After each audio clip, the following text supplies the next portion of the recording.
avatar, ready to own what is mine. Tonight, I'm alive, unleashing the fire, out in the wild.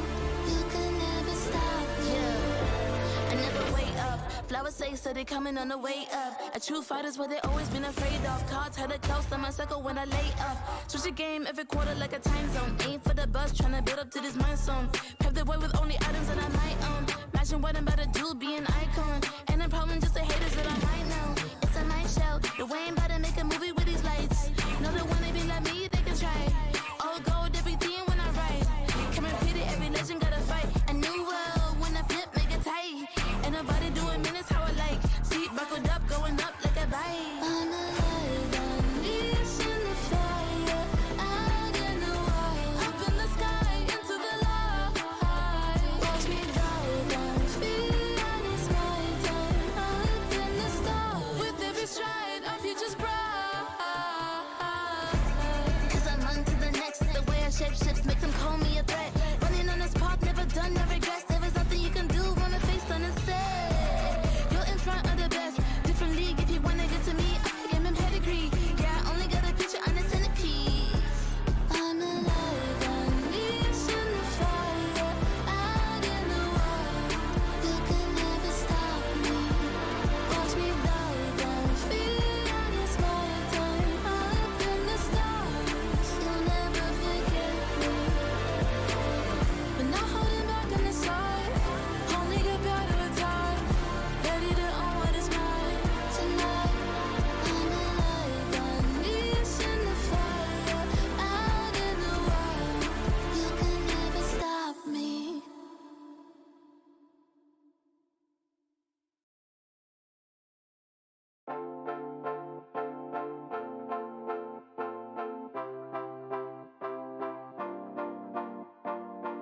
One touch from you takes me to paradise, paradise. One look from you and I fall in your arms, in your arms. Baby, don't stop, baby, don't stop, baby, don't stop it. And give me your love, give me your love, give me your loving. Say that you want, say that you want, say that you want it. Cause this is my love, this is my love. Something about you feels like heaven came along. Baby, can you feel it? Can you feel it? Something that you do makes me feel like we belong. Baby, can you feel it? Can you feel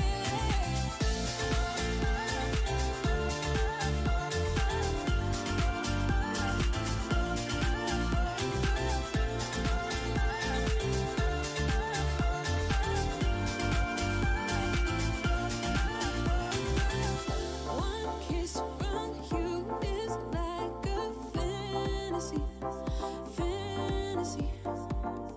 It's like you go beyond my wildest dream, wildest dream. Baby, don't stop, baby, don't stop, baby, don't stop it. And give me your love, give me your love, give me your loving. Say that you want, say that you want, say that you want it. Cause this is my love, this is my love. Something about you feels like heaven came along. Baby, can you feel it? Can you feel it? Something that you do makes me feel like we belong. Baby, can you feel it? Can you feel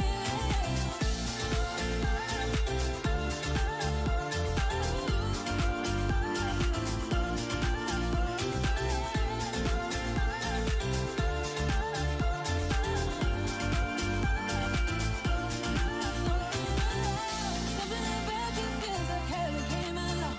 Baby, can you feel it? Can you feel it? Something that you do makes me feel like we belong. Baby, can you feel it? Can you feel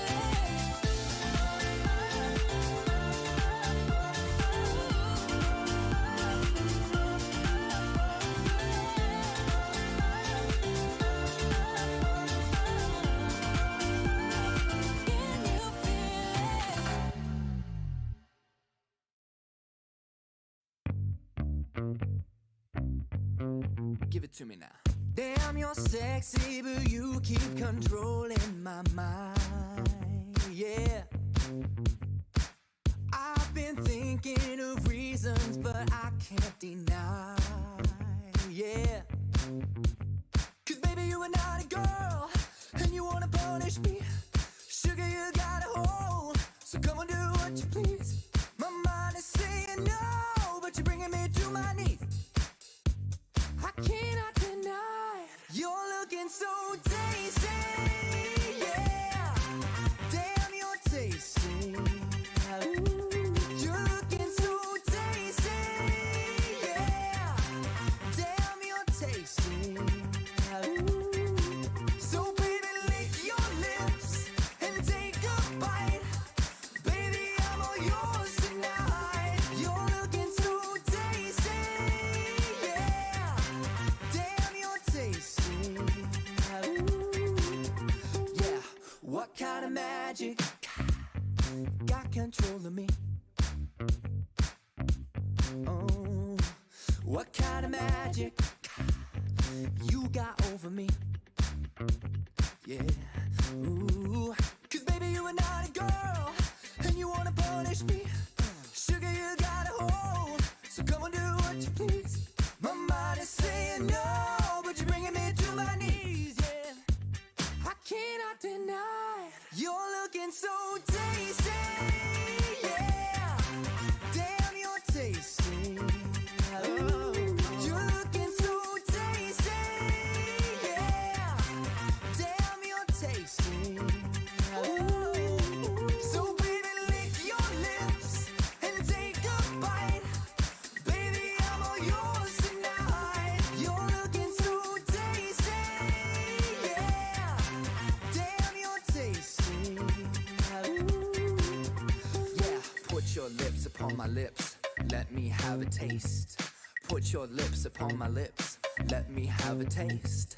Put your lips upon my lips. Let me have a taste. Put your lips upon my lips. Let me have a taste. Put your lips upon my lips. Let me have a taste. Put your lips upon my lips. Let me have a taste. Put your lips upon my lips. Let me have a taste. Put your lips upon my lips. Let me have a taste. Tasty, yeah. Damn, you're tasty. Tasty. You're looking so tasty. Tasty, yeah. Damn, you're tasty. Ooh, so baby, lick your lips and take a bite. Baby, I'm all yours tonight. You're looking so tasty. Yeah, damn, you're tasty. Ooh, give it to me now. I didn't know why we parted. I didn't know I went wrong. I just know that I want your body here with me tonight. With me tonight. You know what I need, know just where to touch. Make me feel like I can't explain. Oh no, don't you leave, it's just a bit of fun. You know how to drive me insane. I know it shouldn't feel right, but baby, don't go. Just love me all night. Just love me all night. All night. Just love me all night. All night. Just love me all night. All night.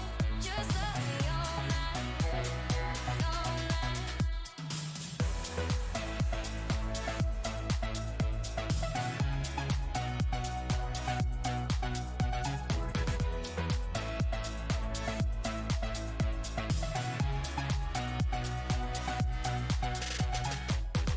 Tell me you want me, baby.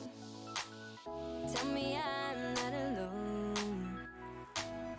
Tell me you wanna be with me tonight. With me tonight. With me tonight. You know what I need, know just where to touch. Make me feel like I can't explain. Oh no, don't you leave, it's just a bit of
Make a move, make a move. Oh, it's time to make a move. Feel you touching on my heart. Feel you touching on my.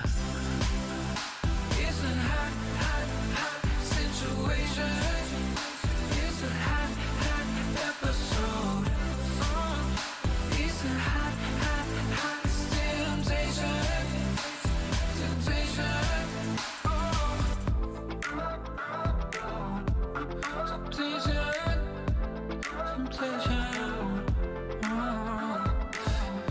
Like a diamond in the sun, baby, now we're having fun. Turn the music up real loud. Come and find me in the crowd. Lips so sweet like cherry rose. Close your eyes and start to fall. Got me leaning into close. Let's see where it goes. Make a move, make a move. Oh, it's time to make a move. Feel you touching on my heart. Feel you touching on my. It's a hot, hot, hot situation. It's a hot, hot episode. It's a hot, hot, hot temptation. Temptation.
Don't need no thing.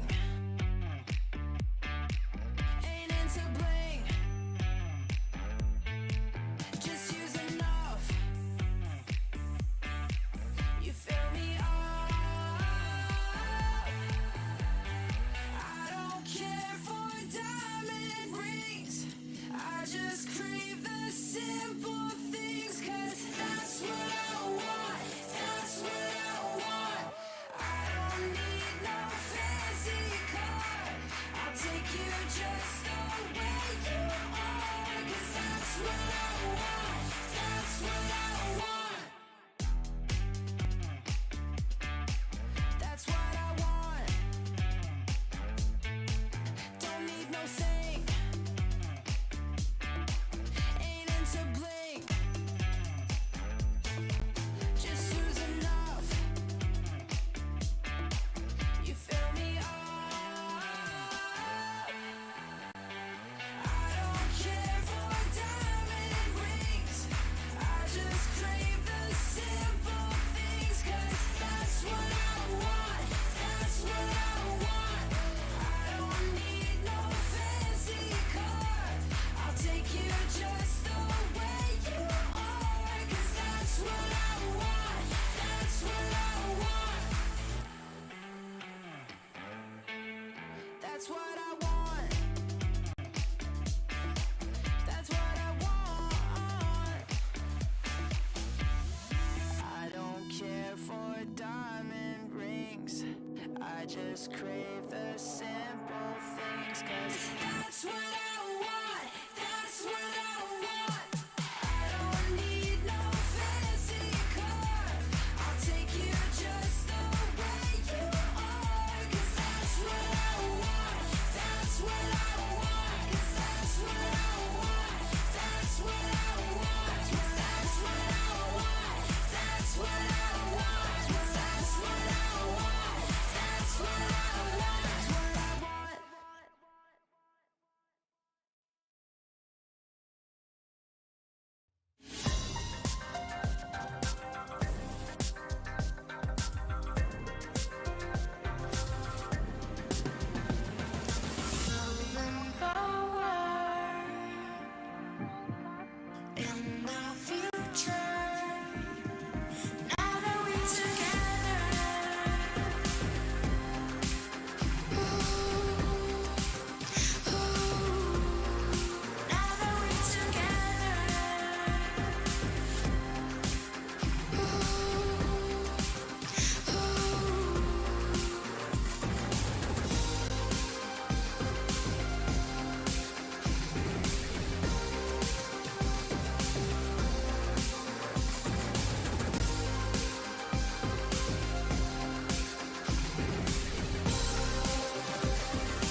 this win.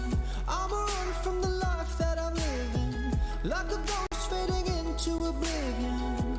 Big win, big win. I'm a joke from a rope I'm swinging, just a bloke made of smoke and some thick skin, cauterized by the wound of a vision. A prison, a prison. Tell me it's all or nothing. Tell me I'll have your word. Don't wanna be good for something if my life is a blur. Tell me it's all in my head. I'm a hypochondriac. Don't wanna be left for dead when, even when I have a heart attack. We just wanna have a good time, good time, good time, good time, good time, good time. We just wanna have a good time, good time, good time, good time, good time, good time. We just really wanna feel fun, feel fun, feel fun, feel fun, feel fun, feel fun. We just wanna have a good time, good time, good time, good time, good time, good time. Idolize, idolize, that's a word game. I am sick of the grip of my pen frame. You can call me my first and my last name. When did I become such an ingrate? Toe to toe, shoe to shoe, I'm a shoelace. I'm a fraud, I'm a zoo in a dark place. Why do I even try to pretend that I can rhyme good? Oh well, I guess. Tell me it's all or nothing. Tell me I'll have your word. Don't wanna be good for something if my life is a blur. Tell me it's all in my head. I'm a hypochondriac. Don't wanna be left for dead when, even when I have a heart attack. We just wanna have a good time, good time, good time, good time, good time, good time. We just wanna have a good time, good time, good time, good time, good time, good time. We just really wanna feel fun, feel fun, feel fun, feel fun, feel fun, feel fun. We just wanna have a good time, good time, good time, good time, good time, good time.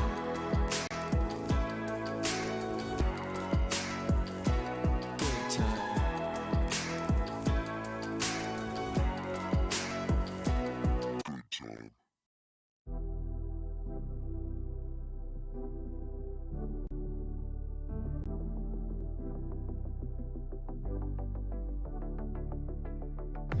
Don't you wanna tell me about the time that we felt fate? Turn your eye on the halo that you give yourself daily. Give me a new ending, cause I'm running free tonight. Don't want that story, wanna love and live my life. Always talking about where we'll be, gonna move out of the city. Spending our time daydreaming, living our life like a movie. I'm the only one who can make me whole. Pick me up, I'm the only one. Gonna ride this feeling and write a new beginning. I don't wanna pretend that everything I wanted was gone in the end. And I don't wanna pretend again. And I don't need to pretend I'm living in this moment, I'm living my best. Cause I don't need to pretend.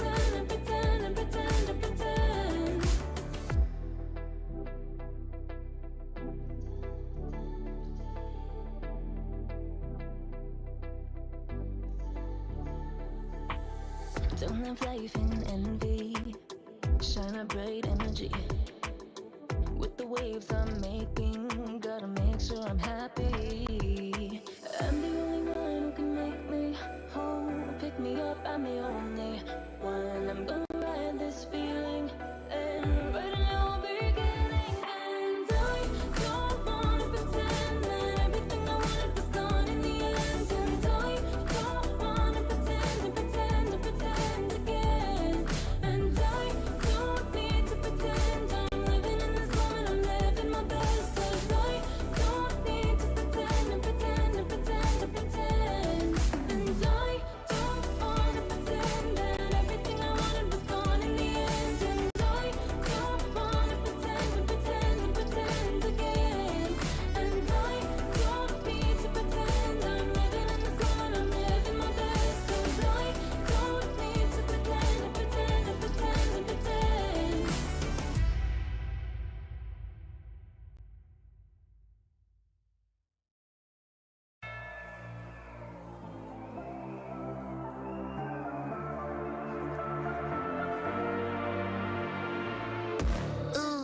like you. And a drama only venom when I get my dues.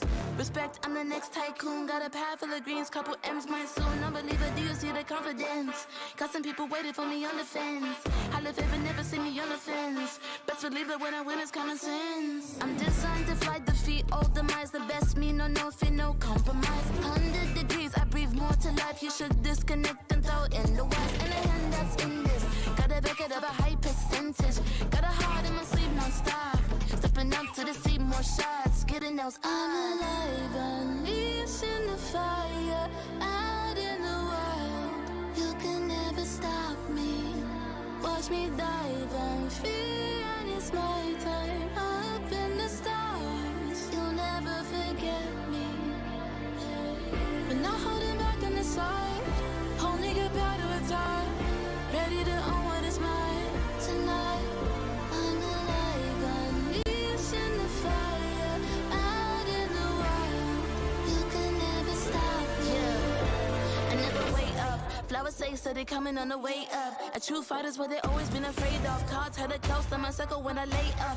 Switch the game every quarter like a time zone. Aim for the bus, tryna build up to this mind zone. Pave the way with only items that I might own. Imagine what I'm about to do, be an icon. And the problem just the haters that I might know. It's a night show, the way I'm about to make a movie with these lights. No, they wanna be like me, they can try.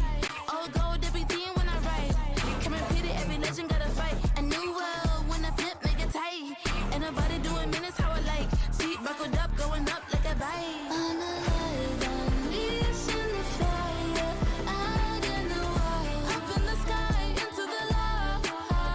Watch me dive and free, and it's my time. Up in the stars. With every stride, our future's bright.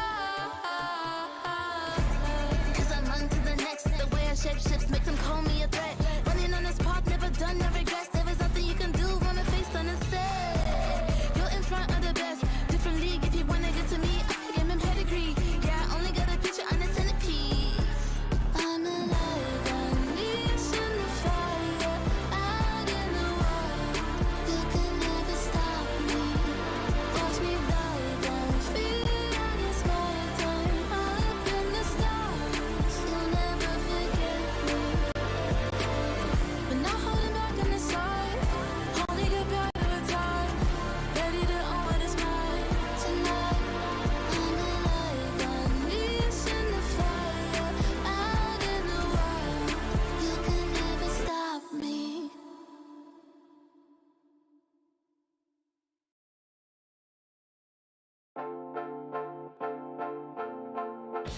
Dear Summoners, Wild Rift League Asia is about to begin. With a brand new tournament format and teams, what changes can we expect? Let's take a closer look. WRL consists of two conferences, WRL CN and WRL APEC. 12 teams from the WRL CN conference and 8 from the WRL APEC conference will compete through the regular stage, playoffs, and finals to view our ultimate glory. All matches will be played in a BO3 format in the regular stage. The 20 participating teams will compete within and across their conferences.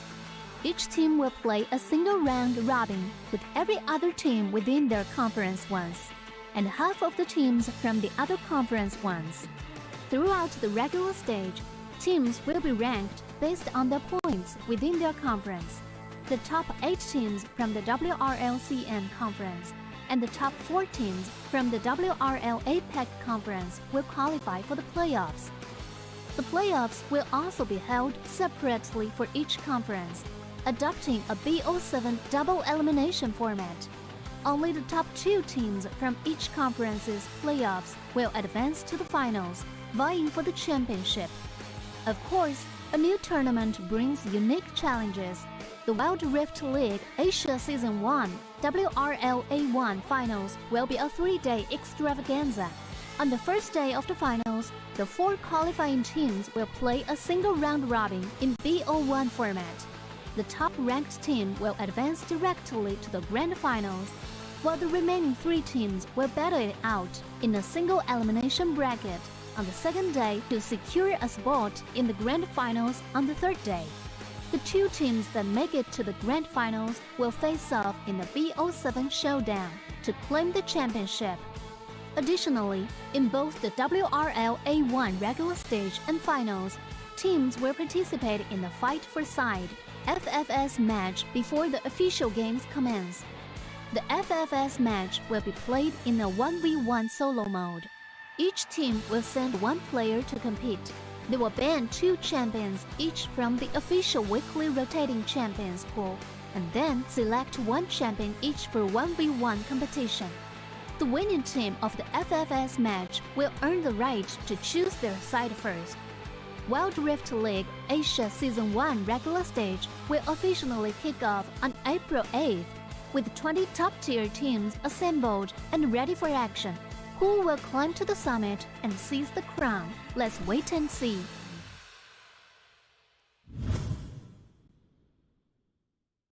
Dear Summoners, welcome to the Wild Rift League Asia 1. With the new season comes a fresh upgrade to our Spectator UI, designed to provide everyone with a better viewing experience. First thing is about the original UI information at the top bar. We make it into a functioning ring design in the upper left corner. The ring not only includes basic information such as team names, match duration, kills, towers, but also displays the gold difference through the red and blue rings. What is a great game without the competition for map resources? When a team takes down the elemental dragons and gets the buffs, the stunning special effects not only make the acquisition of resources more ceremonious, but the elemental dragon's specific color-coded buff energy blocks will also be intuitively embedded in the corresponding red and blue sides. Whether a team speeds up the match tempo by getting Rift Herald, expanding their lead by killing Baron Nashor, or stealing the Elder Drake for the final victory, the countdown timer special effects and the resource-specific color coding will help summoners watching the game to quickly understand what is going on in the game and capture the critical information. Additionally, we will display the whole in-game map on the top right corner. When the elemental dragons, Rift Herald, or Baron Nashor is about to spawn, the corresponding resources exclusive countdown will appear in the top left corner of the map in real time, providing clearer information on team tactics and map resources. The new UI will introduce 4 panel modes: the landing phase mode, pre-team flight mode, team fight mode, and post-team fight mode, a combination of 4 refined panel modes to ensure that the most important real-time data in the game is presented more intuitively and comprehensively than ever before. In the landing phase mode, in addition to the real-time images of the players,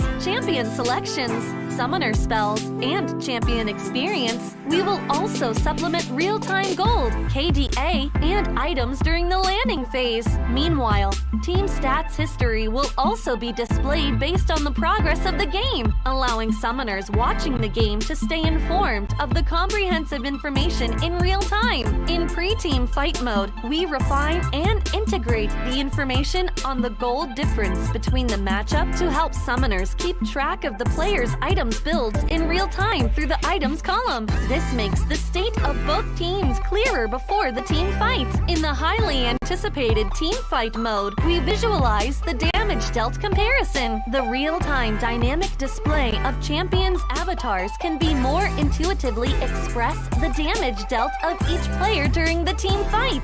The closer to the red-blue intersection, the damage is higher. We maximize the screen space for exciting team fights and gameplays. After the fierce team fight, we integrate the damage comparison of each champion to help summoners quickly understand the damage difference between the champions in each matchup during the team fight. Depending on the different game situations, there are more diverse UI combinations waiting for summoners to unlock. Our comprehensive, intuitive, and comfortable UI design aims to provide summoners with a better, more informative, and higher quality viewing experience. The exciting first season of Wild Rift League Asia is waiting for you. Summoners, we'll see you in the Rift. There's something about games. What you doing there gives you real chills. There is one thing that can't be stopped. Feelings. And if you can feel it, It must be real, right? and that's That's real magic.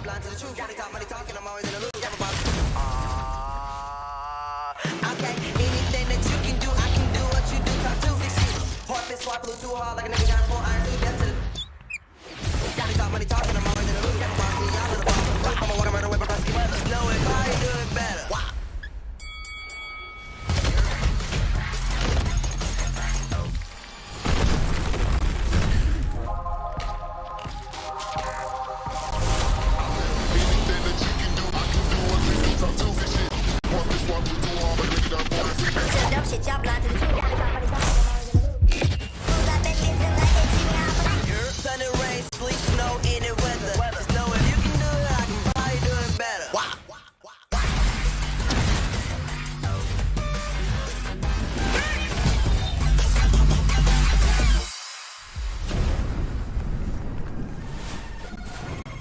拿下下一个第一， Ready to go wild. 要比你们都闪耀。 Team mình chỉ cần bé mèo này thôi là đủ quẩy team bạn rồi. 给点新颜色，小小。 Ready to go wild. 提起他的打野挥发，历经2个赛季的沉浮，终于是完成了自己的归宿。我说过我会回来的。任凭浪起。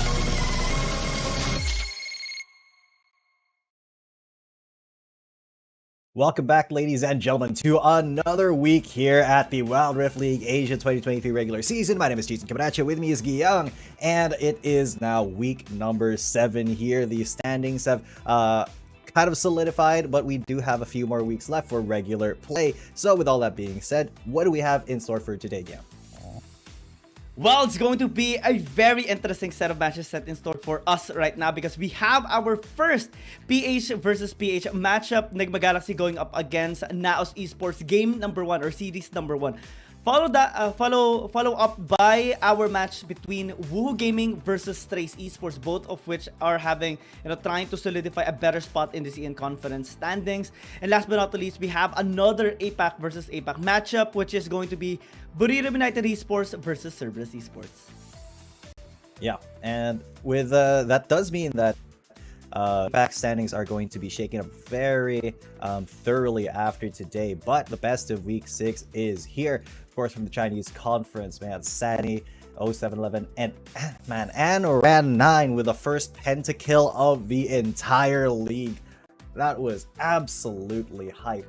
Of course, Silent Talk as well.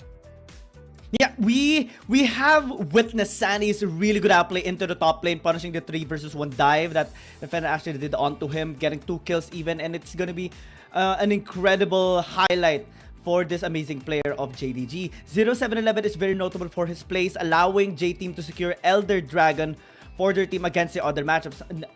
Andran with his Yone, of course, and we have a lot of really good players coming in as well. Soil and Tak with the Varus play from Soil, and Tak with a really good synergy onto Weibo. 0711 though is gonna be the one to secure the best player of the week award, because he is just an absolute monster in the jungle, allowing J-Team to secure the Elder Dragon against FPX without even going into a team fight, and actually had a really good performance as well against EDG, allowing them to secure the objectives there and get a couple of kills along the way. Yeah, and 0711, he's had 4 MVP counts as well.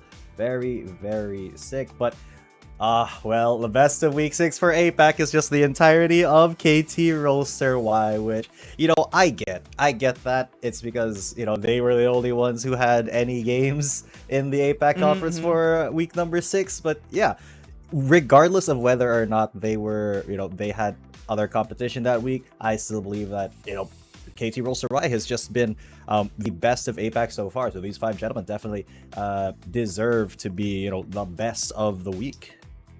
the only team to be undefeated against their co-APAC matchups, and the only team to actually get 2 wins against the CN Conference team, winning against EDG and winning against Rare Atom just recently as well. And Zero has been, really performing at his top tier as well, getting his champions, because the other players are actually popping up as well. We have seen Ratel really doing good work into the Baron lane, so we have seen a lot of respect bans towards him, and that provided Zero the ability or the opportunity to take his signature champions like the Akali again.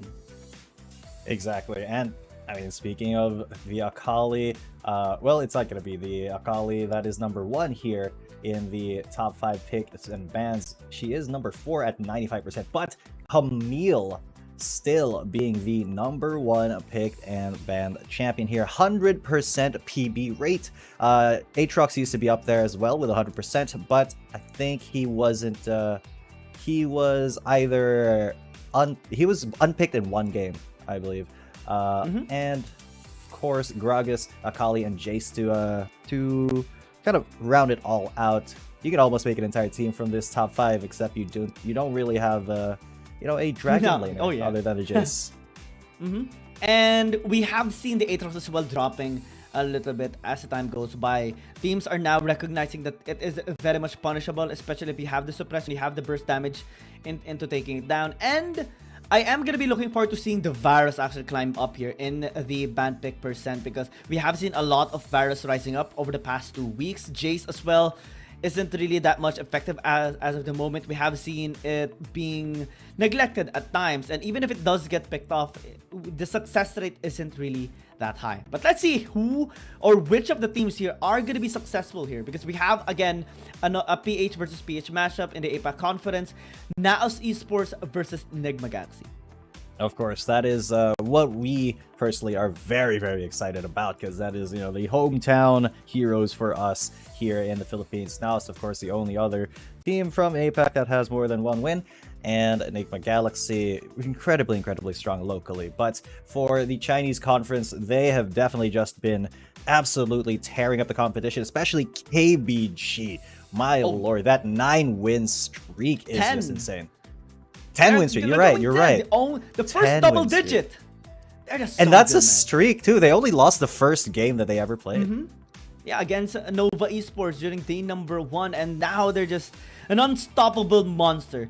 JTeam is trying to pick up the slack, sitting very comfortably in the second one. Weibo Gaming as well. Nova Esports having a really good performance alongside with Trace Esports, which is coming up on a win streak as of the moment. We have seen a couple of teams going down, especially for EDG. So hopefully we do see them recover. We do see on the other ends of the standings as well try to pick up the slack. But in here in the APAC conference, we do see now Buriram United Esports climbing back up after Invid Esports just lost over the weekend. Cerberus Esports as well having to try and reach the top 4, because again in the CN conference we have our top 8 for the playoffs to qualify, but in APAC only top 4 will be able to qualify, so they really have to grind it. Exactly, and that's just the left side of our standings here. So far, it's KT Rolster Y, followed by NAOS Esports, Enigma Galaxy, and then Buriram. But after today, that is all going to get shaken up, because, of course, it's Enigma Galaxy and NAOS Esports in the first match. Now, NAOS Esports, they are the only other team in APAC with more than 1 win. And it's not because APAC is just kind of bad. It's the Chinese teams just are operating on a different meta that is really difficult for the APAC teams to kind of adapt to. And now, as we have seen Mirmo, of course, one very notable play that he had again, or at least a champion that he had, the Ashe, really putting a trauma onto their initial matchup before against Rare Atom, and he might be wanting to pull off that same champion here against Enigma Galaxy, because Enigma Galaxy as a team is just really, really good. They're starting to be very stable. They are also the champions of the 32nd Southeast Asia Games just recently. So they're trying to channel all that energy and trying to now have more wins. Because again, like what you mentioned, only NAOS Esports, aside from KT Roster Y, has more than 1 win in the APAC side.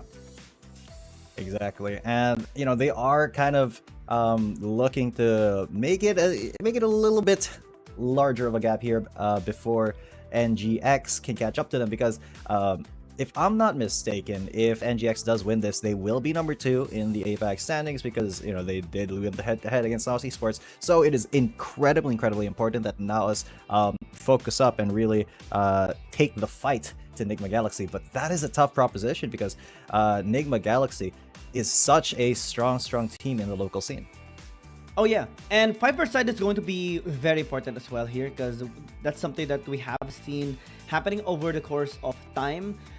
Players really wanting to win the 5-per-side, because we're starting to see the effect of it, especially in their blue side versus red side win rate. And given the matchup right now, we do see NAOS Esports actually having more wins on blue side, so maybe NGX wants to deny him of that, or maybe try to risk being on red side to try and deny it on NAOS Esports. Yeah, because NAOS Esports, they get that red side, and then you know that's how they construct their composition. That's how they like to win their games, just by getting that 2 champion pick priority. But looking at these head-to-heads now, Mitsuru and Aaron, man, these 2 mid laners are when we do get to the games themselves, to the actual series after the 5-per-side, this is going to be one of the more interesting matchups to see going head-to-head, because they are 2 very they're not super different in terms of mid lane style and champion pool, but they are incredibly flexible, and they can pretty much play anything that the team needs them to play and do it well. Oh yeah, the only difference they actually have in terms of champion pool is, well, for Aaron, he does play the Wukong, and Wukong, Twisted Fate, and the Zed as well. Mitsura, we haven't really seen him on those champions, but his Kassadin is very notable. Both are very aggressive into the mid lane. Let's see them for a while. We're all brothers here in APAC, but since you guys want to lose so much, I let you guys lose today. Oh, Justy, you spicy man.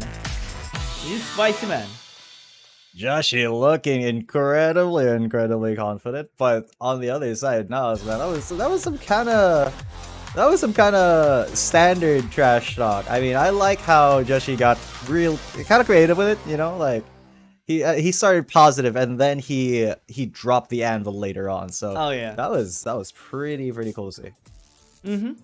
And that's the thing we always want to see in our trash talk session. And finally, we do understand it, because most of the time we do hear or see our CN teams trying to give some trash talk or banter towards the other teams, and you know we don't really understand it since we don't have any translator and we don't speak their language, or Mandarin, Cantonese, and the other variations of the Chinese language. So it's a fun time this time, getting to understand what they're saying since it's in English. Right, and we have our 5-per-side as well. Calm versus Aaron. Yeah, Calm versus Aaron. 2 pretty formidable players here. But this is going to be another new reset for the 5-per-side pool. And if you guys don't know what the 5-per-side is, this is a 1v1 between 2 players of each team on Howling Abyss. It's going to be first to 2 kills. Whoever gets 2 kills first gives their team the side priority. That's why, for the entire match, that is. That's why me and Guillaume have been kind of hyping this up quite a bit, because it is so important for the teams to, you know, get that little bit of momentum going into that match and get their plans ready in the champion select. But we will have Wukong for Calm and Lucian for Aaron.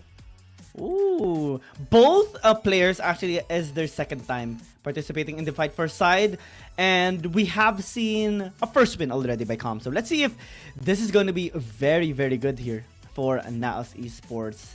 And I think this is going to be very important again, because we have talked about, you know, their win rates on both blue side and red side.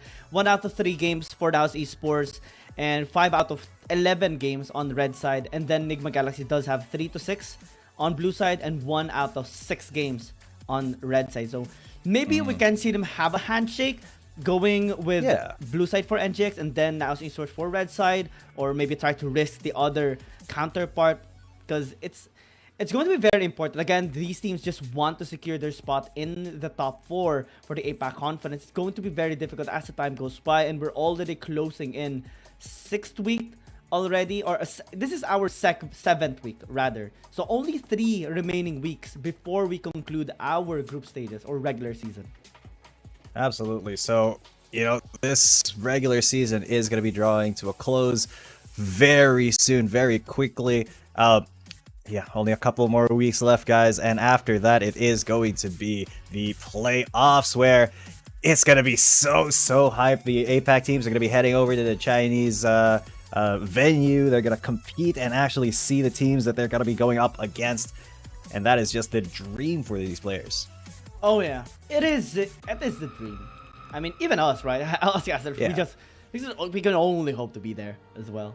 So let's see in our matches, Wukong versus Lush.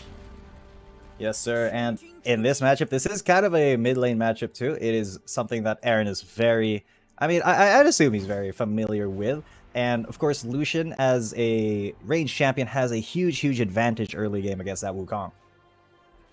And I think we are gonna be looking forward to see, you know, Calm reach level 5 so that he can have a better kill pressure. But he has to also to keep watch on Aaron's poke damage in the early game. Again, this champion Lucian is very popular. Not just in the fight for Sai, but even in our 5 versus 5 in the Summoner's Rift, because you can just use it into the top lane, even in the mid lane. We have seen other players even pull it off in the Dragon lane just because of this damage.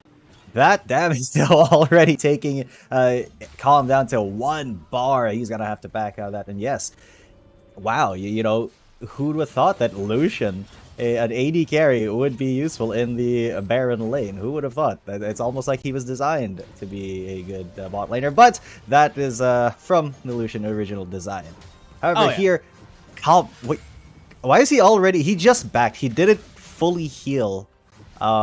Which I think is a huge mistake, because any damage that you take here, you know, it just gives Lucian so much more control over you.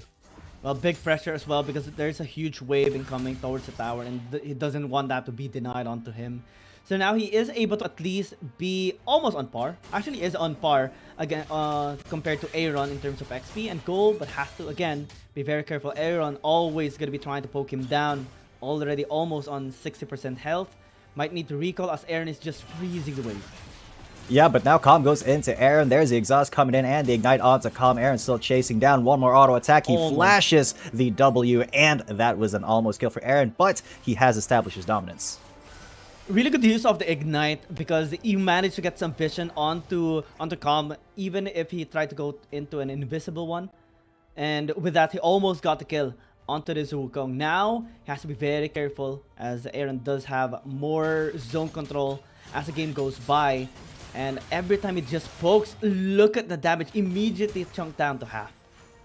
Yeah, that is just a casual trade from Aaron. I mean, Calm now he has to go for health funds. He can't really afford to go back a lot, because that's him missing XP, that's him missing gold, that's him basically forfeiting his place in the lane just because Aaron is playing such an oppressive champion, an oppressive laner against his melee.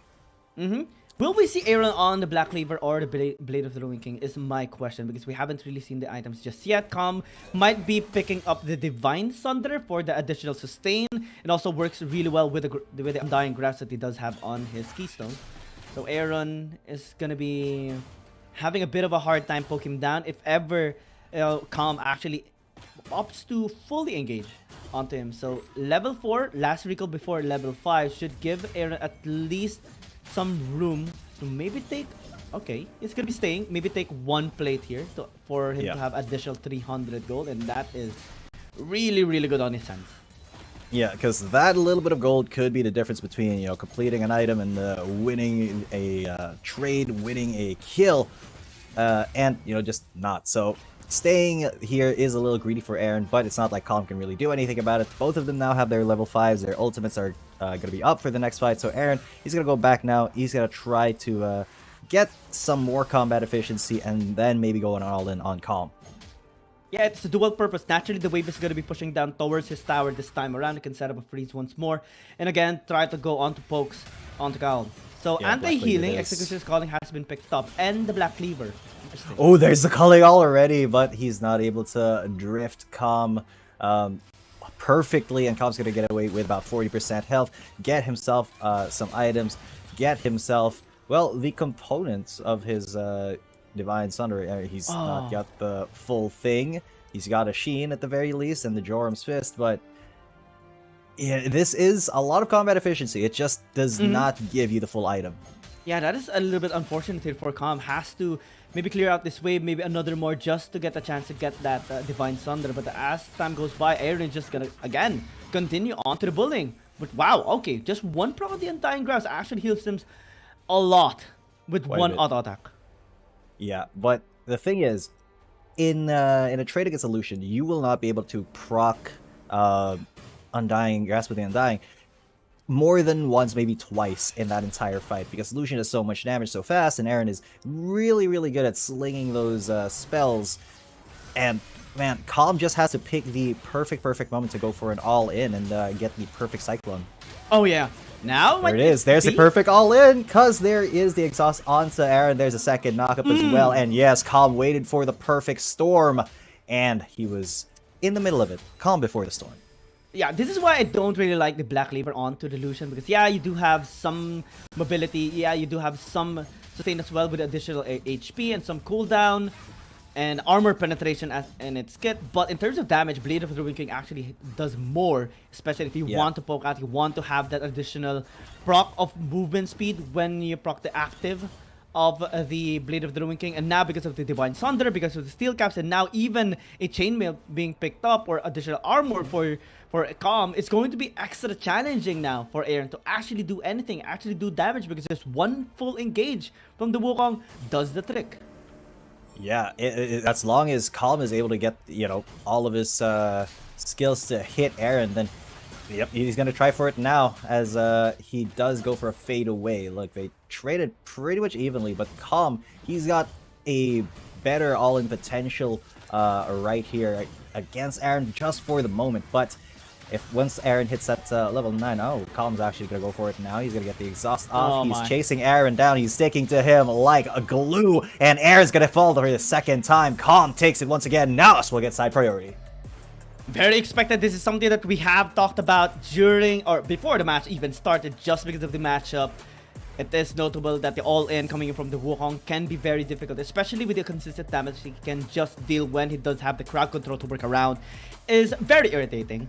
And Aaron had no chance the moment that Calm reached level 5. Also picked up the Divine Sunder, is very helpful in terms of the sustain. So now, NAOS Esports can actually pick up red side, since they do have more wins on that. 45% win rate with a 5 to 11 match wins overall. Nigma Galaxy does have 3 out of 6, so relatively similar for both of the teams. And let's see what they actually are going to be picking up. Looks like NAOS Esports going with what we have predicted. Red side for them, NGX on blue. Yeah, red side for NAOS just kind of seems like the ticket for them. It just kind of seems like NAOS, they really like finding out that first pick from the opponent and then getting their 2 champions that they really want to prioritize. Usually it's the support, getting a Gragas or something, maybe a Nautilus here, but and then getting something for either Mitsuru or Mirmo. But after that, it's very easy for NAOS then to finish their draft after getting that first couple of picks. I'm wondering if Ashe is going to be coming towards Mirmo's way this time around. Oh, definitely not. Definitely not. They have to ban it out. Because, okay, hear me out. Because he actually has been working on his Virus pick just recently. And he is actually doing a really good job on that champion as well. So now as the trend goes towards Gragas and the Virus, maybe Nigma Galaxy is going to be forced out to ban it a little bit. And since, well, they are on blue side, maybe that's going to be cancelled out, because the red side opts to ban the Aatrox and the Camille as well. So yeah, that's kind of difficult here for NAOS Esports, but since they do have more wins on red side, maybe they can channel something out, especially as they picked up a couple of wins during their match against Rare Atom. We even have seen Mitsuru on the Cassidy to counter out the Akali. And since we do see Aaron having to use a lot of AP champions as well into the mid lane, maybe that's something that maybe that's an angle that NAOS Esports want to actually have here in this game. Exactly. So let's take a look at how these teams want to, bring the fight to us here in the first pick and ban FaZe Neighbor Galaxy. They are going to be banning out the Shen first. That, I think, is it's a smart ban, but it's not something that NAOS necessarily really wants to pick up. I mean, they are kind of a fan of the so-called medic squad composition. There are many more things that are more dangerous in NAOS's hands, just like, Mirmo's Ashe. So far, we're not seeing that much respect coming in from that, though NGX, since they are on blue side, and they're having some fun as well with the cameras just dancing around. So kudos to them. Oh, okay. That's just the Cupid dance coming in from Saupi right there. And did you see the TikTok video they had in their video, the karaoke video thing? Or it was really funny. It was really funny. I'm sorry. It is in their Facebook page of NAOS Esports, and it's something to be look forward to. It's really fun. They're doing really good on the dancing as well. Yeah. Maybe they want to channel that energy as well towards the Galaxy, that dance buff, the Cupid buff here. Yeah, it is really fun to see these players, just kind of having a good time at the moment, and creating content, showing their personality off in other ways than just the game. And damn, that's some smooth moves from Life. And yeah, boy, it's gonna be Jace to be picked first, and of course now they want that Gragas for him, so they're gonna pick that first. And look at the bans here. No respect onto Mirmo.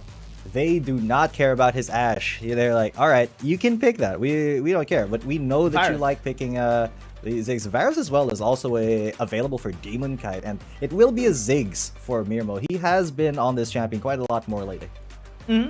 And props to him as well. He has adapted really well onto the meta as well, having a really good performance with his Ziggs, landing a lot of damage into team fights and trying to stay alive as much as possible despite the engaged composition that mostly is designed or made by the CN teams and also the other APAC teams. Now, NGX is going to be trying that out as well. The Wukong did have a really good success in terms of team fighting, double Cyclone, and also relatively high sustain into the laning phase can prove really good matchups here for NGX, and now they pick up even the Varus. Yeah, that is a super good pickup for Demon Kite, and he is the demon of kiting, so that Varus will suit him incredibly well. Not to mention the piercing arrows that this man lands are just magic sometimes. Now though, Mitsuru gonna be on that Lucian. I kind of like this, but it does depend on whether or not Nigma is going to put that Jace in the mid lane or have the Wukong there instead. Because we have seen Mitsuru already pop off with his very champion during their match against Team Flash. He landed an MVP performance as well. Miro had the Ziggs as well to enable the damage in terms of a single burst down. So that's maybe the path that NAOS Esports want to take against NGX, but now they will have the opportunity as well to ban some of the champions away from Hive. And NGX as well will be able to have a chance to ban some of the champions that Zaupi actually had a really good performance with, particularly the Kazakhs. The banning on the Lee Sin though is a question that I have in mind, because both JustG and Zaupi are actually really good on the Lee Sin. Yeah, that may be the way that this is going, honestly. But, Nigma Galaxy, even if they now ban a jungler, they can just put Wukong in the jungle. That may just be the way here for Joshi if Aaron doesn't want to pick that one up. But Nigma definitely going to focus on narrowing the pool down of Zaupi, making him pick a champion that may not be the best counter to Joshi's pick. So let's see, because this next phase is going to tell us quite a lot. Now, NAOS's team so far, Xin Xiao ban though. Interesting. Okay. Very interesting. Very Baron lane and wait a minute. centric. Okay. No way. Okay, no maybe way. maybe no way. Though we have seen Ashe support during 2021. Okay. But not really, you know, as a Dragon Lane. And having 3 Squishy Gems isn't really going to be good here for NAOS Esports. True. I was going to say how, you know, if Miro does pick up the Ashe, he can just be pretty much a roaming Ashe support and leave Wraith down in the Dragon Lane to, you know, kind of solo that as a Gragas. But no, it's not going to happen. We're not going to have 3 ranged champions here for now, so that's a little bit too ambitious. But we are going to be having a Garen pickup for them now. Hyde, though, on the Jax, that is going to be a very tough prospect for NAOS to stop, because looking at the composition right now, they don't really have all too much CC other than, you know, just Gragas as a champion.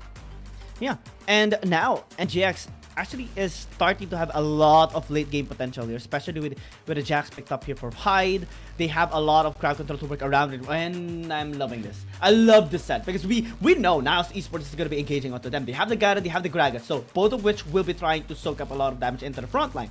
But the showstopper from the set just provides so much counter towards the engage, and even can threaten the backline positioning of NAOS Esports. I love this. I love this combination. I love it. Yep. I love the set. That he is a setter. That's why that's his name, I guess. But no, in all seriousness, this is a very good champion for draw to pick into the Gragas. And the Vi as well, because he can deny Zaupi's entrance with his showstopper. And kind of make it so that Zaupi is not really able to get any progress done after, you know, charging in, getting that Vault Breaker, and the Cease and Desist. I was about to say the old name, but yeah, Cease and Desist is what Vi's ult is called now, because the last name was a little bit too violent. But yeah, after that Cease and Desist, you know, you just showstopper. You say, hello, I'm going to bring you over to either your team or my team, and that is a good way for draw to ensure that he gets some high impact plays just from having that one champion picked up. We're having a new name as well on the season. This is we were, you know, very much used to the old name, and let's see if you know, if we are gonna be seeing our teams establish really good control in this particular game, as NGX gonna be on blue side. We have NAOS Esports on red side as well. With the Vi, that is a lot of pressure actually that Zaupi can actually do towards the lane at the very least. And really good initiation is possible here on the side of NAOS Esports, but they have to be very careful of the chain of corruption. Again, that one ability can just counter a lot of engages, and even a double investment here by Nibba Galaxy, having draw pick up the set is very, very worth it for sure. Yeah, and so far they are just going to be playing a little bit standard.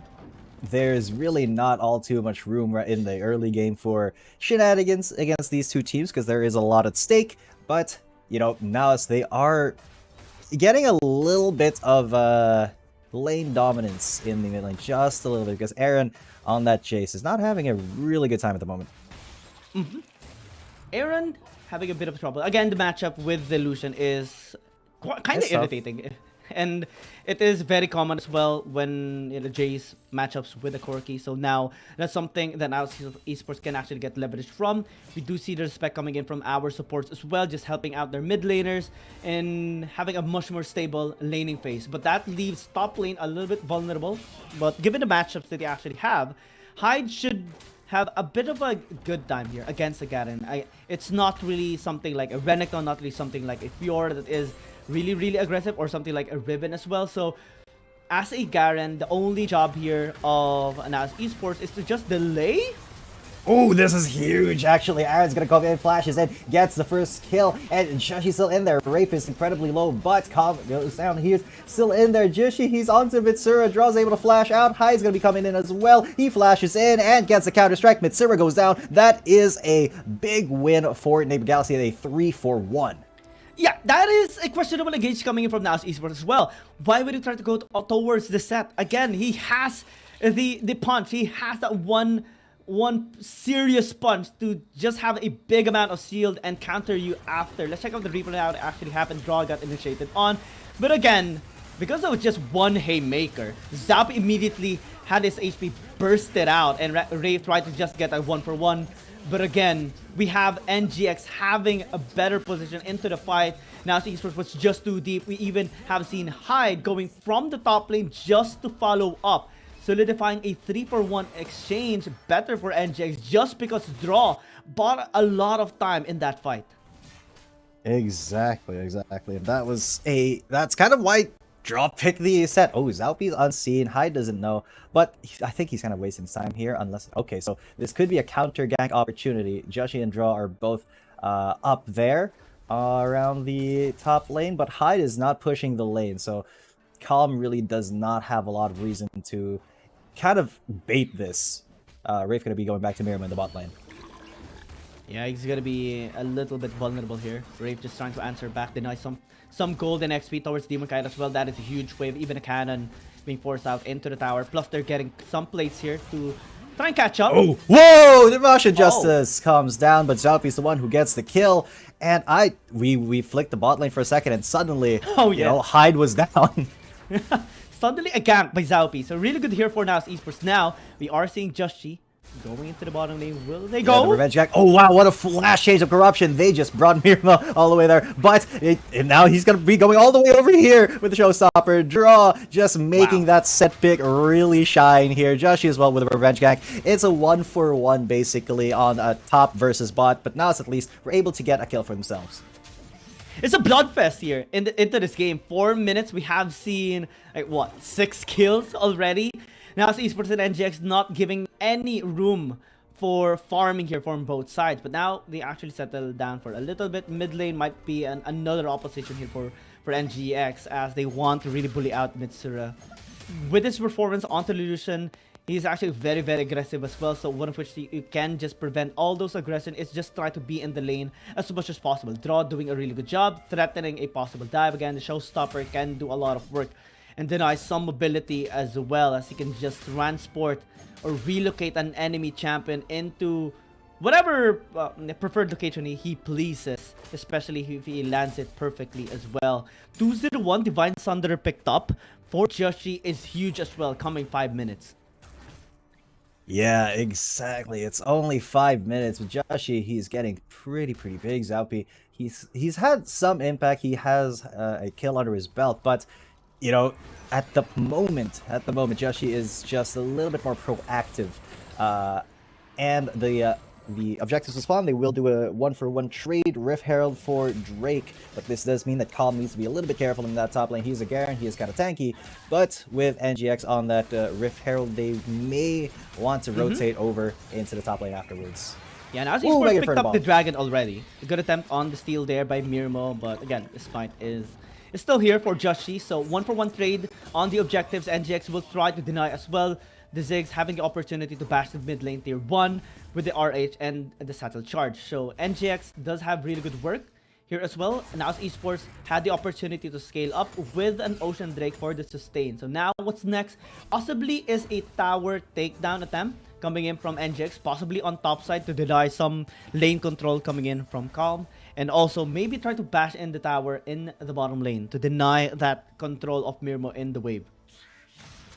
Yeah, but Mirmo, you know, he has the Ziggs. He doesn't care about you trying to deny him. He's going to sit 500 miles away and just launch bombs into the wave. That's how, you know, that's how the champion works. So them trying to kind of get a little bit of dominance here is just kind of Enigma Galaxy trying to set up for something a little bit more proactive, I think. And that is a little bit proactive as Jussie tries to go in, but he's brought down to 40%, and he has to get away. Look at Satchel Charge. Wow, he's so low. The Inferno Bomb!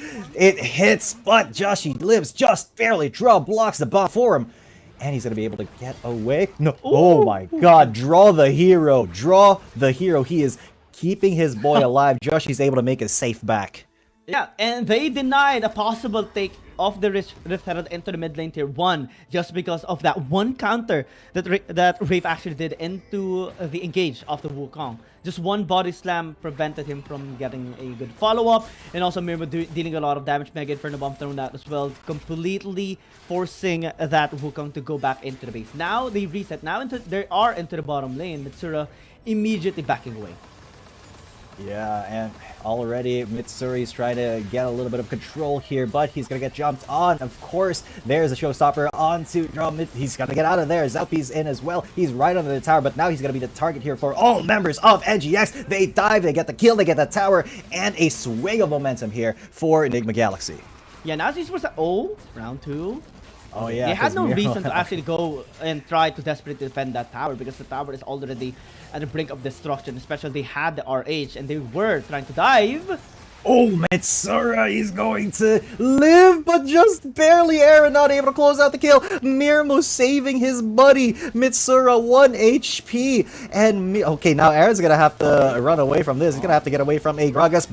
Demacian Justice. Khan doesn't care if you're running. He calls out a sword from the air, and you're dead.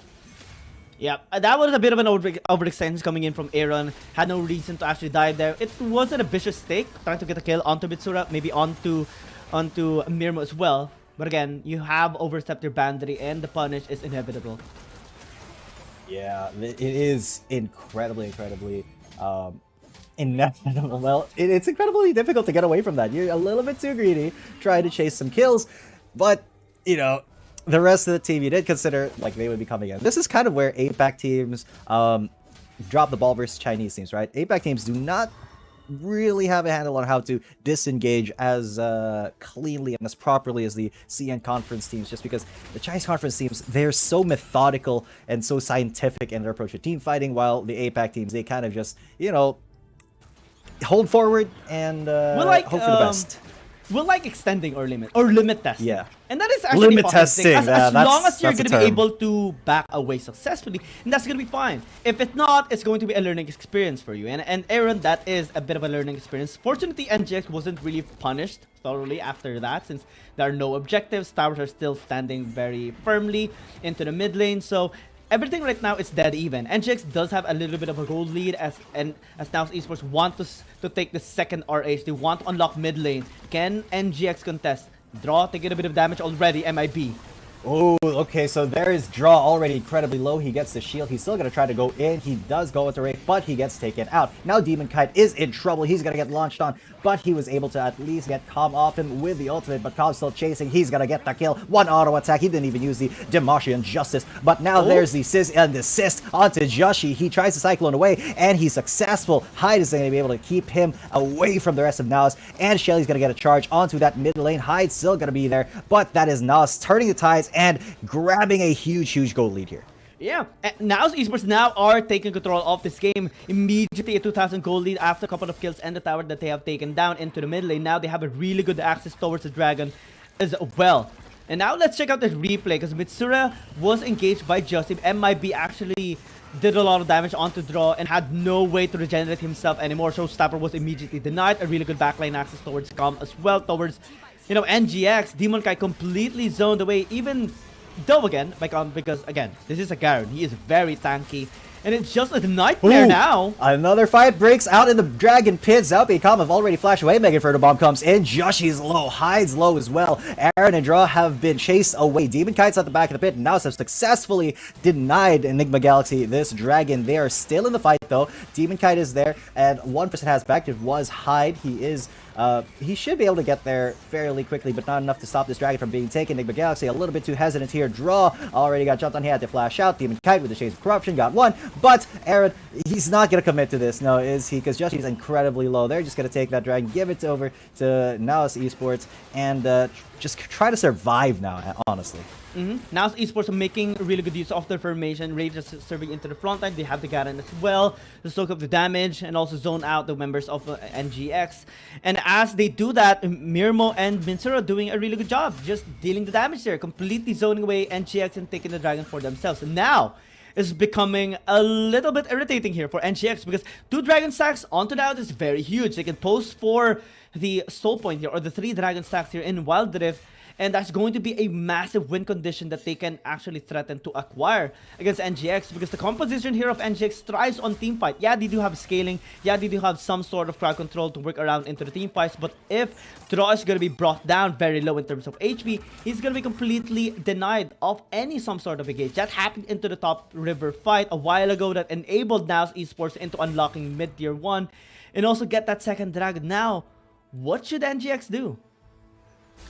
This is a difficult question to answer because NGX, yes, they are getting kind of bodied right now by NAOS Esports in the fights, but they are hyperscalers. You got Hyde on the Jax, you got Demon Kite on that Varus, and you know there's also a Jace on the field.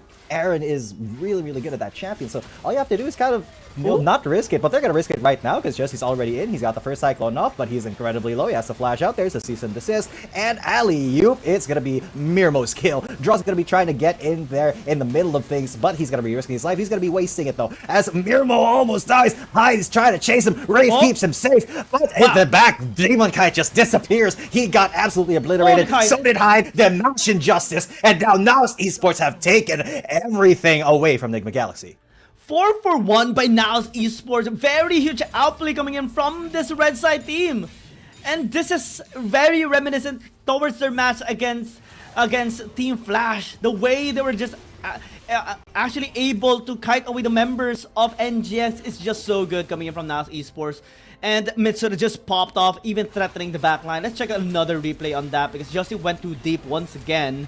And despite the efforts there of Demon Kite trying to zone them away with a Chain of Corruption again, because of Zhao Pi's really good backline access, the Mega Inferno Bomb as well, and even the follow-up by the calling of Mitsura, they already dealt a lot of damage, completely disabling Draw because he doesn't have the Haymaker anymore. And look at Mitsura just popping off, just getting the outplay. Really good stasis play coming in from Rape as well, and Mitsura just kiting away the Jax.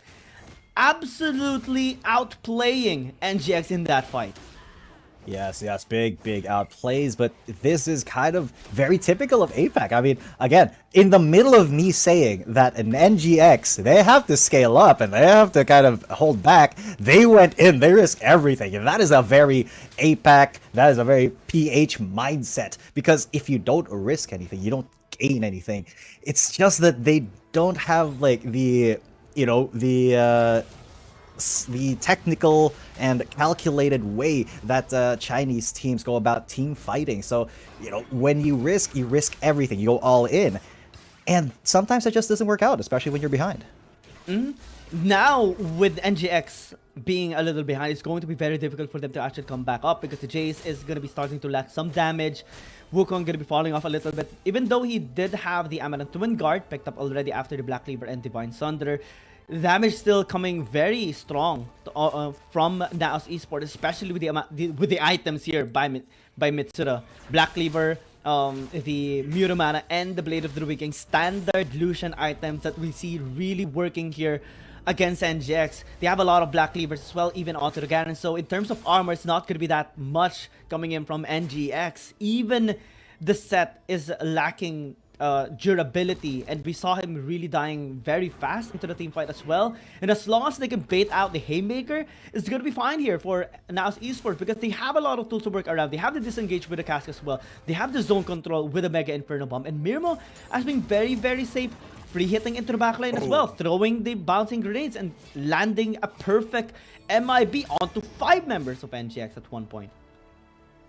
Yeah, and NGX is just their composition is so all in when they get into the fight. I mean, Joshi, Hyde, how do these players get out of a fight? I Draw as well. How do they get out of the fight? They have no choice but to go in and win. Aaron too. So Demon Kite, he's the one who has to stay back while the rest of his team goes forward and into the abyss, into the fray against NAOS. But Hyde, though, doing Jax, he's going to get that tower in the bot lane while NAOS was busy posturing around Dragon. That does mean that he's going to get a little low, but there's a re-engagement. Sura keeps them away. An explosive cast from Rape. Look at mid lane. Sura safe. But yeah, look at mid lane. Oh my lord, he's already barreling down there. Garen looking for the base race, but there's a chase of corruption there. Looks like NAOS is going to try to engage here, and already Calm is on the Nexus. It doesn't matter what's happening in the fight because he's going to go for the Expectate play. Calm, he's trying for it. Demon Kite is dead. He's got a kill. Aaron is trying to stop him, but there's a Guardian Angel, and it's a Garen. He's so tanky. He's level 14. He's gonna no way. You. There's another kill on to draw. Aaron's so low. Calm has no flash, but Aaron does. Oh Aaron just realizes the kill. He survives. Calm, staying calm and collected during that entire fight, is going to live. And the dragon goes to NAOS, and they get 4 kills, and they almost got the win. It's a disaster for NGX. Not only did he lose a team fight into the bottom side river, and let's check out the clip and how it happened, but they also lost the dragon and the base now. Very, very exposed. Almost a turnaround, almost a game-ending push coming from Calm. And now, just because of the lack of numbers that they have here into the bottom lane, they couldn't really deal the damage because, again, they tried to collapse onto Calm because he was threatening a push, a game-ending push into the mid lane, into the Nexus already. Only a fifth of the Nexus HP actually standing in that scenario. Had it been only one person going there, it would have been a disastrous output for NGX. But now, the game is not done till it's over. They can still fight back. They can still maybe try to go into a really good engage. They have to just access the backline. Maybe try to burst down Mitsuru. Maybe try to burst down Mirmo. And they will have a standing chance. But Calm still back on his work. It's like he's playing the Jax almost with all the splitting that he's doing. And speaking of the Jax, Hyde will be trying to prevent him from getting that tower, but that gives NAOS entry into this Baron. And, you know, Draw, Josh, you're not even there to contest. Draw's getting, oh my lord, look at that culling damage. Draw just getting taken so low. He's not going to be able to get into this fight. Joshi's going to try to look for something here. Look for an entry and angle into this, but Rafe's already on him. There's the cease and desist as well. He's trying to get away with the Cyclone, the Mega Inferno Bomb swinging a base, but Joshi's able to get away. No, he's not. He's going to die, and that's another kill for Mirmo, and Demon Kite's not going to live either. He gets jumped on and absolutely destroyed. NAOS has just absolutely taken everything again from Nigma Galaxy here. Hyde wasn't even there. He did get a kill onto the Garen, but oh wait, no, he didn't even get a kill on the Garen. Calm was right there, my bad. As Hyde is now the target for all of them. He gets a 3-man stun under the tower, but that doesn't matter because the Demasian Justice will finish him off, and NAOS will take that first game incredibly convincingly. Very convincing. The first ace as well happening at the very end. A really dominating game coming in from NAOS Esports. We can't help but really respect them for this amazing performance against NGX. Again, this is NGX, Philippine represented for the 32nd Southeast Asia Games that won gold in that tournament as well. But now NAOS Esports is just showing how good they are with this draft that they had. I can't help but feel proud for Mirmo as well. And Mitsuru just popping off in the entire game. Everyone was popping off here on the side of NAOS Esports. Very calm and collected. Calm as well, having a really good push into the mid lane and even in the bottom lane, threatening, you know, a really good game-ending push against NGX. And now we find NGX a little bit confused on what to do. And if you're NGX, what do you really have to do? Do you need to give up the chase? Because Aaron actually had a really good performance with this, but yeah, it's kind of lacking in terms of team fighting.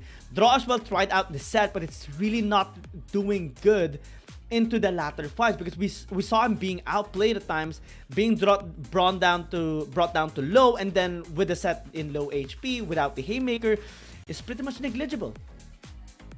Yeah, and it's such a sad day for a set when, you know, you get chunked out before the fight even begins, and you just kind of, you're not able to become a champ, you're not able to participate in the fight because when you're already 30%, what are you gonna do? You're gonna like dive in, showstopper, haymaker, everything in your kit, and then you just get blown up before you can even do anything. So looking at the stats, yeah, Mirmo's 29,000 damage on the Ziggs, you know, kind of expected. But what we didn't kind of expect was Calm being right up there in the damage numbers, out damaging his late opponent and almost getting to the same level as you know, Demon Kite, who is the dragon laner for NGX. He did more damage than Hyde, he did more damage than Aaron. And it's just because he's such a he was left alone basically by NAOS for a long time, and he wasn't shut down, he wasn't taken advantage of by Enigma Galaxy. So yeah, 7-0-3 on the Garen. 7-0-3 by Calm against Ajax, against all odds here of NGX. They couldn't stop him at all. Even with 2 people, he managed to stay alive, not being killed there by Aaron at the very end, or in that base push that he initiated. Took a lot of damage from the tower, from the Nexus as well, but still managed to just go into the mines here of NGX. That was a one-sided beatdown. I can't help it. I can't believe I'm saying this, but NAOS Esports is just dismantling NGX right now, and I'm really excited for the series. We started off in the series thinking that maybe NGX is going to be trying to re-establish control, maybe have a better standing ground because they had the momentum coming in from the 32nd Southeast Asia Games, and they learned a lot from there as well. Had really good experience with the international teams that they are facing here in this tournament too.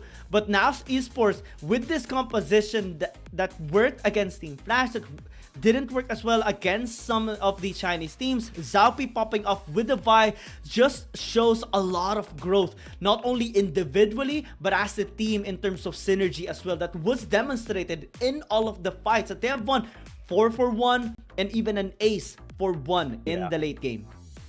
Absolutely. And now as Esports, they kind of picked apart the strategy of Enigma Galaxy there, because they were like, okay, they're playing an all-in composition.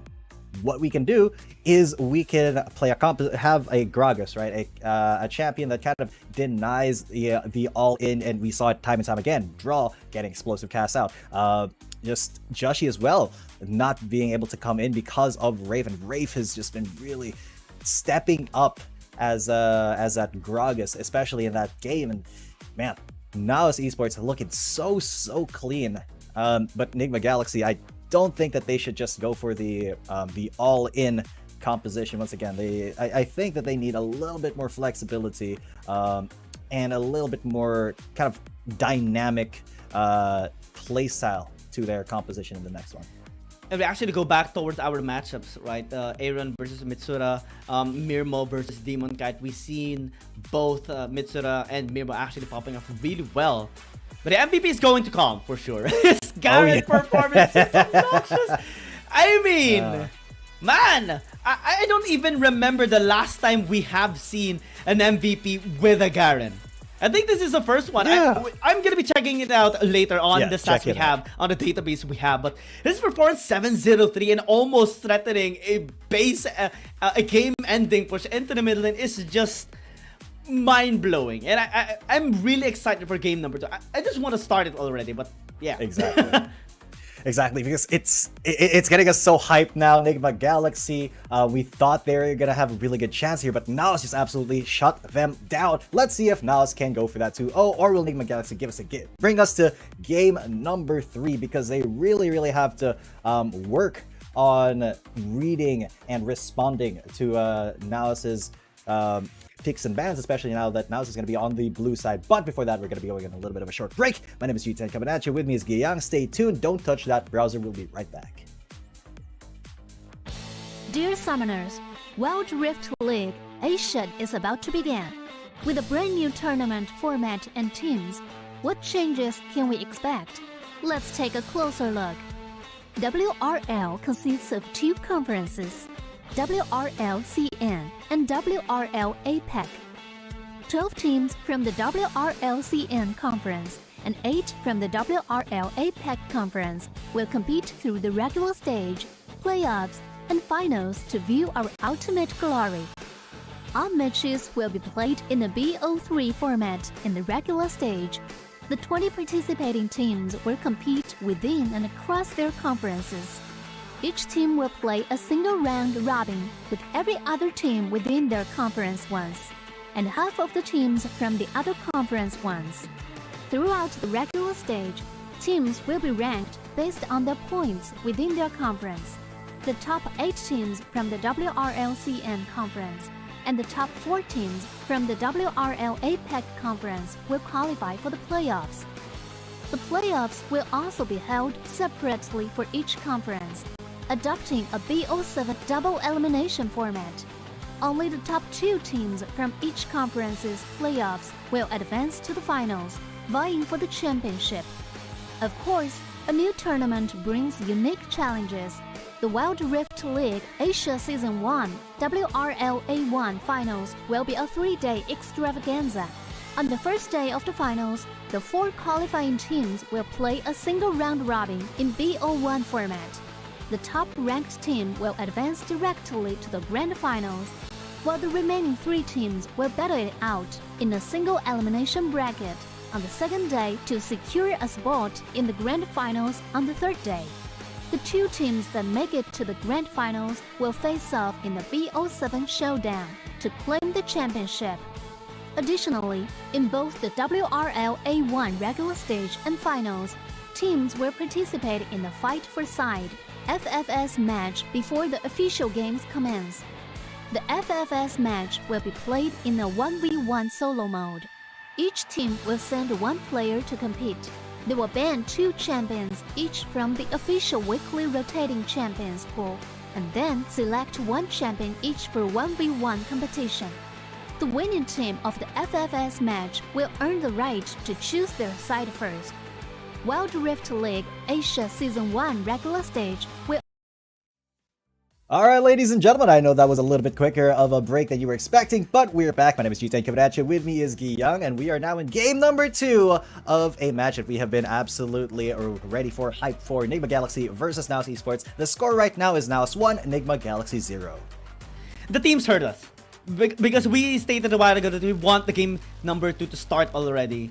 And they started faster than schedule. And I can't help but recognize here. NAOS Esports just having the Cupid buff. And it's working game number 1. They're channeling it again for game number 2. Will it work? Because now they're sitting on blue side, in which we have talked about a while ago. They only have won 1 out of 3 games they had on blue side. NGX has won only 1 out of 6 games. So it's not really the best performing side they are actually in. Also a big deficit here on the side of Enigma Galaxy because they're forced to ban away the Camille and the Aatrox.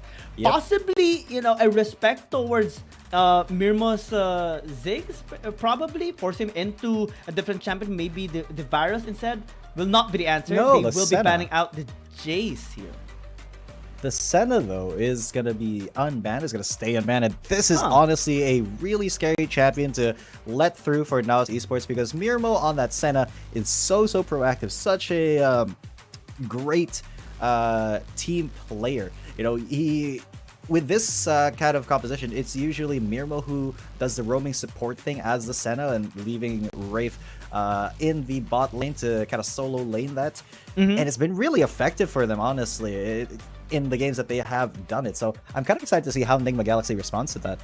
Yeah, the possible response that Enigma Galaxy can actually have here in this matchup, especially with the Senna picked up early, is pick up the Gragas and then the Varus. A very notable combination already that we have seen in a high success rate over the past few weeks, especially by the Chinese teams. But they are actually going towards Joshi's Kha'Zix. This is really good. Early take as well. A while ago it was banned away by NGX coming towards the second banning phase. But now they're banking on what worked here for NGX prior even towards this tournament. Aggression, aggression, aggression. Yeah, because that is the APAC style. That is the Philippine style. So much aggression and just... It's the MOBA equivalent of hold W, except, you know, in W in this case would be like the second skill. But I digress. The Galio is going to be coming out for Wraith, and it's looking like a real scary composition now for NAOS as they pick up that Vi once again. This looks like a team fight monster. But Joshi on that Kha'Zix, I think, is a huge risk here for Enigma. It is starting to be a bit of a risk. Again, NAOS Esports does have a lot of sustain and durability, really good backline access as well, especially that Zaupi again will be picking up his Vi that we have seen, you know, performing really well in game number 1, having really good backline access, having to protect Mirmo and Mitsura as well. But NGX will have their very own backline access. Having to pick up the Ziggs should allow them to not only have a single ability threatening a cool, you know, team fight with the Mega Inferno Bomb, but since they have the Gragas, they have a lot of ways to disengage from team fights onto NAOS Esports. Really good isolation play as well, so that Justy will have the isolated assassinations towards the backline of NAOS Esports. But also, with the Ziggs, they will have the tower push threatening towards NAOS Esports. A while ago, they did pick up the Rift Herald in our first objective spawning. Maybe this time they can unlock mid-tier 1 faster. Yeah, and that is so important here for the for this composition of Enigma Galaxy. You do want to get that mid-tier 1 out as soon as you can, you know, and it does kind of signal that Enigma Galaxy with Joshi are going to be looking to get that Rift Herald first, so NAOS can maybe plan around that. They do like getting that Drake first. They did it in that last game, but I can't believe it. Calm did so well that he drew a Garen ban. He was such a monster in the last game that Enigma Galaxy were like, okay, we're gonna ban the most basic champion in the entire game because Calm is just too good. It's too good. 7-0-3, even, you know, dominating a push, almost getting the game over here against Enigma Galaxy just because of his amazing performance. And now Enigma Galaxy gonna be banking on a lot on lane pressure. Renekton, one of the strongest and most aggressive champions in the Baron lane, gonna be picked up here for Hyde, and he is having a lot of success with this champion as well, at least in the laning phase, and he should channel a lot here towards the top lane. Mirmo, though, hovering, you know, the Ashe for the second time in this game number 2, should not be locked away since they did pick up the Senna already for the Dragonite for his side. Maybe, though, we can see another Lucian. Oh, never mind. Maybe a Jax pickup for the late game. Again, this is a Senna Galio composition, and if you are going to be backing on late game, might as well pick up a lot of late game champions. Yeah, that is a very late. Oh, that is let's go with Sir. Wow. I hope this goes through. I really hope. Yes, it will. He's gonna go for the Zed, wow. But that does mean that he's open to getting counterpicked here because Aaron has not yet selected his champion. Riven. Yeah. Riven against Zed, or honestly, they can flex that Renekton into mid versus Mitsura. Yeah, either is actually a pretty decent matchup. Yeah.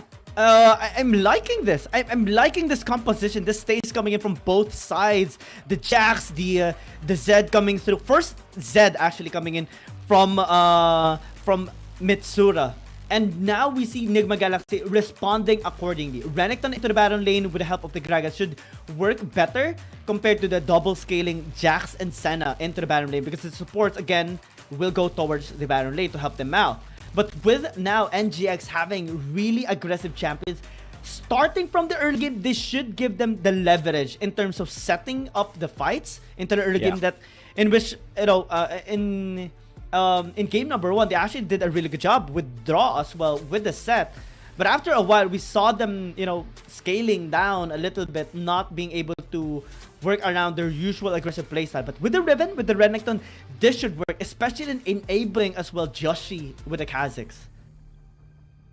I really like Joshi on the Kazakhs because it does mean that Enigma has a plan to be, you know, very proactive in the early game. But it is kind of execution dependent. You have to be able to kind of read the timings of the enemy jungler, kind of track them, and either counter gank with a huge opportunity presents itself, or just kind of look for the other lanes. Now, going into game number 2, I think that this is going to be a little bit more Enigma-sided, at least in the early to mid game. But if NAOS can hold on, then, you know, that Jax, Galio, Senna, Vi, they are just going to come online. And of course, Mitsura, if that Zed is able to pop off, man, it's going to be very difficult for Enigma Galaxy. But as you can see, it is going to be Wraith soloing in that bot lane, while Mirmo and Calm are going to be doing that top lane, which means that Hyde is not really going to be able to abuse this Jax in the early.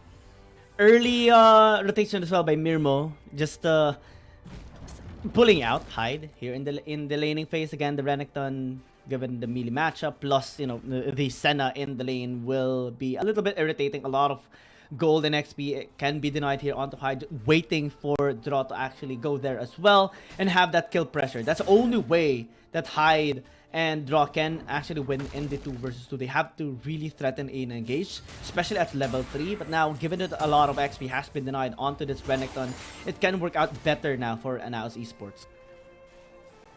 Yeah, NAOS Esports, they really had, I mean, they are just NAOS, man. They are incredible.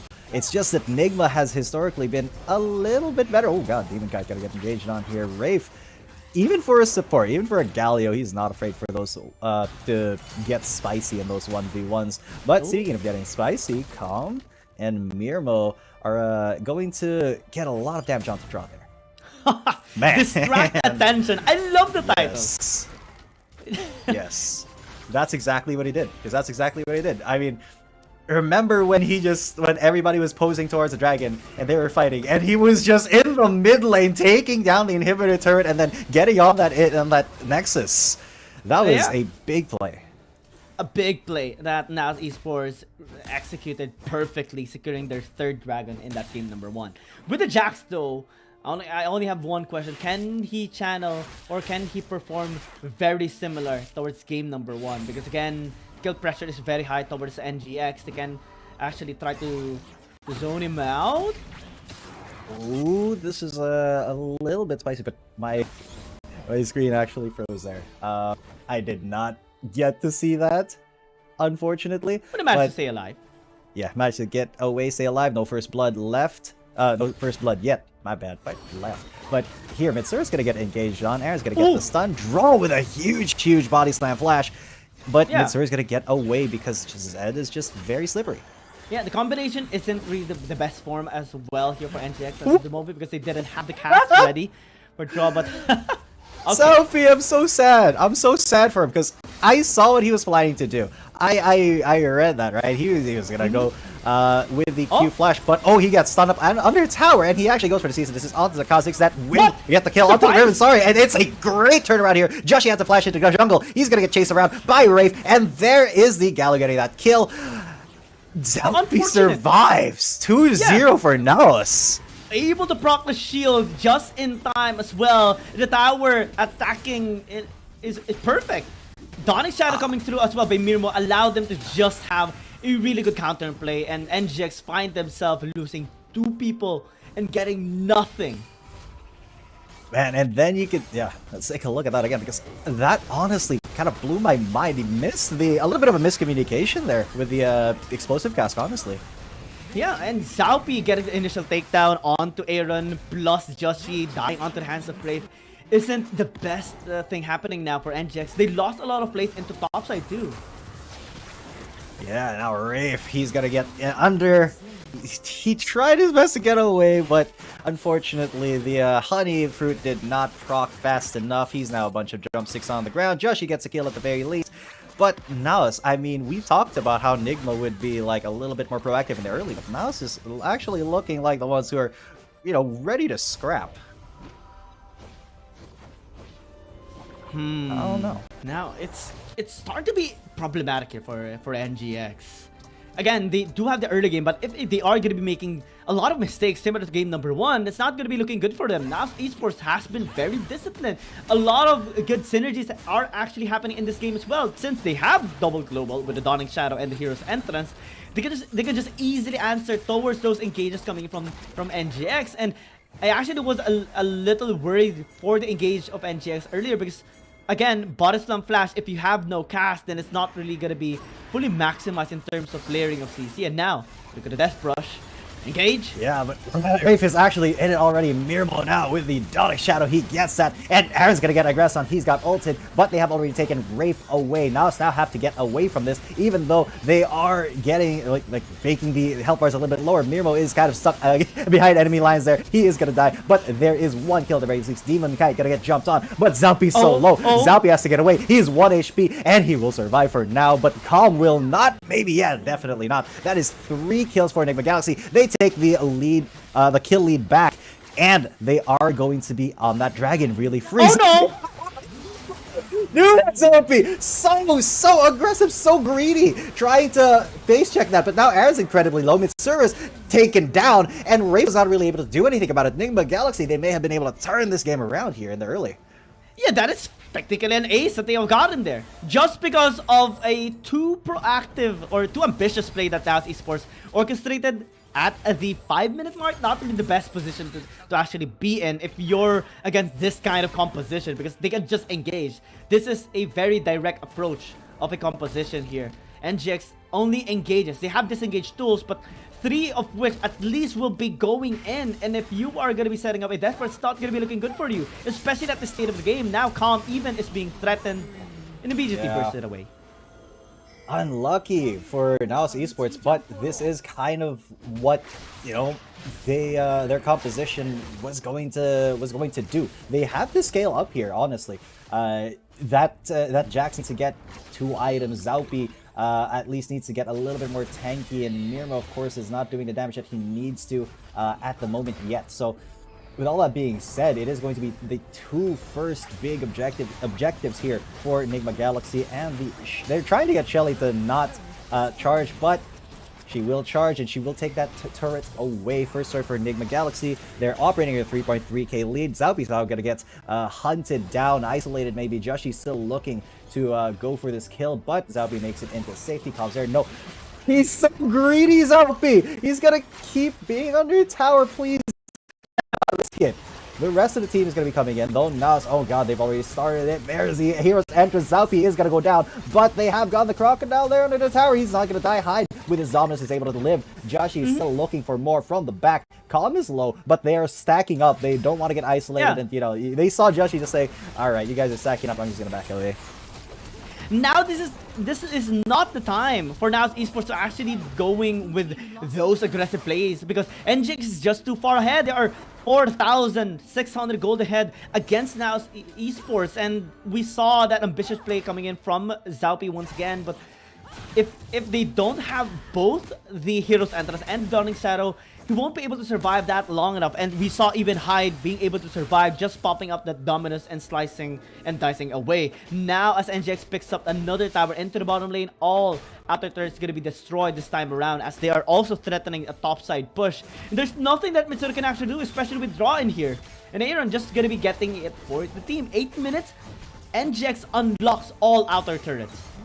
Yeah, but now they're trying to get more here for NAOS, but they have maybe been off more than they can chew. Joshi has to flash away, but he's gonna get taken down. There's the finisher. Hyde still under tower. He is safe because he's in Dominus, but Calm may not be. He has to get away. He jumps to his friends, but he did tag that exhaust. Now Zaupi so low, has to just walk carefully around those bombs, tiptoe around the tulips with me as NAOS get away, but they don't get the tower.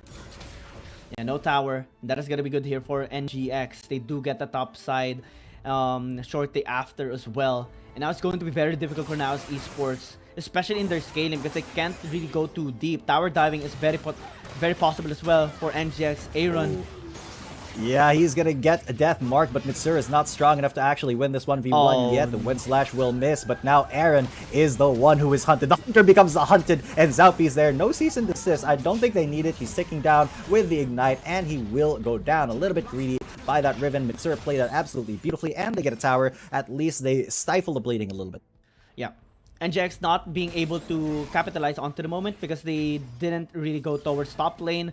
Most of them are trying to shove the wave into the mid lane, as well as get a couple of farms along the way. And now Esports making most out of that situation, able to at least mitigate some of the lead that NGX is starting to get. And Mitsuru having a really good outplay. I was starting to get a little bit worried, because normally we would see everyone coming in from the red side, collapsing onto the top side as well, but since that didn't happen, now Esports were able to not only get 1 kill, but also take a tower for themselves.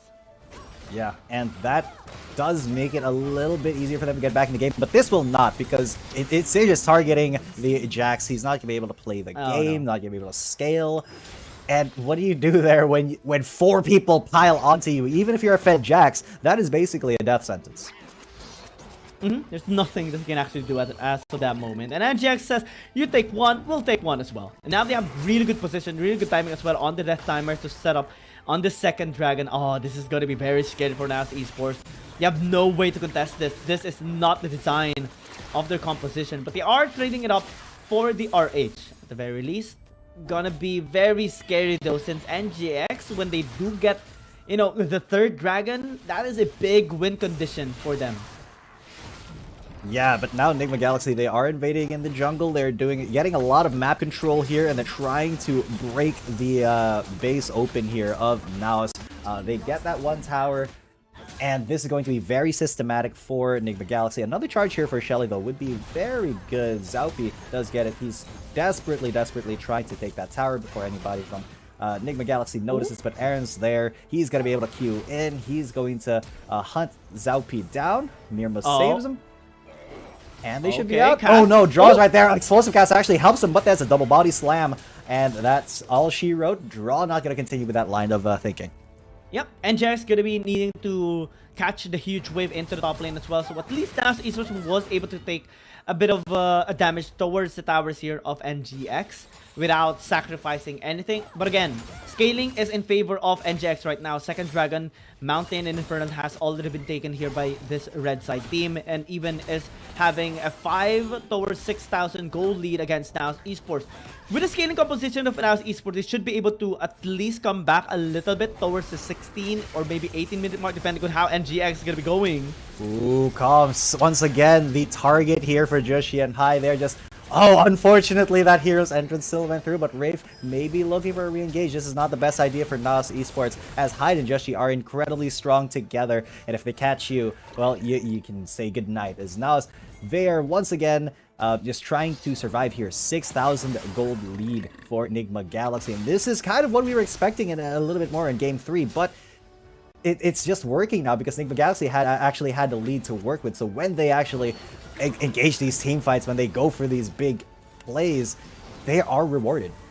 Yeah, and they can just easily post towards this Baron. They have a lot of, you know, really good fighter champions that they have picked up already. Even Hyde, Justy, and Drock can just start this Baron up. And given that they have the Kazakhs, isolated Baron, isolated objective can be easily taken down. There's nothing that NAOS Esports can do. This is gonna be bad.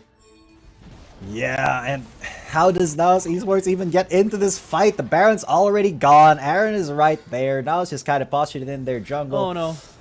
They don't really have a chance of stopping it, so it's better not to risk losing the game off of just one fight. And they don't have wave clear as well, so this is going to be very difficult.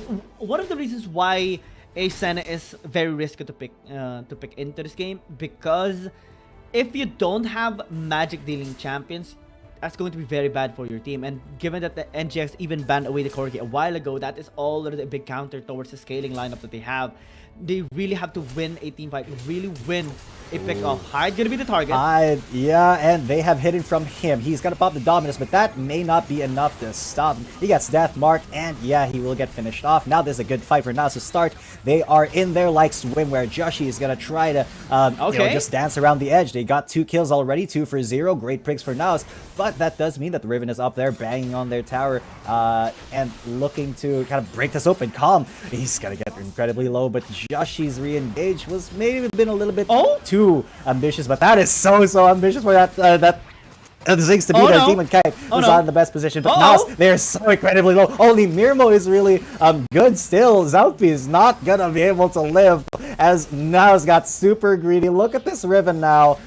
He doesn't care. Aaron doesn't care if you're a Zed. He doesn't care that you get a Death Mark, because the shoe is on the other foot. NAOS Esports, they're now the ones funneled into the base. Their Nexus is exposed, and Aaron is just going to 1v1 that Zed. There's no chance for him to actually win that. Column going to get the stun, and Aaron may still be able to get away with a stasis, perhaps, as he flashes and then gets the 3rd Q. Rafe was there waiting for him, but that is a good pick onto the Nexus. The Nexus again. God. NAOS Esports has to... No, please. No minions here coming from NGX, but they will be picking the tower up into the mid lane, threatening a tower takedown as well onto the inhibitor. Life though, not gonna be engaging thoroughly, but they do. That is a huge engage though, but Hyde does go into stasis. The rest of NAOS, they are melting though. There is 1 kill on Enigma Galaxy, and Joshi's able to finish off Hyde. Demon Kite though has to get away, so does Yoshi. But overall, that was a really good outcome for NAOS Esports. They got another couple kills there and keep their base alive, but at what cost now? Mitsur trying to hunt both of them down, gets the Death Mark onto Demon Kite. Demon Kite will die. Joshi though is a little bit too powerful to fight isolated, and he's going to be finding Mirmo here in a bit. He goes for Dawning Shadow onto himself. Actually saves his life and secures the kill against Joshi. A lot of kills and deaths here happening into this game. Very, very messy coming in from both sides, but NGX still having the better Speaking end. of more kills, more deaths, Rafe is not gonna be able to get out of this one unless he gets teleported on by Hyde. But Aaron's still gonna finish off that kill. Now he has no wind slash. He's gonna get stunned up, and Mirmo misses his E, and now Column's not able to actually retaliate. The rest of Enigma Galaxy, though, they are going to be coming in, and this is not good for NAOS because they don't have their support for this dragon fight, and the super minions are going to be fumbling into the base soon. There's a Dominus. Hyde is in there, and he has started to take out Weibo members. Oh my god, he stole the dragon as well, and now NAOS, they have to go for broke here. They have to put everything down, but Zaupi and Mitsura are not enough. Hyde is already dead. What can they do? Zaupi is just going to fall down, and it's all up to the mid laner of NAOS Esports to save this game. Can Mitsura do this? He's not fed enough. He is a level behind Yoshi. He's just hit the 14 now, but he's gonna have to do a 1v4, 1v5 here. No, that's not gonna be possible in any way, shape, or form. He's gonna get killed, but at least he takes one with him before the Nexus explodes, and we go to game number 3. All right, not really the I would say the cleanest game that we have seen as of all the time, but again, it is a win for an NGX, for Enigma Galaxy, and we have seen a lot of mistakes happening from both sides, and it started off a little bit bad for NGX, especially with NAOS Esports having a really good kill into the mid lane after they overextended. But this game has been filled with a lot of mistakes coming from both sides, and having to just punish it entirely, and having to just be staying aggressive as much as possible. But NGX managing to come through till the very end. Now is posing for game number 3. Zaupi missing the smite onto that last dragon is a little bit confusing for my side as well, and Hyde managed to steal it away from them as well. Isn't really the best form that you want to have in this game, especially after game number 1. We have seen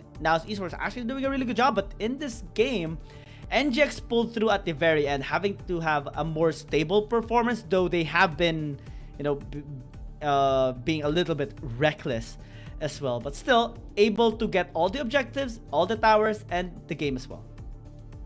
Yeah, a huge win there for Enigma Galaxy, and honestly, that is exactly what they needed here. That is exactly what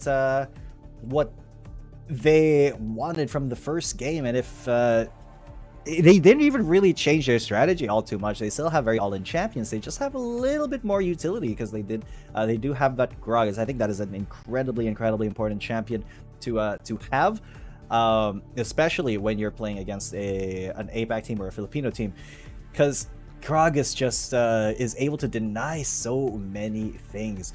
However, it will still be, you know, game number 3 here, and it's honestly a coin flip. We've had 2 games where either side really dominated and took the game by storm.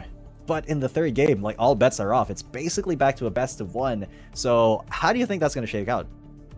Well, first and foremost, they have to really patch up their reckless moves here in this game, because game number 2 with let's say this is not the best form that both teams has had, especially all throughout the tournament. I mean, it is a lot of kills that we are seeing across the board, but it's mostly because of some mistakes that they are making, not really because of a really good initiation that they're doing, a really good setup. So maybe they have to lessen the mistakes. Yeah, you want to limit test here and all to try to get or maximize the lead that you're trying to get here in this game, but it's not really the best way to actually do so. We saw as well Zaupi missing the smite, which is kind of notable. We saw NAOS Esports, you know, trying to chase down Demon Kai, but them actually being out-kited by a Ziggs isn't really what you want to have as an experience in this game against Enigma Galaxy. So maybe NAOS Esports want to go back into their usual form in game number 1. NGX want to also have the same form they had prior to this game as well, having to maintain aggressive playstyle, but also not being too reckless into the game that you're going to be giving a couple of kills.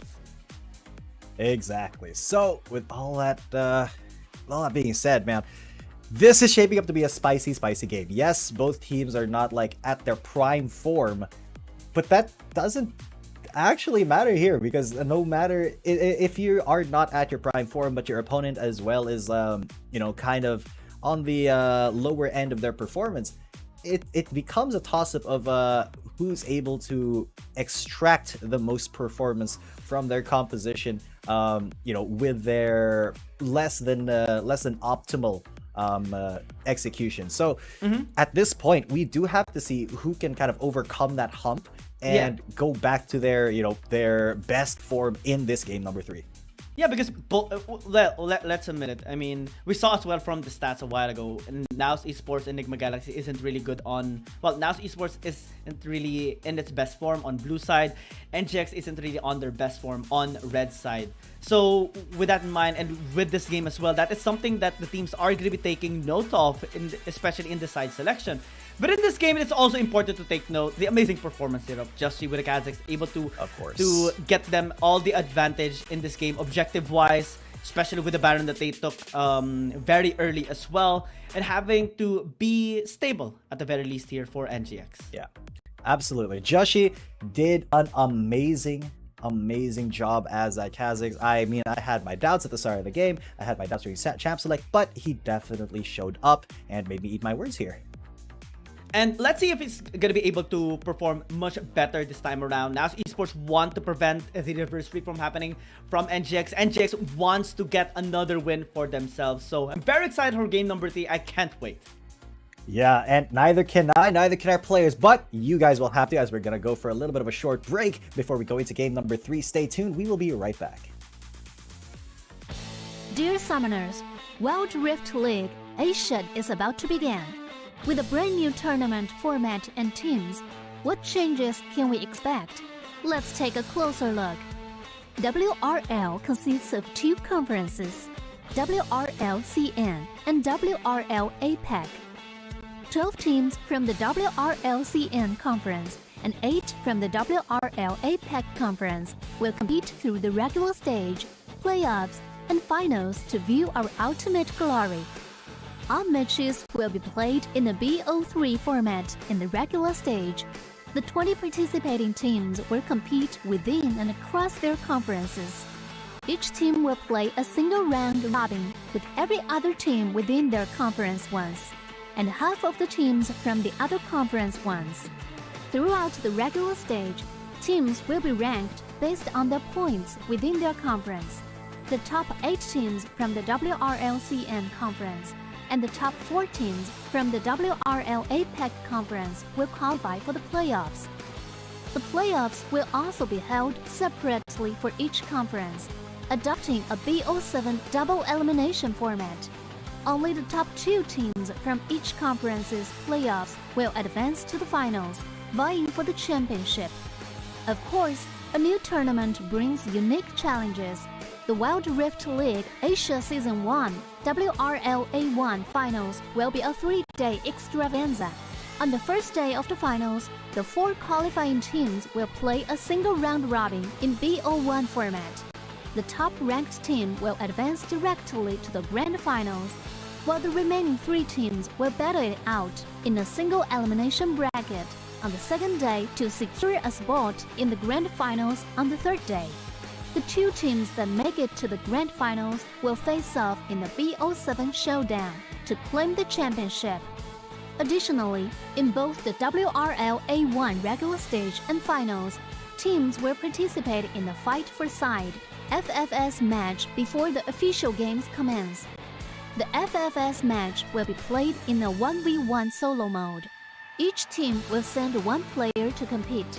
They will ban 2 champions each from the official weekly rotating champions pool, and then select 1 champion each for 1v1 competition. The winning team of the FFS match will earn the right to choose their side first.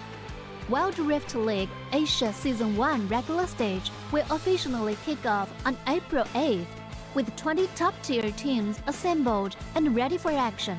Who will climb to the summit and seize the crown? Let's wait and see.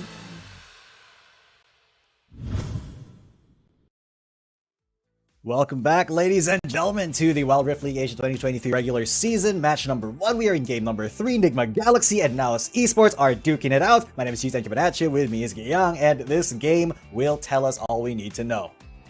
Yeah, hopefully both of these teams are going to be able to have a cleaner performance heading down towards game number 3 because, well, we are going to be seeing NAOS Esports going back on red side, similar to game number 1, and that game was very exciting as well.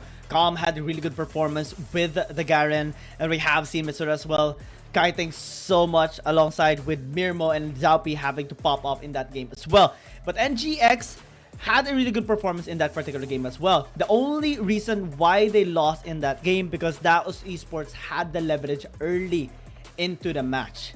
And I think that's something that they should avoid in this game number 3. Exactly, and you know, picking an early game jungler does give Enigma Galaxy that little bit of control over how they get that early and how they force NAOS to interact with them early. So I mean, Joshi, he did get the MVP for his Kha'Zix play in the last game, so that may be another Kha'Zix pick for them if they really want to control the early game. However, you know, they are on the blue side now, so that could be a little bit more difficult, a little bit more difficult of a pick and ban for them because this is kind of what NAOS is looking for. But again, Garen, they're so scared of Calm just wreaking havoc with a Garen. Oh man, Garen ban. I remember the days that we even see Gragas into the top lane and build with tank items. Jarvan as well into the top lane, just building tank as well, being the weak side of the game setup. And now NGX just banning the Garen away, giving a big respect towards Calm. Even the Lucian taken away from Mitsuru. Such a big respect towards the performance of NAOS Esports in game number 1. But NGX getting the Ziggs should allow NAOS Esports to have at least the Gragas or the Nautilus and the Varus if ever Mirmo wants to pick it up. Yeah, and Mirmo though, I do want to see his Ashe. It's still open. Yeah. But he has not really been too partial to it. He's been really looking a little bit more like an AP carry or Senna player lately. So this Ziggs getting first pick here actually for Demon Kite may kind of force Mirmo onto a champion that maybe he wouldn't have liked and may not do all too well in that. Nautilus though, depending on what Enigma Galaxy fills the rest of their composition with, this Nautilus could actually break NAOS Esports. Now as they pick up the Renekton, this is looking good here for Enigma Galaxy. Because we see a very aggressive champion, Renekton, and a very aggressive support as well, the Nautilus. So solo kill wise or kill pressure wise, it is going to be very high coming in from Enigma Galaxy. NAOS Esports has to be very careful. And our question, our players, has been answered here. When NAOS Esports, Mitsuru or Mirmo going to be getting his Ashe again. Yes, finally we see the Ashe Lord here coming out once again. It's been too long. It's been too long that this Ashe has been left unbanned and unplayed by Mirmo. We're going to see those homing enchanted crystal arrows once again. I mean, hopefully, because that is just a trademark here of this man, and this is why to this day Corky ban would be good, but to this day NAOS still draws Ashe bans just because teams respect Mirmo on him so much. Oh yeah, I mean, I miss the Ashe of Mirmo. The homing enchanted crystal arrow, just getting a really good setup here for NAOS Esports. And taking down Rare Atom is really amazing to see. And now they are going to be trying to challenge that into this game, into the final game against Enigma Galaxy. Wukong going to be taken away here by Enigma Galaxy. But now Esports, well, since Corky is available, Enigma Galaxy can actually take it up into the mid lane for Aaron to use against the Jace. If ever this is gonna be a mid lane Jace, because jungle champion hasn't really been taken just yet here for NAOS Esports, and this Jace can still go there. But with the Fiora, wow, that is a really good pick coming in from NAOS Esports. Golly. Yeah, this is going to be very scary now for it got even scarier now for NAOS Esports. Look at all of this unbridled aggression that Enigma Galaxy just has in store for these team fights. I got a Lee Sin, a Renekton, the Akali as well. This is going to be very, very tough for NAOS Esports. No way. No. Zaupi, no. Mitsura, no. Mitsura. I love this. Okay, I love this. it. I do. Okay, let's talk about it. Let's nerd out about it a little bit. Kassadin, Mitsura, pocket pick.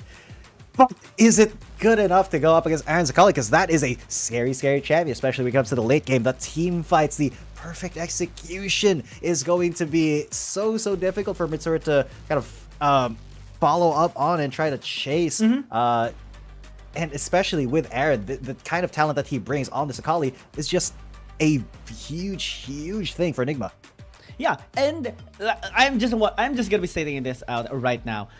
Mitsura never lost a Kassadin versus Akali matchup yet here in this tournament. He won against Rare Atom in game number 2, and he won against Cerberus Esports in their game number 1. And now it is going to be a big challenge here, even for Enigma Galaxy. I love their draft. It is very aggressive. It's very telling of how Enigma Galaxy plays. But with this lineup of NAOS Esports, especially the Kassadin, it can actually really work here for Mitsura. The only thing I am concerned about is the early game. Because NAOS Esports, they are very weak in the early game. They have to really rely on Wraith and Mirmo setting up the plays, especially with the Enchanted Kiss Arrow, to enable their team fighting or single target pickups, and also disable some of the aggressive engages that NGX is going to be looking. Yeah, so once again, NAOS is going to have their Dragon laner up in the Baron lane with Calm, leaving Wraith to kind of solo that bot lane. But look at this level 1 start from Enigma Galaxy. They're looking for Zaupi. They're looking to get this early kill, and he has no clue. He has zero idea. Joshi is going to start his Raptors there with Draw, and if they're gonna meet at the red buff, this could mean an early first blood for Enigma Galaxy. Oh yeah, Draw has his eyes set on him already. He's been seen.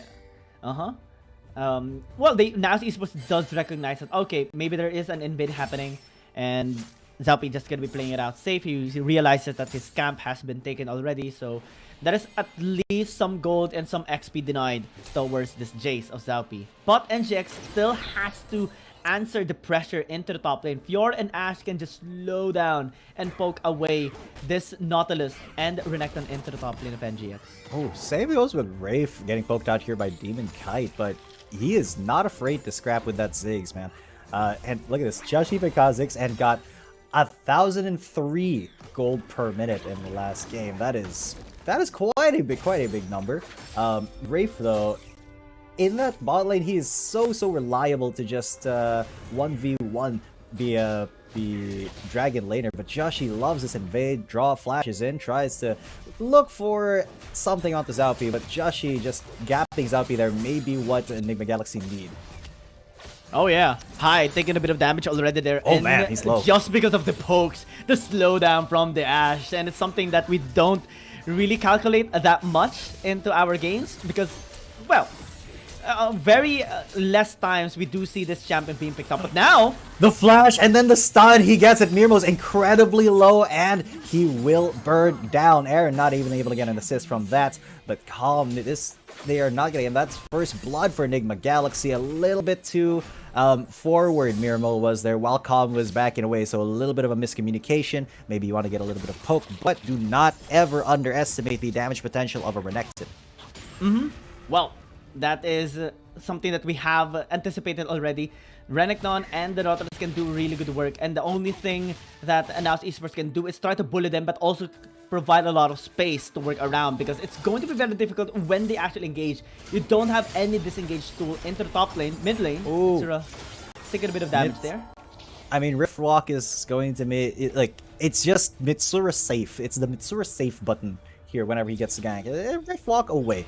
Unless Aaron, you know, he goes actually lands a shuriken, goes for the perfect execution and stuff. But then if Mitsura is skilled enough that should not be a problem. Look at that, he just sidesteps that shuriken pretty effortlessly, but Aaron now on this Akali with a level 5, he has a huge potential of just roaming and getting his lead that way, especially with Wraith in the bot lane just left alone there. Top lane, gonna be pressured. They're not here. gonna go for a dive, right? It's kind of possible, though depth chart isn't available, but if they... Okay. Draw has been seen. Now they know. Draw has been seen. They're going to get onto that tower. It's a 3 versus 2. They should not be diving this, not at this level. But Aaron's there as well. He's going to be coming into this fight. It's a 2 versus 4 looking like. Zalpi's there as well.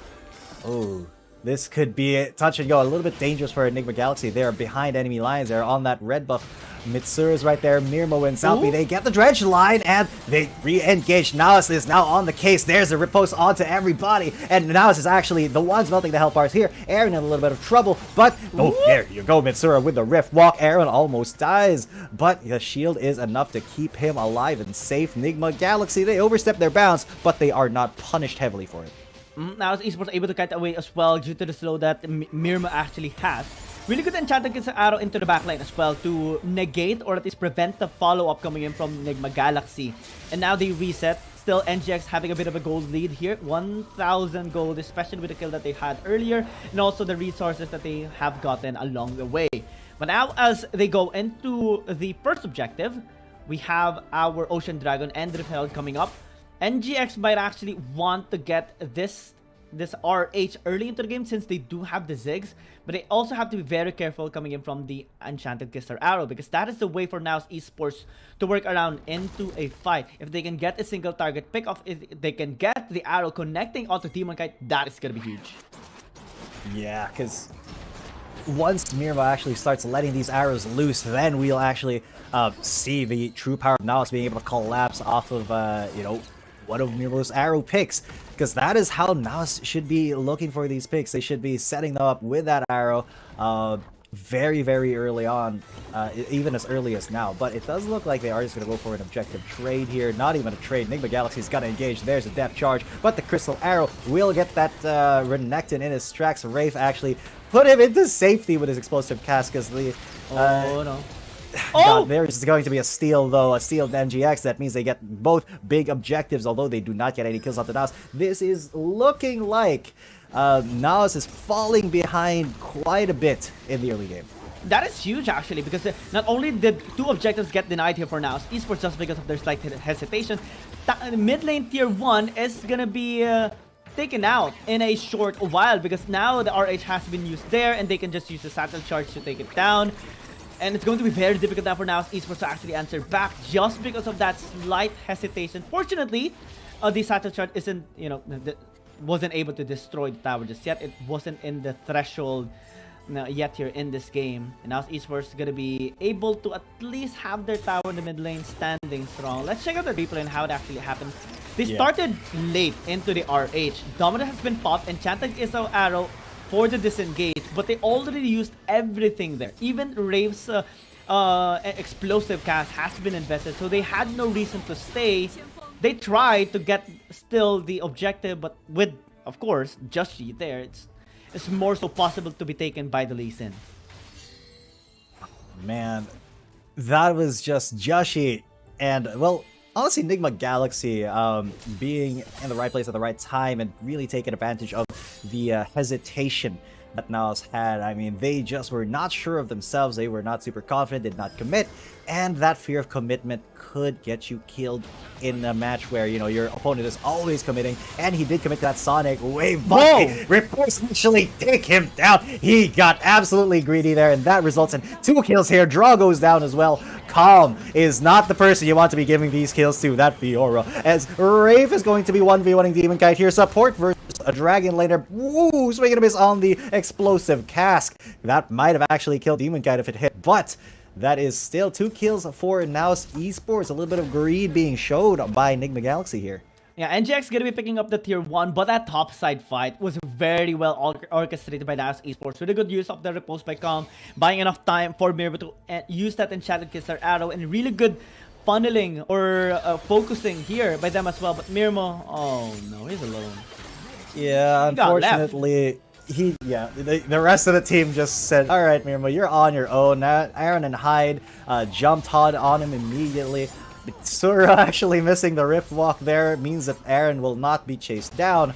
Not actually sure if he missed it or he intentionally like ran into the wall or Rift Walked into the wall so that he could get the slow onto the Akali without being in too much damage. But regardless, that will still be a turret trade there, top or bottom, across the map. But Mirmo should be a little bit more careful now. Especially because of that small mishap into the top lane. But Calm, having 2-0 already on the board, should give them this slight leverage that they need to set the momentum up with their Baron laner. High just trying to zone him away. Does have Demon Kai'San later on the way as well into the top lane. Mitsura. Ooh, that's a death charge onto Mitsura, so he will not waste his Rift Walk. There's the field goal from the Enchanted Crystal Arrow, but Mitsura may be looking for a re-engage. He did get a Rift Walk in, but surprisingly little damage has been done to Mitsura even after that death charge. A slight miscommunication coming in here from NAOS Esports, and with the arrow not connecting on the Justy, that would have been really good for NAOS Esports if ever it had it connected. But now it gives at least a reset here for both sides. 2,000 gold lead, almost 3,000 gold lead by NGX. Mitsura still trying to scale up. Again, this is a Kassadin that can do really good work into the late game. Already level 10, 2 items in, I believe, or 3 items in already. And NAOS Esports just trying to scale up in this game. Fiora of Calm hasn't been really threatened just yet, so that's another angle that they can actually take here for NAOS Esports. NGX is trying to maximize the objective taken that they are getting into this game. Second RH, no contestation. Yeah, Nigma Galaxy now actually commanding respect across the map. They just... NAOS was not interested in getting that Rift Herald at all or positioning for it because they knew, you know, Nigma Galaxy has this. If we try to fight them, it is highly likely that we will die. Now, High, though, he did get a stun onto Mitsura, but there's not going to be a huge engage there. I think what NAOS Esports really wants is this dragon and then to try to go from there because, honestly, the lead is not that huge yet. It's going to be very difficult to take this Mountain Dragon because, again, it is the tankiest dragon of all Elemental Drakes here in Wild Rift. And we have seen a lot of really bad plays coming in just because of a miscalculation on the damage towards this Mountain Dragon. Now NGX taking it. No contest. Second Drake. No contest. A double objective again. Not good here for now. All 4 objectives that have spawned so far have been Enigma Galaxies. Now, why is NAOS not fighting them? You know, they don't want to risk making a mistake and having a sloppy team fight and, you know, furthering Enigma Galaxy's lead even further. But they should at least be positioning and making it harder for Enigma Galaxy to just take these objectives for free, you know, maybe get some lane pressure on, but they barely even did that. They kind of just froze the lanes. This is looking like NAOS Esports do not have a concrete game plan against Enigma Galaxy right now.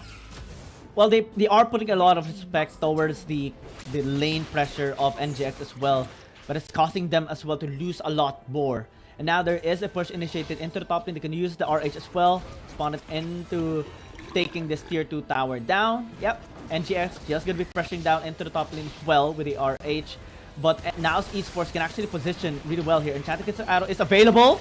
There it is, it hits, it gets a hide, but he's able to dash, slice away actually before it hit. And now Mitsura is in a lot of trouble. He gets Step Charge and the Sonic Wave, and he is going to get taken low and taken down. Joshi is the one who secures the kill, and Mirmo's trying to keep his team alive, but Rafe is not there, and there's another kill. It's 3-4-0. Nigma Galaxy are absolutely commanding respect here. They are now in the driver's seat of this game. Yeah, there was no reason for Mitsura to run around in that position or in that path because NGX already had established control in the top side or the red side jungle of Zaupi. So the path is very dangerous to come across, and they just punished him. Enchanted Crystal Arrow was already used. They used the cast to try and prevent any follow-up, but let's check out that replay again. Just having a really good kick actually enabled a really good follow-up coming in from NGX, even connecting another Sonic Wave there onto him just to finish up the kill. And without the Kassadin, there was nothing really to work around here for NAOS Esports. They don't have the massive damage that the Kassadin normally has for a team fight, and they have to really be playing it safe now because, again, another lead by NGX going towards 6,000 now. Double sacks on the Dragons as well. In a really good position for this Baron. Can post for game end against NAOS Esports. Yeah, what I really don't like about NAOS Esports composition right now is Zaupi. His Jace has not really been doing all too much in terms of, impact for the team. He has been like counter jungled since the start, yes, and absolutely pressured by Joshi and Draw, but still, that's your fault for picking Jace as a jungler. He really in the early game loses to champions like Lee Sin, especially when it comes to that presence, and now he's just losing to Joshi. All his buffs, his entire jungle, this man cannot even farm. Nigma Galaxy owns this entire map right now. Oh yeah, the entire game has been taken control here by Nigma Galaxy. NAOS Esports, they have some windows of opportunity, but they weren't able to actually execute it the best form possible. Since they are just trying to scale up, especially with the Kassadin. Ashe not really doing a whole lot of damage into the team fight. Mostly it is a utility champion at the very most. Because, well, you do have the slows, you do have some pokes, you do have the enchanted Isar arrow to land it on the crucial target here on NGX side. But we haven't really seen the split push coming in from Calm simply because of the other pressure that NGX is posting into the other lanes. And they can just answer the wave. They can send out Hyde into the bottom lane, clear up the wave, and then threaten another dive here towards the rest of the members of NAOS Esports. And with the Baron, it's very much possible now for the taking of NGX. And again, Calm is going to be forced away from split pushing. Yeah, because Calm really cannot afford to let his team, fight 4 versus 5, even though he wants to be splitting on that Fiora, even though he is the one doing technically the best in NAOS. There's just so many uncertain things. Look at how dark the map is for NAOS. They have absolutely zero vision, but now they're gonna get engaged on and onto Mirmo. He's gone immediately, melted absolutely. There's 3 members who got touched by the Mega Inferno bomb, but now the depth charge will get denied, but still a kill onto that Fiora. That's 2 already. Mitsura and Zaupi running for their lives, but NGX, they want everything here. That's not going to be a followed up Sonic Wave for Joshi, but is a 3-4-0 so far. And with the Baron up and the Dragon spawning in 10, Nigma can just go for both of these objectives, while NAOS really can't do all too much about it. Zaupi is still level 12.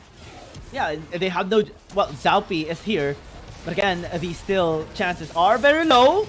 And they're gonna jump onto NAOS Esports. Zaupi taking incredibly low. Mitsura's got in contact as well with a Sonic Wave. He's gonna get Dragon Information away. Joshi lives with just a sliver of health, but they did get the jungler of NAOS Esports. That means they can go for this Drake instead. Just arrow? Ooh, arrow hits, but that should just be Mitsura. He gets the safety. That arrow was supposed to bring you to safety, not make you tank another Sonic Wave. But yeah, this is just Nigma Galaxy running away with this game. Well, it's not the time right now for NAOS Esports to pop off. They're trying to establish that control. Was not the time. It's Nigma Galaxy. Aaron, he actually gets exposed. He's so low, but he manages to get away. Joshi's onto Calm, and he gets a kill onto that Fiora, while the rest of NAOS absolutely melted on the right side as well, as Mitsura and Wraith are the only 2 members left. Miro has not really done a lot on his Ashe right now. His Enchanted Crystal Arrows have not been off cooldown. We haven't seen all too much of them that had great impact. But this is just how the game is sometimes, man. NAOS has just... They gave up their early game to go for a scaling composition. But then Nigma Galaxy were like, alright, we will not even let you get to scale that. Yep. And this is one of the downsides of picking up the Ashe. You only have a single target pick off, a slight window of opportunity to work around in that global ability. But... compared to something like Varus, not really that much effective. And if we see NGX just punishing them just because of that small fact, just because the Ashe wasn't fully utilized here by NAOS Esports. And NGX getting the Baron, getting all the dragons as well, should be, kind of like, well, the Exodia right now for NGX. The only thing lacking is that Elder Dragon for the taking, but it's still 2.5 minutes away. They can just end this game right now. Yeah, this is... NAOS have to make a pretty big, desperate play here to get back into the game, unfortunately, because Nigma Galaxy has... They have everything that they want, that they need. They have an 11,000 gold lead, they have all the outer towers taken, and they are just going to start sieging these these inhib towers. Wow. What can the rest of NAOS do? They can try to go for a pincer maneuver. Mitsura, though, he's already incredibly low. He gets Death Charge, but he's in stasis. There's coming in as Mitsura gets incredibly low, but Mirmo's the first one to die. The rest of NAOS, though, it's a 2v versus 2 over there, but it's not gonna get one. Calm and Mitsura once again, the last man alive, not for long, because Mitsura does get caught, and that is gonna be game over for NAOS Esports. That's a reverse sweep, though, for Enigma Galaxy. Yep. Congratulations to Enigma Galaxy. They are going to be getting a win against NAOS Esports in a clean manner. Reverse sweep. We even see TG here. Just showing a bit of his bumps, and NAOS Esports going to be back on the drawing board after that loss. We have seen them doing really well in game number 1, but with this Ash pick, we kind of wanted to see Mirmo again on the Ash pick, but not in this kind of performance. Now we do see a lot of ways on how this Ash pick can actually be countered, and we saw more of really good plays coming in from Demon Kite with the Ziggs, and Mirmo having experienced a hard time, especially just because of the Baron lane champion and the support champion that NGX have picked up, the Renekton and the Nautilus, having to have a really high, kill pressure into the lane. Calm tried to pop off, but given the other leads that NGX are already getting across the map, he couldn't really pop off, similar to game number 1. He had a 2-0 performance in the early game, but couldn't really split push because NGX keeps on dragging him back towards a team fight that they are orchestrating a lot of times. And now Esports getting caught so many times in the game allowed NGX to just get everything, all the dragons, all the RH, and even the Baron, and just game. I mean, if we're being honest, that was just not the early game that NAOS Esports really needed, and it kind of shows that Zalpi was just not able to be effective. He wasn't able to really be a champion. But what's even less effective was Calm. 7,000 damage only on this Fiora, the lowest damage on the team. Very, very unfortunate, because he was supposed to be the duelist that kept Nigma distracted while NAOS was kind of trying to farm up. But he really wasn't able to split push at all. It's going to be tough now for NAOS Esports, especially after that loss. But on the positive side, we do see now Enigma Galaxy getting their second win. So they will be having the same number of series wins compared to NAOS Esports, getting their second win after their victory before against Trace Esports during day number 3. And finally, they will be able to rise above the slump that they have been having over the past few weeks. So what the next step right now is, again, both of the teams, they have to go back to the drawing board. What went wrong, especially in game number 2, because let's admit it, it wasn't really the cleanest performance by both teams. Game number 3 is a lot cleaner for NGX, but they still made a couple of mistakes. It's not the full form yet for NGX and NAOS Esports. So with this win, they really need to channel the energy that they have gotten in this series and try to work around improving their synergy, improving their picks, and improving the implementation, especially in the laning phase and team fighting, because that's something that Chinese teams are actually really good at, team fighting. They can struggle, and we have seen them actually struggle with the early game against our APAC teams, especially from our PH teams, but team fighting is what sets them very different from APAC. They're just so clean with it, and I think our PH teams, our APAC teams can also work around with that. Yeah, and it's going to be Hyde with the MVP of the game. I mean, if we're talking about early game, we're talking about Renekton, and we're talking about that 5-0 and 6 KDA. This is also going to be Hyde's first MVP. So big congratulations for him. And you can see he did not take any defensive items there. Everything was full damage for Hyde. So, he played the Crocodile Fantasy to its T. Even in game number 2, right? He was able to completely dismantle Calm into the Baron lane with the help of Draw as well. So really good props here on the side of NGX with this fantastic victory. We also are going to be having an interview, and we're just waiting for a start. And if any comments here, again, G10, on their performance on this win? I am honestly a little bit disappointed now that NAOS did not draft a more balanced composition. They absolutely they put all of their eggs in the scaling / Mirmo basket, but they didn't really leave a lot of leeway for themselves in the early game. So it just kind of made sense for Enigma Galaxy to draft such an early game composition, right? And that was actually how they were able to play it so perfectly that NAOS really was not able to do nearly anything that game. They only got 2 kills, and both of them were on Calm as well, I think. Yeah, and I think they would have performed much better if you have seen Mirma on the Virus. Just my take. The Virus is really strong right now with regard to the meta. Have it to be paired with a Gragas or the Nautilus or even a Galio. He can just do a lot of work, especially in anti-team fighting. And against a team fighting based composition that NGX did make here in this game number 3, it would have been better. But again, at least we have now information onto the additional information on the Ashe. I think NAOS Esports will be dropping that Ashe pick at least for some time and will be working on what has been working better for Mirmo, especially a while ago in game number 1. We have seen him with a 6. He did really pop off with that champion, and also with the Virus, he is actually very talented in using that champion as well. So maybe a slight change, a slight development here on the side of NAOS Esports should be very positive on their end, at least in terms of contesting against other APAC teams, securing their spot as well here in top 4, and maybe even channeling it out towards our CN teams. Yeah, I mean, here's hoping, right? But with that win by Enigma Galaxy, I'm fairly certain we are operating on a head-to-head system in the standings, so that does mean that they will be above NAOS Esports at the moment. For the standings, it makes them number 2 in the APAC region right now, so that's gotta be a feels good for Enigma. Of course, as well, like taking down one of their rivals here in the local PH scene in such a decisive fashion has to be like a huge weight off of their shoulders. It's very different from, or at least there is still a gap compared to the performance of KT Rolls or Y having 6-3 in terms of their scoreline, right? But this is some progress that NGX is actually having right now, come from our 32nd Southeast Asian Games, winning against Vietnam at the time, or Cerberus Esports. Now they're able to win against NAOS Esports, again a stepping stone for them as well in terms of developing a better craft, a better synergy towards this game.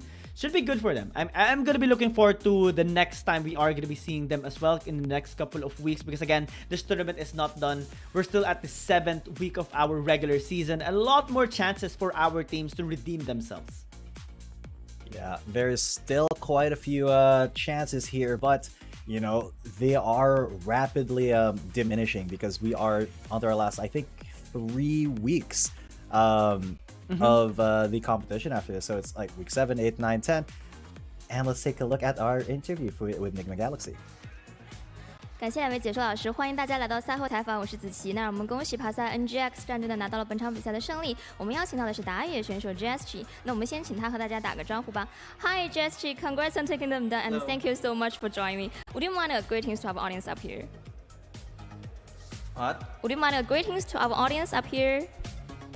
A greetings like. Hi guys. Okay, thank you so much. I'm just the jungler of Tigma. OK, thank you. 那么第一个问题想问到他的是，因为他们刚刚是在这个我们2023年东南亚电竞运动会的这个英雄联盟手游电竞项目上呢取得了金牌，想问一下拿到这个荣誉对于他们来讲有没有一些不一样的感受，会不会给他们额外的信心呢 ？So let me congrats again on your gold medal of the Southeast Asian Games. So is there any different feelings coming back to the stage with the honor? Any maybe confidence for you guys? We're really confident because we won gold medal last tournament, and I think we're pretty excited to play here in WRL because we miss it.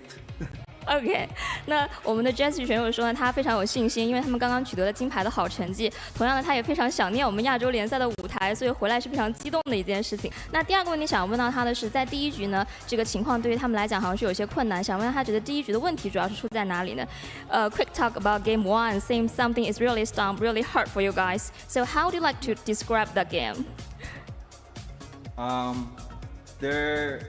I think the enemy is really good. Like they always poke us before we go in. That's why it's so hard to go in because our HP bar got very low.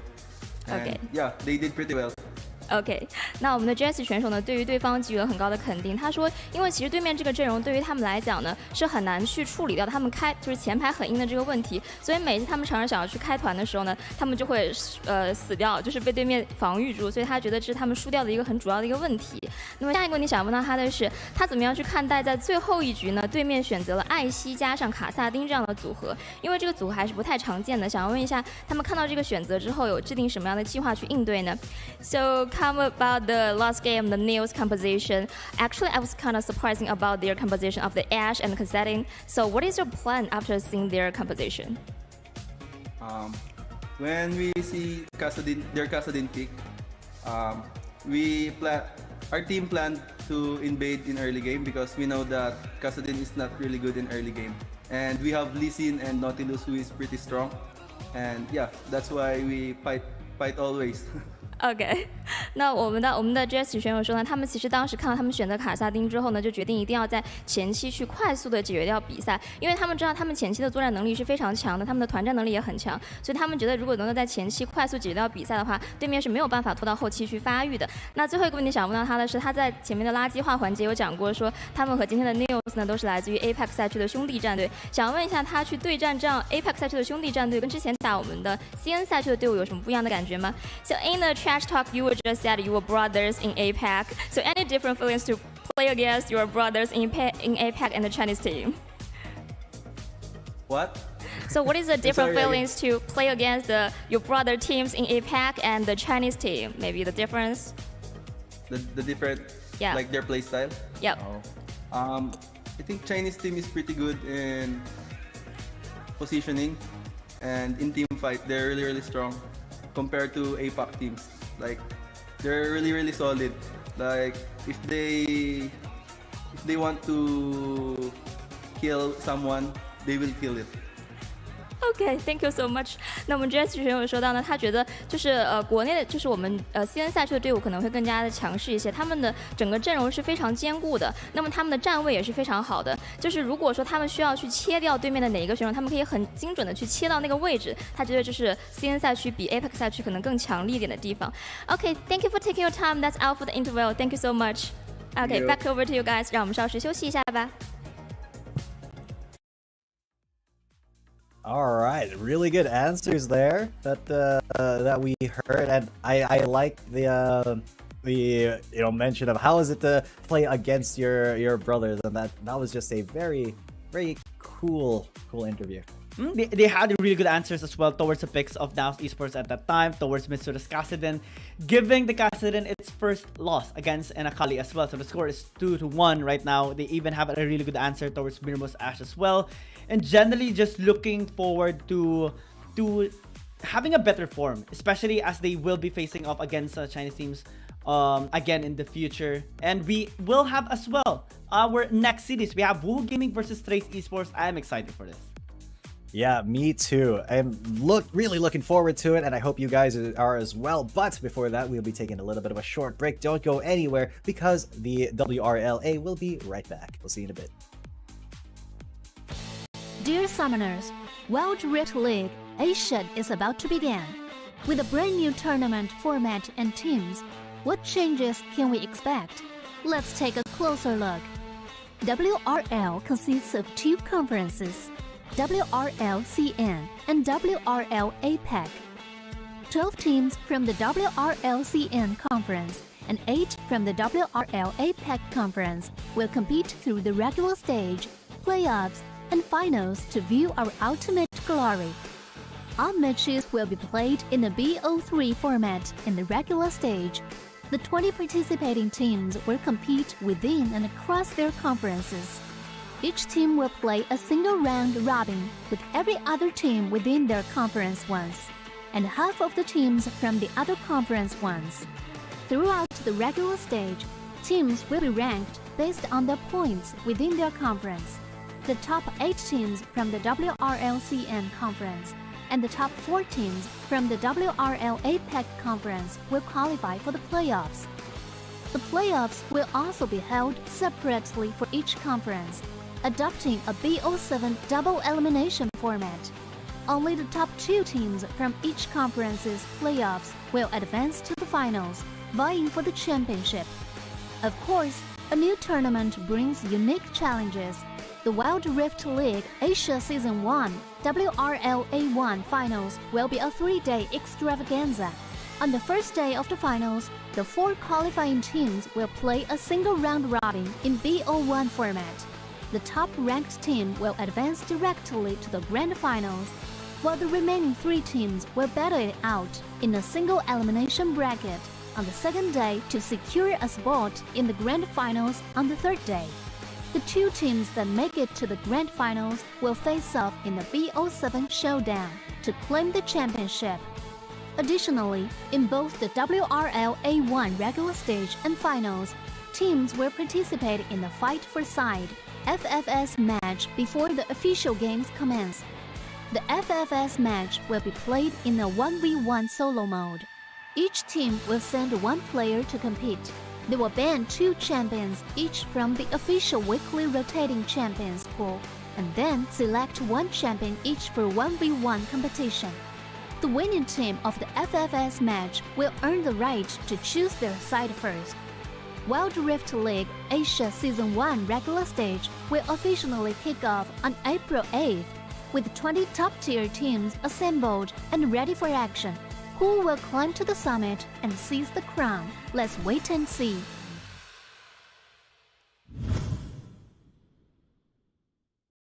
Dear Summoners, welcome to the Wild Rift League Asia 1. With the new season comes a fresh upgrade to our Spectator UI, designed to provide everyone with a better viewing experience. First thing is about the original UI information at the top bar. We make it into a functioning ring design in the upper left corner. The ring not only includes basic information such as team names, match duration, kills, towers, but also displays the gold difference through the red and blue rings. What is a great game without the competition for map resources? When a team takes down the elemental dragons and gets the buffs, the stunning special effects not only make the acquisition of resources more ceremonious, but the elemental dragon's specific color-coded buff energy blocks will also be intuitively embedded in the corresponding red and blue sides. Whether a team speeds up the match tempo by getting Rift Herald, expanding their lead by killing Baron Nashor, or stealing the Elder Drake for the final victory, the countdown timer special effects and the resource-specific color coding will help summoners watching the game to quickly understand what is going on in the game and capture the critical information. Additionally, we will display the whole in-game map on the top right corner. When the elemental dragons, Rift Herald or Baron Nashor is about to spawn, the corresponding resources exclusive countdown will appear in the top left corner of the map in real time, providing clearer information on team tactics and map resources. The new UI will introduce 4 panel modes: the landing phase mode, pre-team flight mode, team fight mode, and post-team fight mode, a combination of 4 refined panel modes to ensure that the most important real-time data in the game is presented more intuitively and comprehensively than ever before. In the landing phase mode, in addition to the real-time images of the players, champion selections, summoner spells, and champion experience, we will also supplement real-time gold, KDA, and items during the landing phase. Meanwhile, team stats history will also be displayed based on the progress of the game, allowing summoners watching the game to stay informed of the comprehensive information in real time. In pre-team fight mode, we refine and integrate the information on the gold difference between the matchup to help summoners keep track of the players' items builds in real time through the items column. This makes the state of both teams clearer before the team fight. In the highly anticipated team fight mode, we visualize the damage dealt comparison. The real-time dynamic display of champions' avatars can be more intuitively express the damage dealt of each player during the team fight.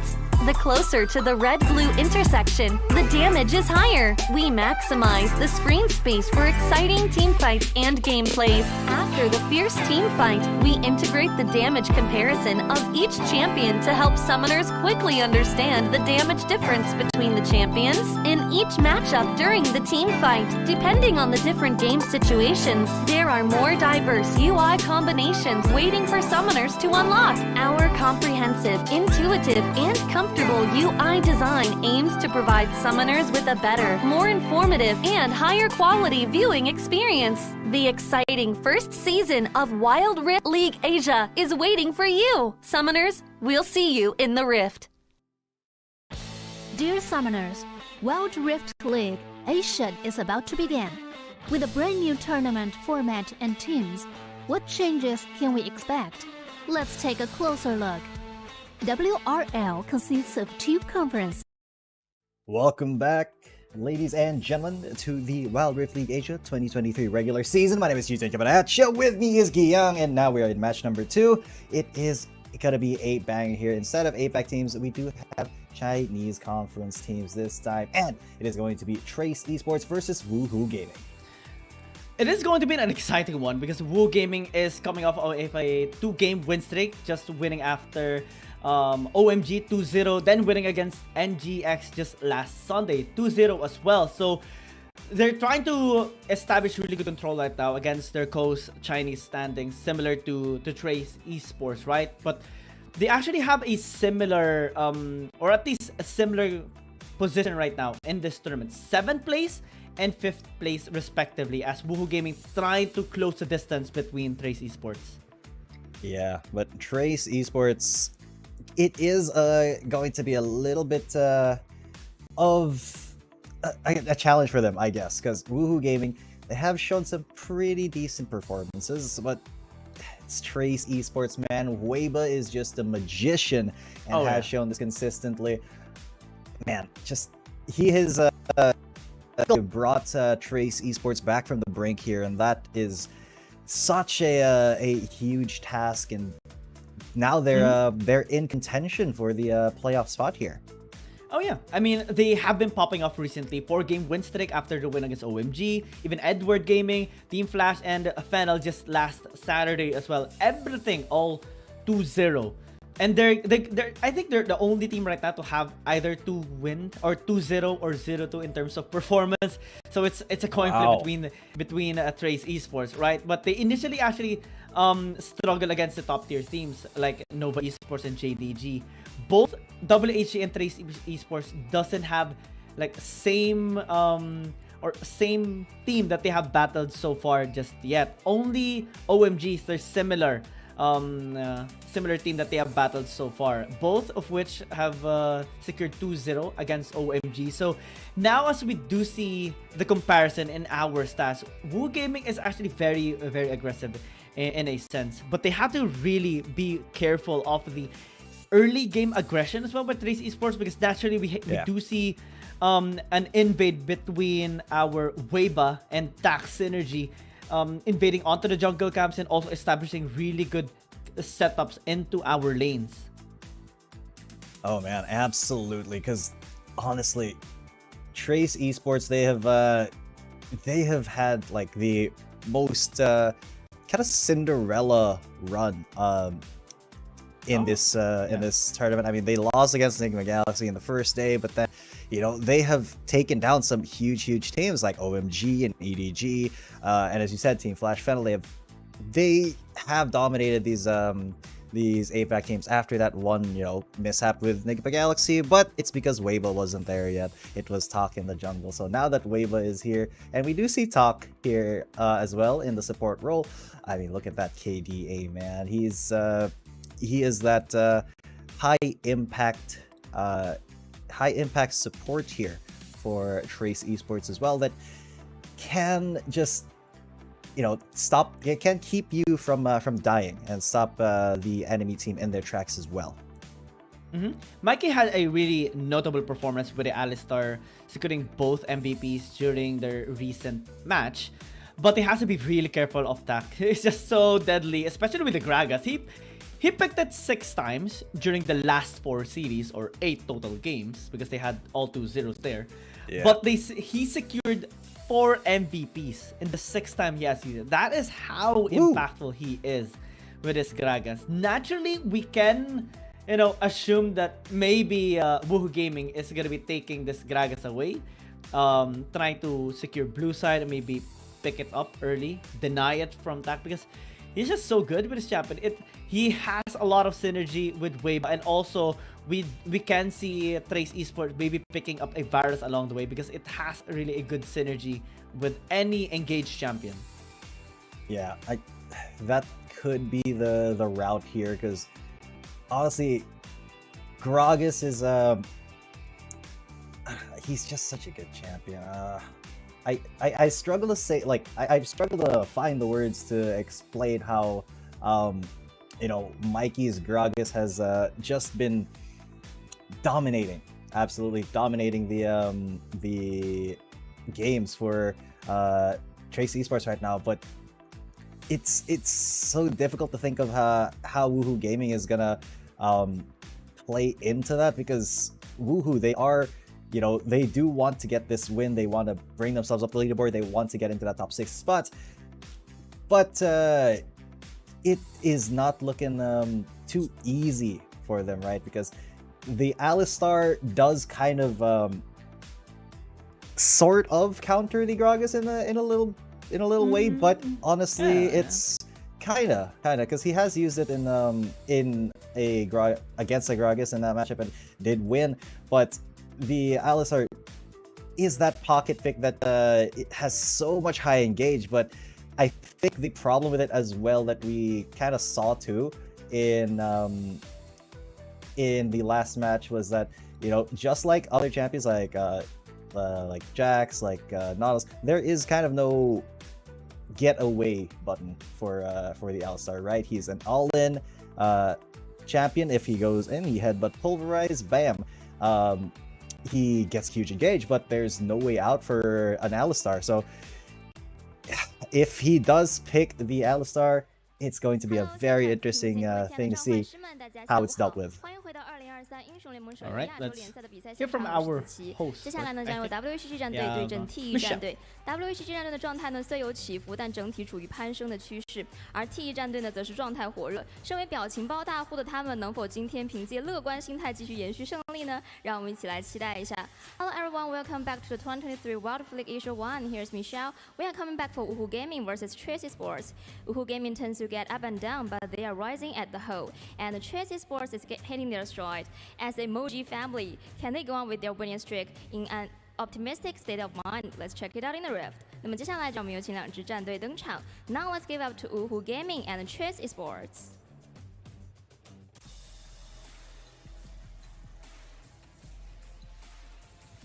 在看我的开团的时候，你们要把我硬辅搬掉啊，不然我怕打团的时候你们双 C 压力太大，手会抖啊。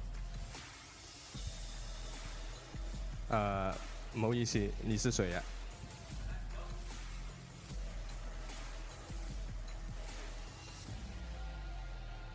？I just wish we understand what they're saying, right?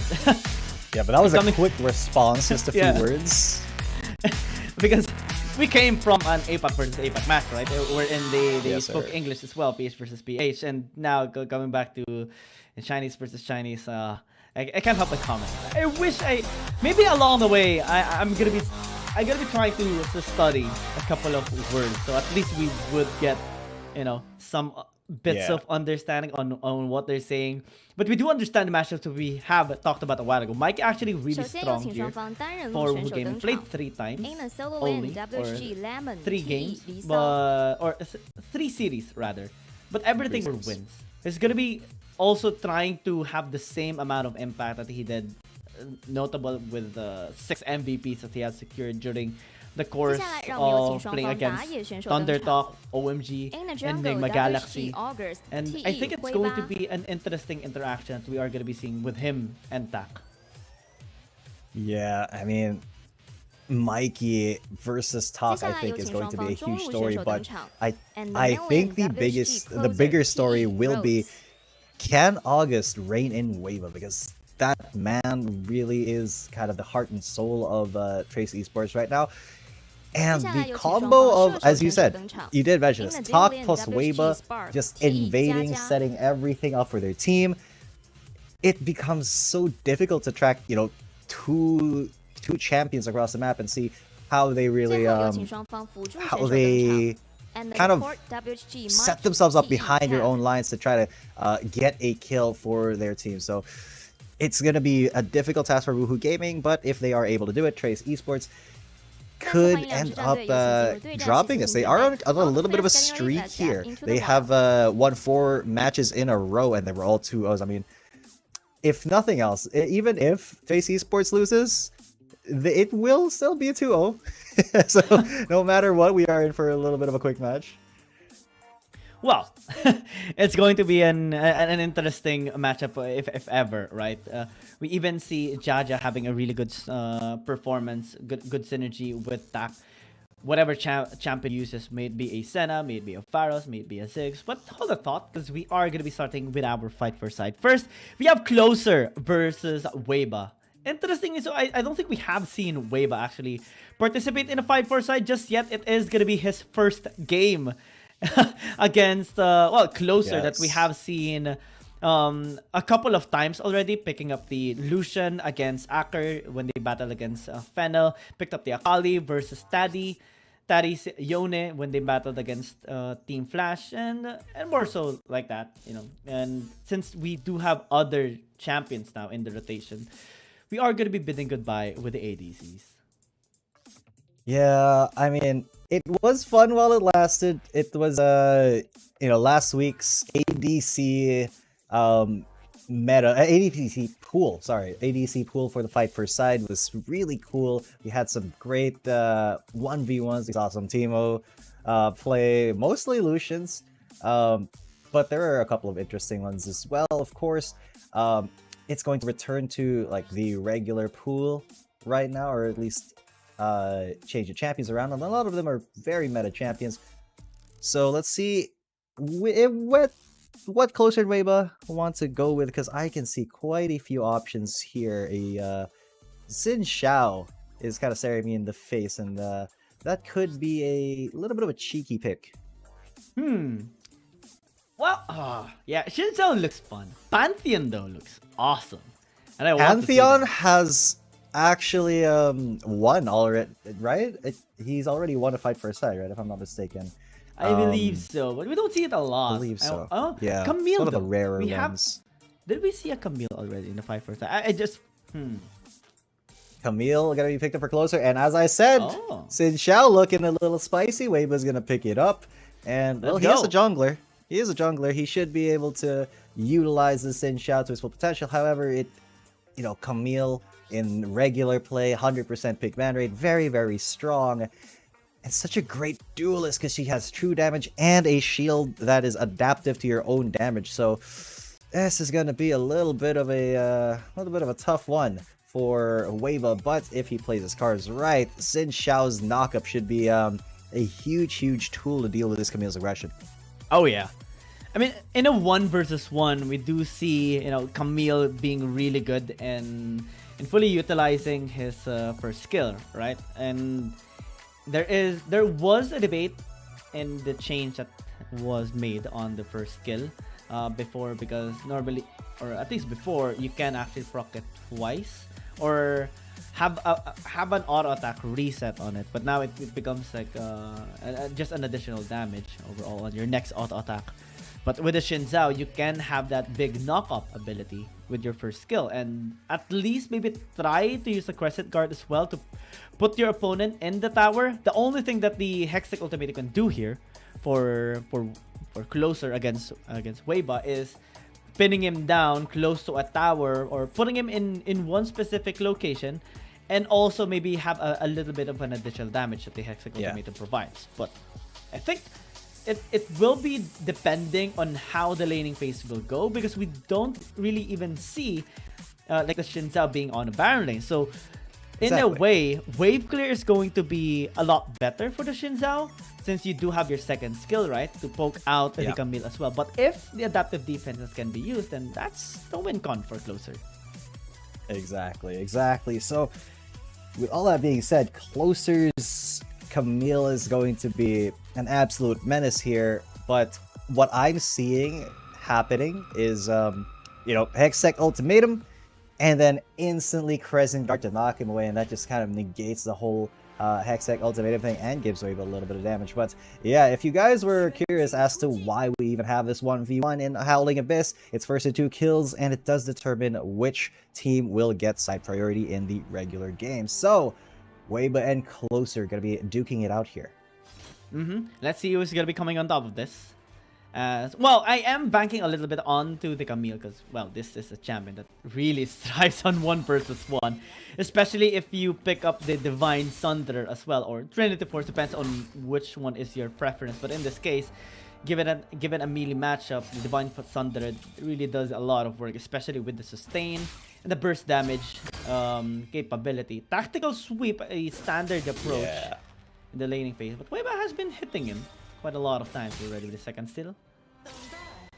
Yeah, the Tactical Sweep, that is one of the things that gives Closer such an advantage in the laning phase. Well, kind of laning phase, but Weibo does go in, he charges in and gets a little bit of a trade there. Closer still came out ahead, but yeah, Tactical Sweep being able to heal is something that Weibo has to be, very wary of. Thankfully, Senchao has his own heal, but it does need auto attacks to activate, so it's not as good, but he does go in once again. That true damage, though, is taking him down, chipping away at his health slowly but surely. Oh yeah, Weibo has to be very careful. Hook shots are a key ability of the Camille that can just easily close in the distance, have a bit of a layer of CC, and if Closer is gonna be the one going in first, then that can be bad for the Xin Zhao. It's up to whoever actually goes in first and has a really good response that will be getting the better trade. But Tactical Sweep is actually doing really good here for Closer in terms of the sustain. Weibo doesn't really have any sort of sustain, even Ignite ticking there just to deny some healing. Yeah, Closer now really giving it to Weibo. There's not a lot that Weibo can really do from range, while Closer's Tactical Sweep is just a little bit oppressive with the damage that it does and the healing that it gives him as well. So this is a little bit of an oof for Weibo as he once again eats another Tactical Sweep. This is just kind of sad, a slow death here for the Xin but at least he's not at level 5 yet. Oh, that actually negated quite a lot of damage there. The only sustain that Weibo has is with the passive of the Xin Zhao. Every third hit does provide some sort of healing, but Closer, every time he uses the Tactical Sweep, will give him a lot of heal as well. So it's not really good here for Weibo at the moment. The wave is being crashed onto this tower, and if he backs away, if he recalls, then that is going to be a couple of plates going towards the Camille. And we have known Camille to be really effective in bashing towers. The Weibo has to stay for now. Exactly, there's no choice because, yeah, Camille is just a tower demolisher. He's just trying to not give Closer the heal by dashing into him whenever Closer tries to go for that Tactical Sweep. That health on will restore a little bit, but you can see the Closer is just absolutely, owning this lane. Weibo hasn't even gotten through the midpoint of the lane since level 1. It's just been Closer pushing him in, harassing him, and now Weibo does have to go back. Closer almost tried for a Tactical Sweep interrupt there, but just gonna tank a tower shot. Gonna be tanking it a bit. Still gonna be playing safe here for Weibo, but the game is not over until it's over. But it's gonna be engaging. Closer just backing away with a hook shot. It's so difficult to chase down Camille. And Weibo has no tools to actually pin him down. Except for that one knock-up, right? But you have to hit 3 times your S1. And look at the response here. Bramble Vest picked up after the Divine Thunder. Weibo I actually really like that. So the thing with the Bramble Vest here is it does have a Grievous Wounds effect, so that will negate the healing, or at least some of the healing that Weibo has access to. Of course, it makes Closer a little tankier. But now they both have some healing reduction. There's an Executioner's Calling. Weibo looking to go for the more damage oriented route, while Closer looking to negate that with, you know, just a little bit more survivability. It's so difficult to win here after Shinzao gonna be going now in. they're gonna go in. An immediate hook shot. It's just how Closer is gonna be doing this. Waiting for the perfect opportunity to strike, constantly just poking him down. And this might be that opportunity. Look at that true damage. That's huge. Weibo's not the one going in. Present guard there. He needs to get the auto attacks in. Closer goes for the attack. Wow. Oh my god, the Hextech Ultimatum delivered to Weibo. That auto attack. That was perfect for Weibo. That was a little bit of an oopsie there for Closer as well. Didn't respect the amount of poke that Weibo can actually deal with his second skill. It was hit at the very end before he casted that Hextech Ultimatum. Had it been an early use of the Hextech Ultimatum, would have gotten the kill and also would have made a really good proc with the Divine Thunder to take him down. Now Weibo will be cancelling or backing away despite the cannon being still alive, just to play it out safe. The Hextech Ultimatum being late definitely didn't go through or didn't really do work here for Closer. No steel caps just yet, but almost with the Blade of the Ruin King. Yeah, I don't think Weibo's gonna be rushing defensive stats right now. He wants to capitalize on what he has. He wants to, you know, give the damage to Closer. He wants to run that HP bar down as fast as he can. And yes, Blade of the Ruined King will be doing that quite effectively, but Closer, man, it's still him who has the advantage in like the trading phase. But once Weibo gets onto him, it is a 50-50. It's kind of a toss-up. Oh yeah. When Blade of the Ruined King is complete, that's going to be very, very difficult for Closer to actually win.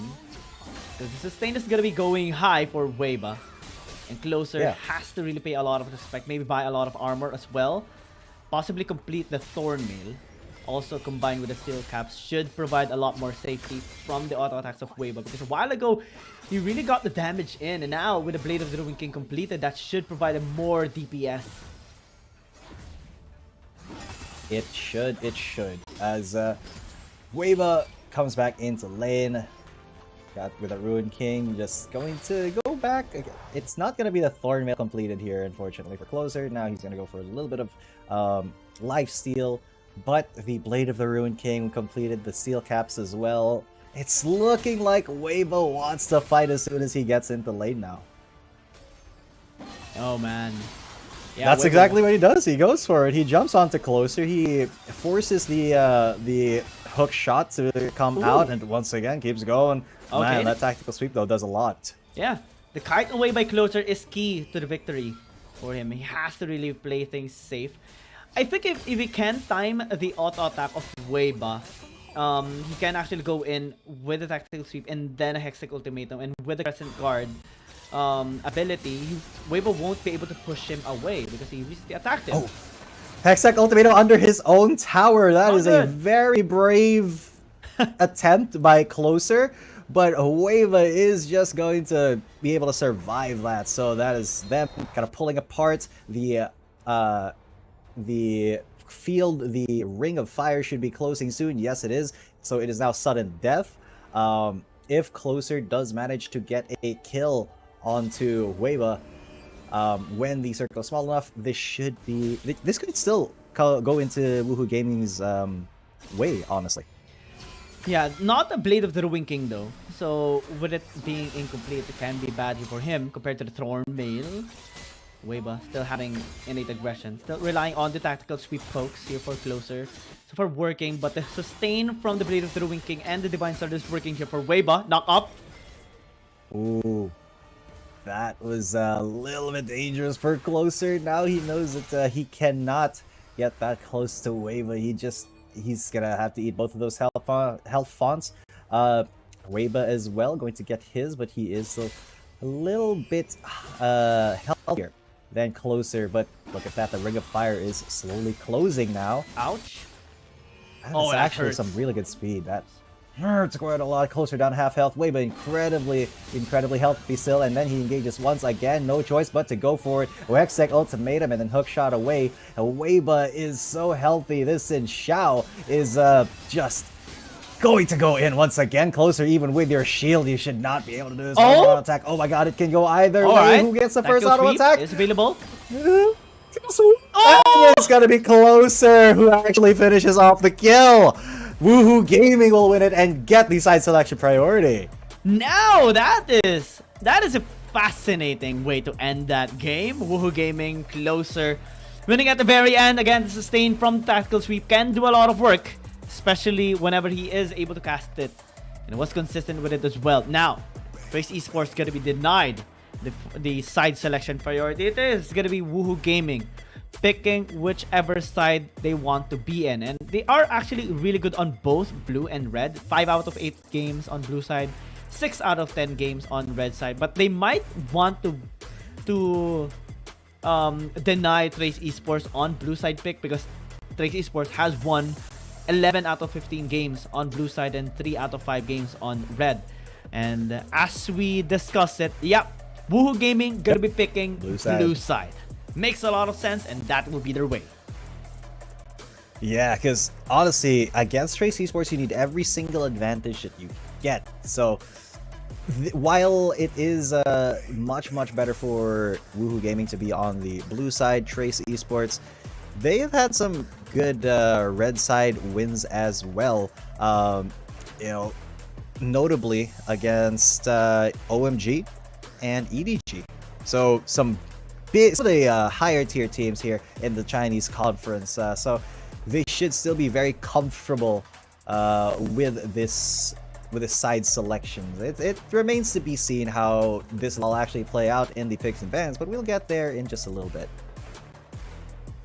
I'm gonna be looking forward to whatever champion they are gonna be picking up for the series, because Woohoo Gaming, well, they are quite stronger on blue side. We have seen them already on a 2-game win streak, winning against OMG and Enigma Galaxy respectively. And on blue side, they actually had a really interesting performance with Mikey as well on the support line, winning MVP on both the Nautilus and the Alistar on their blue side.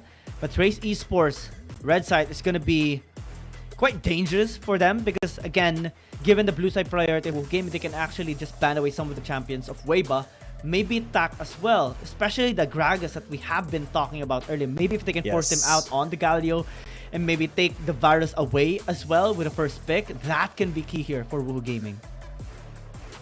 It really could, because honestly, Tox Gragas is something that deserves to be banned.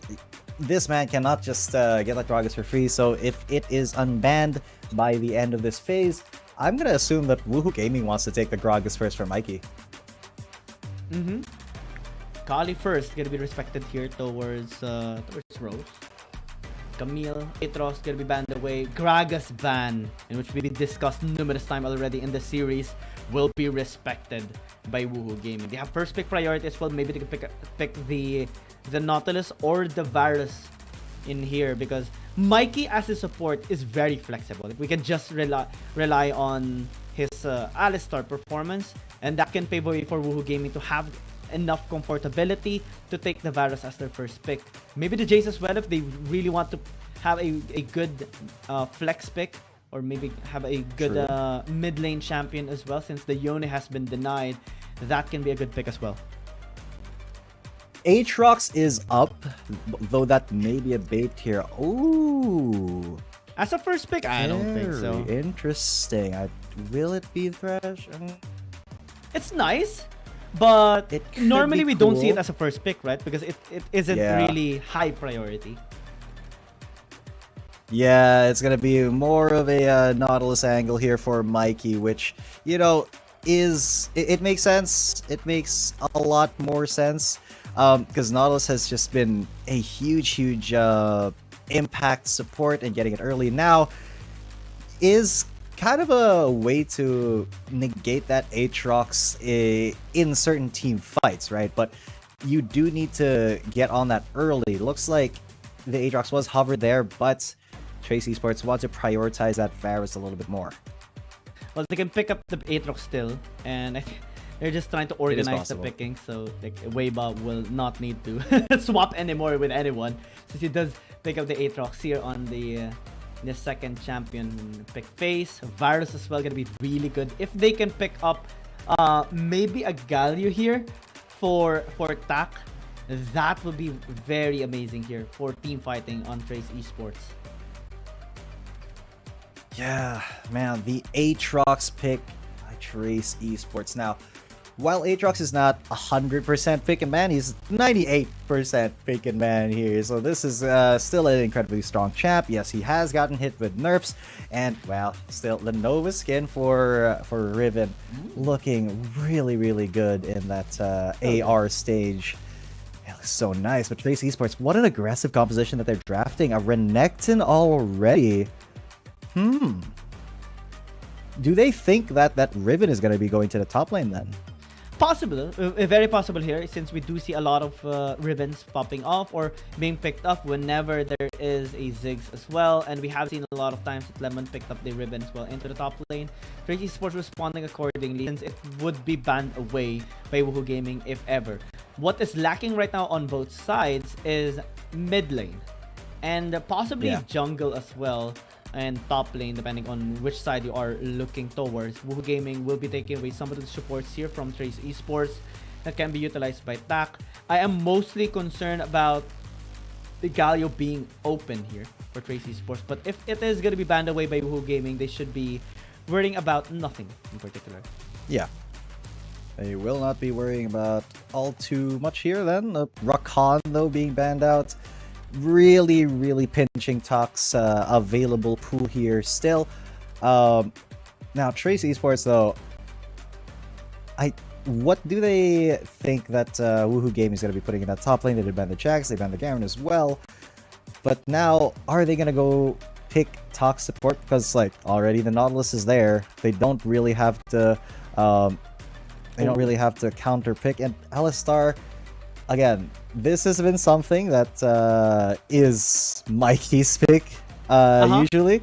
So TAC picking it up could be kind of a show of force, show of power, show of study here by Trace Esports, saying, "Hey, I'm gonna pick your champion." No way, this is not gonna be a Yumi by any stretch of the imagination. But yeah, I like the Alistar call out.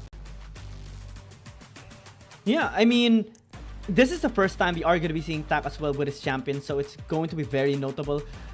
Mikey going to be looking at ways to pin him down, punish his movements, or maybe some of the mistakes that Trace Esports can be making here, because again, it is one-dimensional. They don't necessarily have some sort of disengage. Woohoo Gaming has none as well, but they can bank a lot on the Nautilus in the early game, because Riven Nautilus can be really good here for Woohoo Gaming.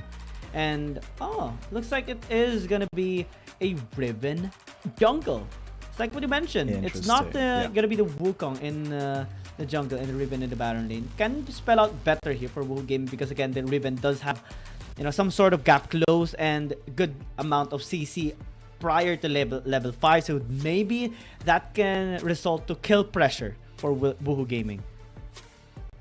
Yeah. So the kill pressure for Woohoo Gaming should be a little bit higher here, at least, with that pick. But man, I'm kind of scared still of Trace Esports if they're able to get into that late game.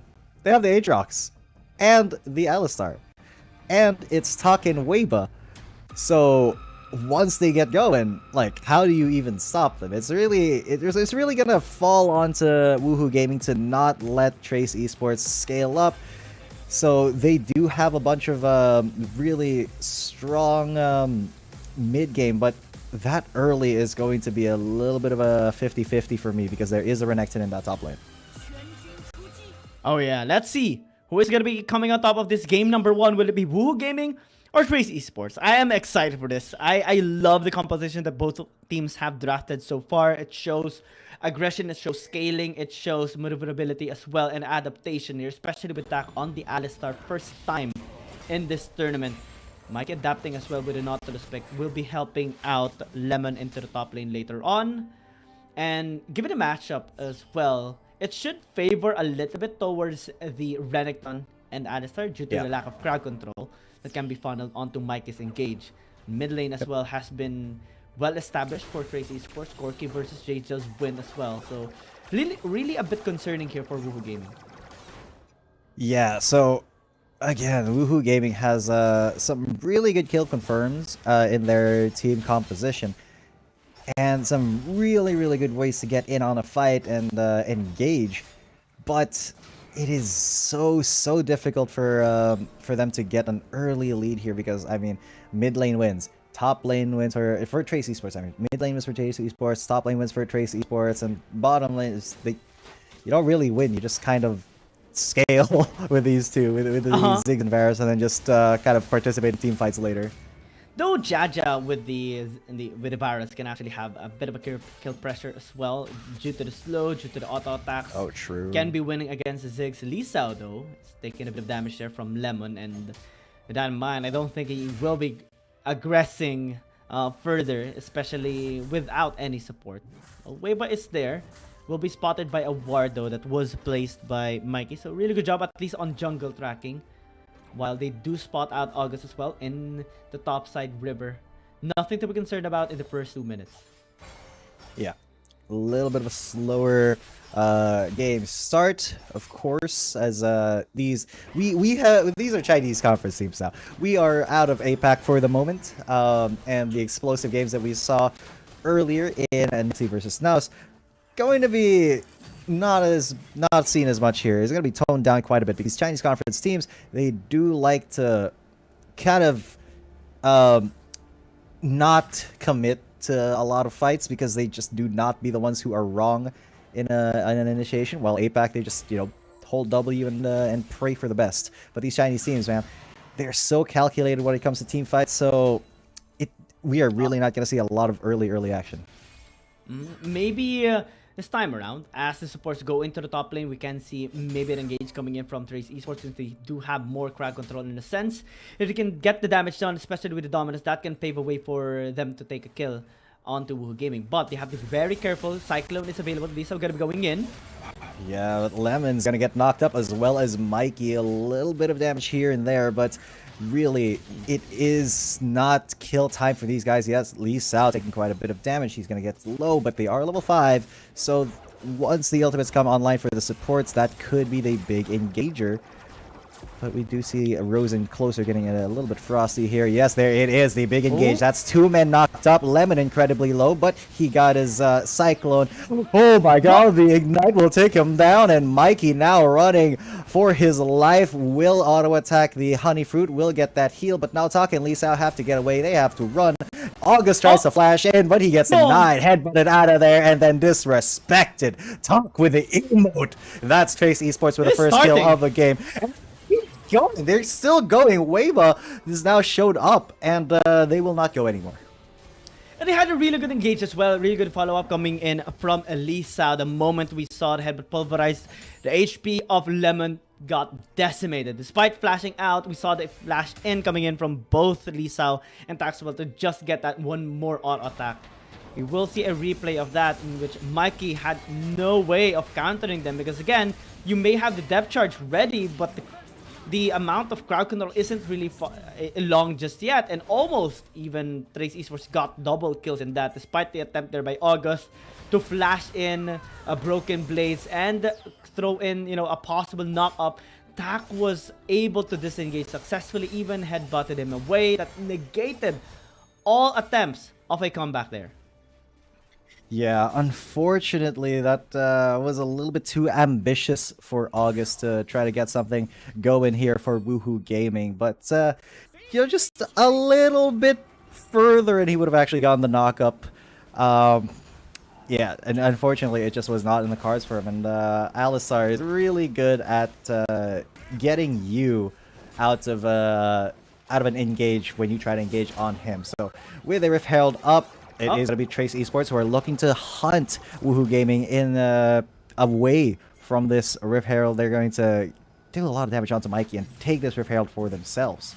Really good zone control here by Trace Esports. Now, Woohoo Gaming going to be a little bit late towards his Dragon, and we see Rose, Tak, and Jaja as well trying to collapse on them.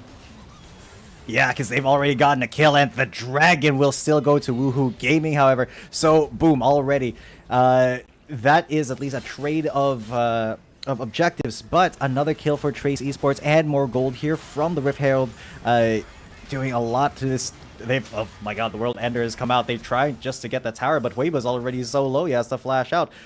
At least nobody died there, but that was so aggressive for Trace Esports. Oh yeah, especially for Weibo. The tower diving there, almost getting taken out as well. Had it been the tower attacking him, it would have been taken out. But 256 HP left there on their tier 1 is going to be good news here for Trace Esports. They can just finish it off with 1 wave and 2 auto attacks coming in from the Corki, or maybe 3 at most. But it is going to be very scary for Woohoo Game.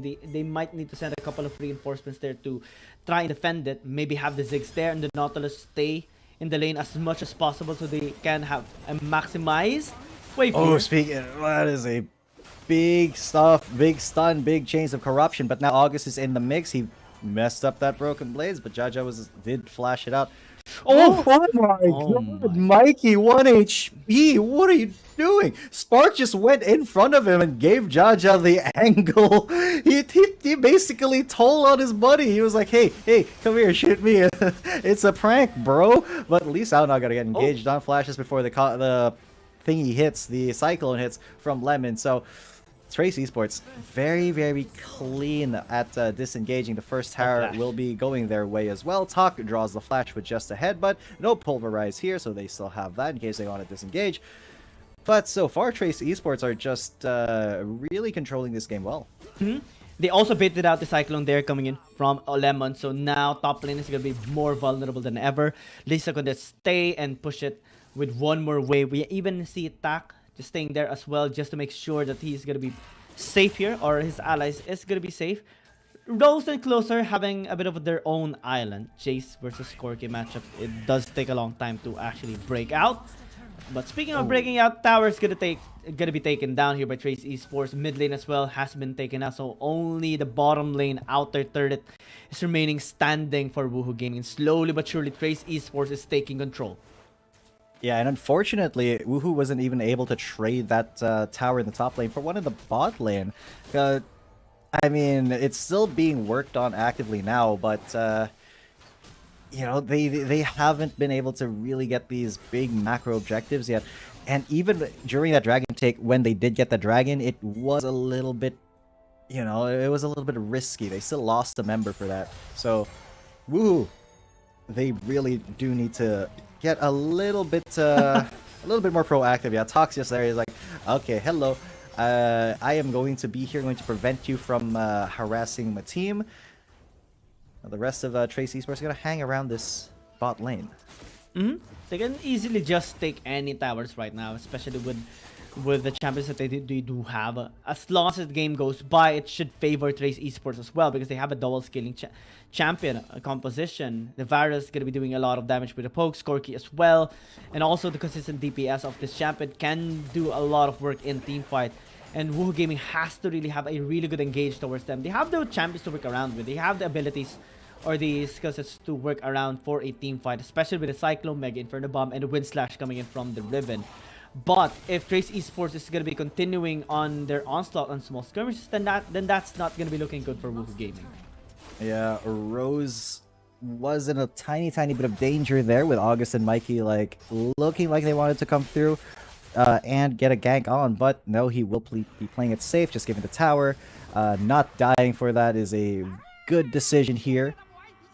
So Talk though, he's just so brave, so incredibly confident. Yeah, comfy in that bush. Just, you know, hi Mikey, they're not gonna fight each other. They're just gonna be like, hey, what's up? We in bush together, support bros. It's ready. It's ready for any action here. Trace Esports closing the distance. Woohoo Gaming recognizes the threat coming in from Tak, and they really have to give the space. Completely zoned away, and Trace Esports will be getting that RH for absolutely free. They can just work their way towards this next dragon as well. And if Woohoo Gaming doesn't get the backline access, it's not going to be looking good for them. That is going to be a double objective taking here by Trace Esports, in which if you're WHG, you want to get your second dragon to up your scaling as well. It is a mountain dragon, so it will take some time for it to actually get taken down. Trace Esports can make a bit of a mistake towards this.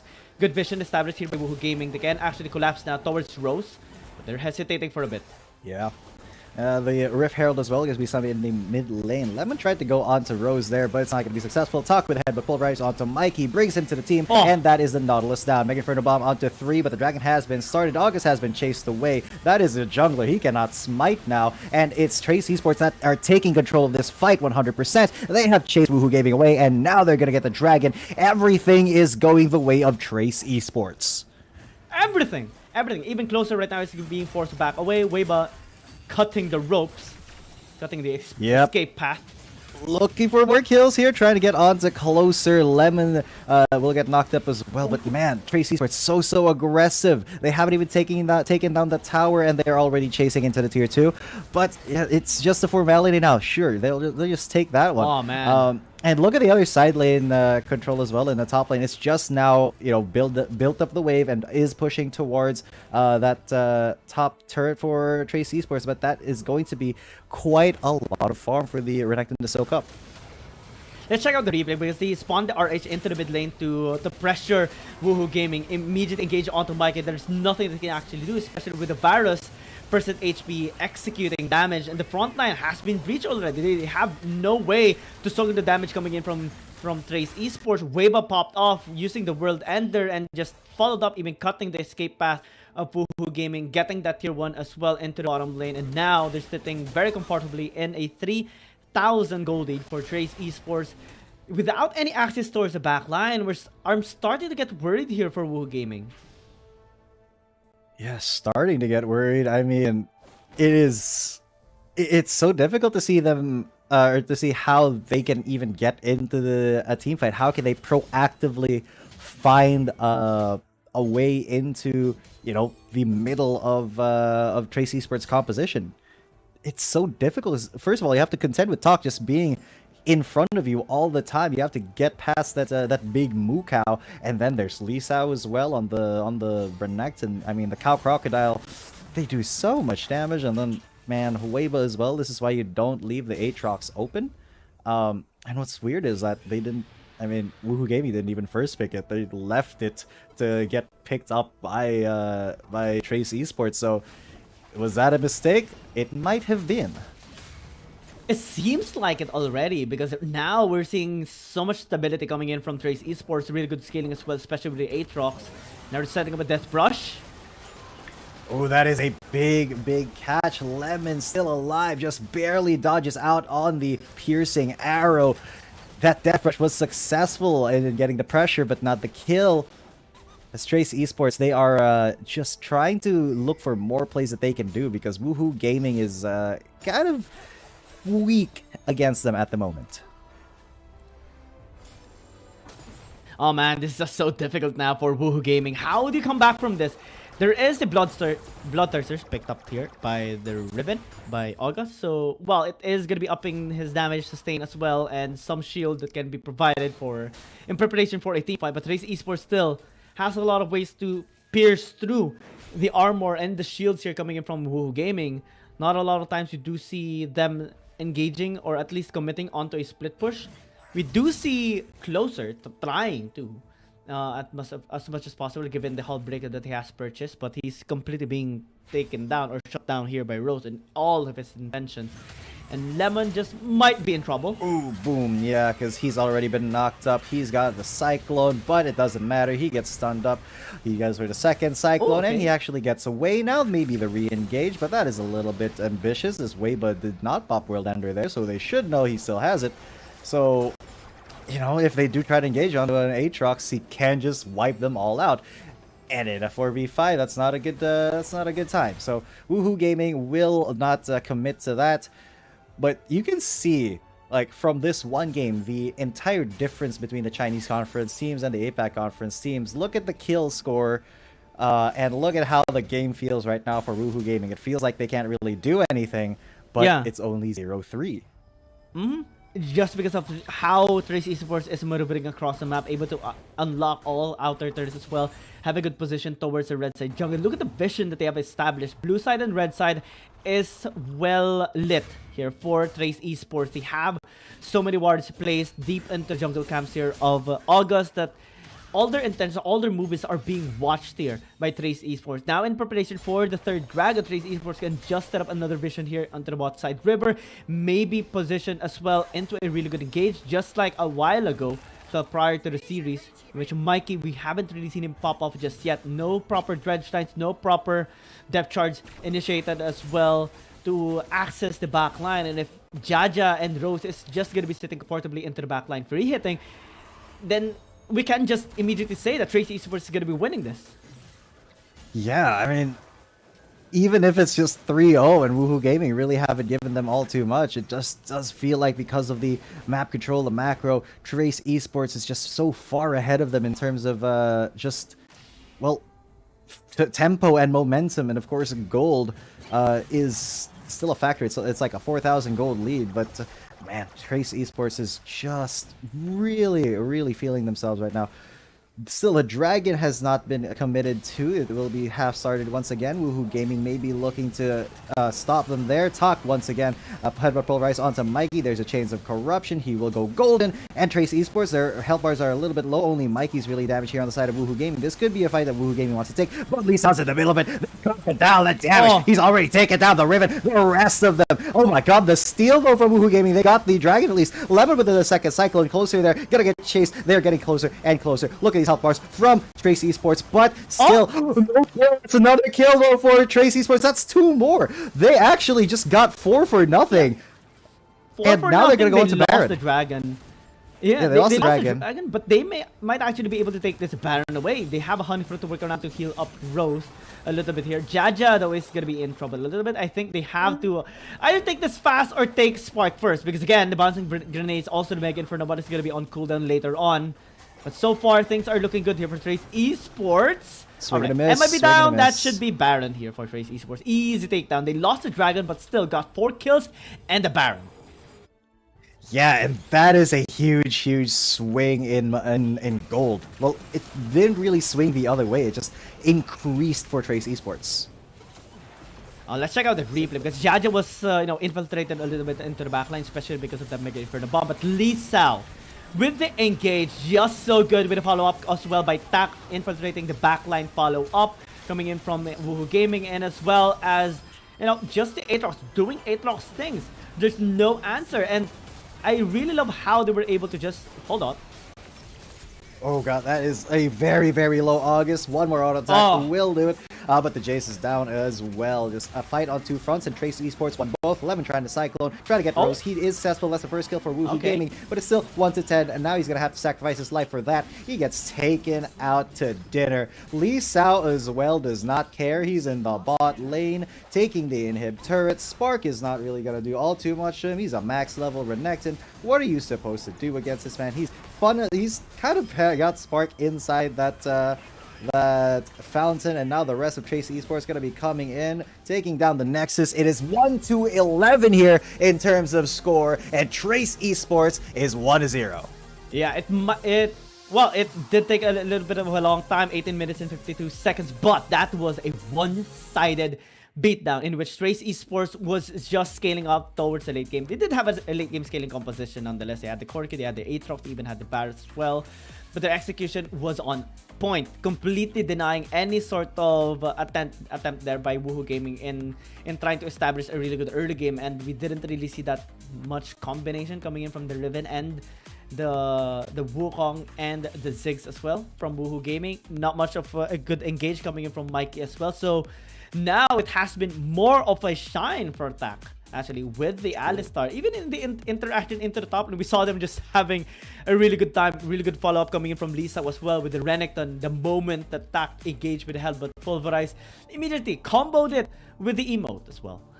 Yeah, I think that was the moment actually that Trace Esports won the game, when when they tried to gank Tak, and he just said, no, I'm going to headbutt you away, I'm gonna pull an emote, and I will get the moral victory, and that just put them on mental tilt.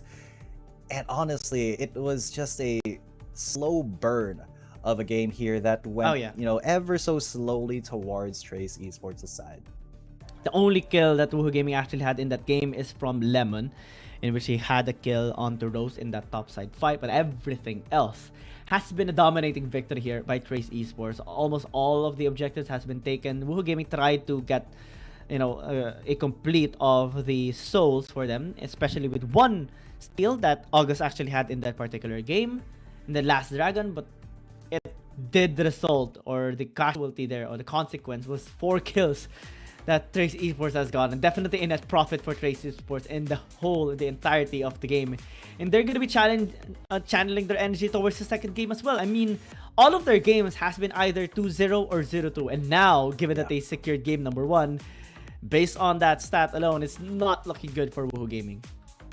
That's true. And also, I mean, the streak for Trace Esports right now is at 4. They want to make it to 5. This has just been an insane performance lately for these guys, and I do think that Trace Esports maybe deserve to be in that top 3 if they keep this form going, because they did win against OMG.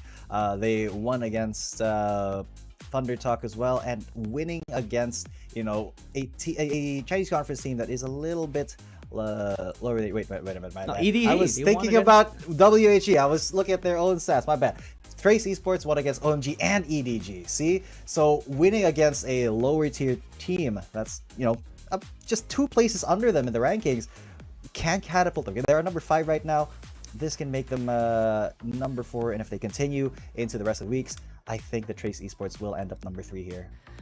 They should secure number 3, given that.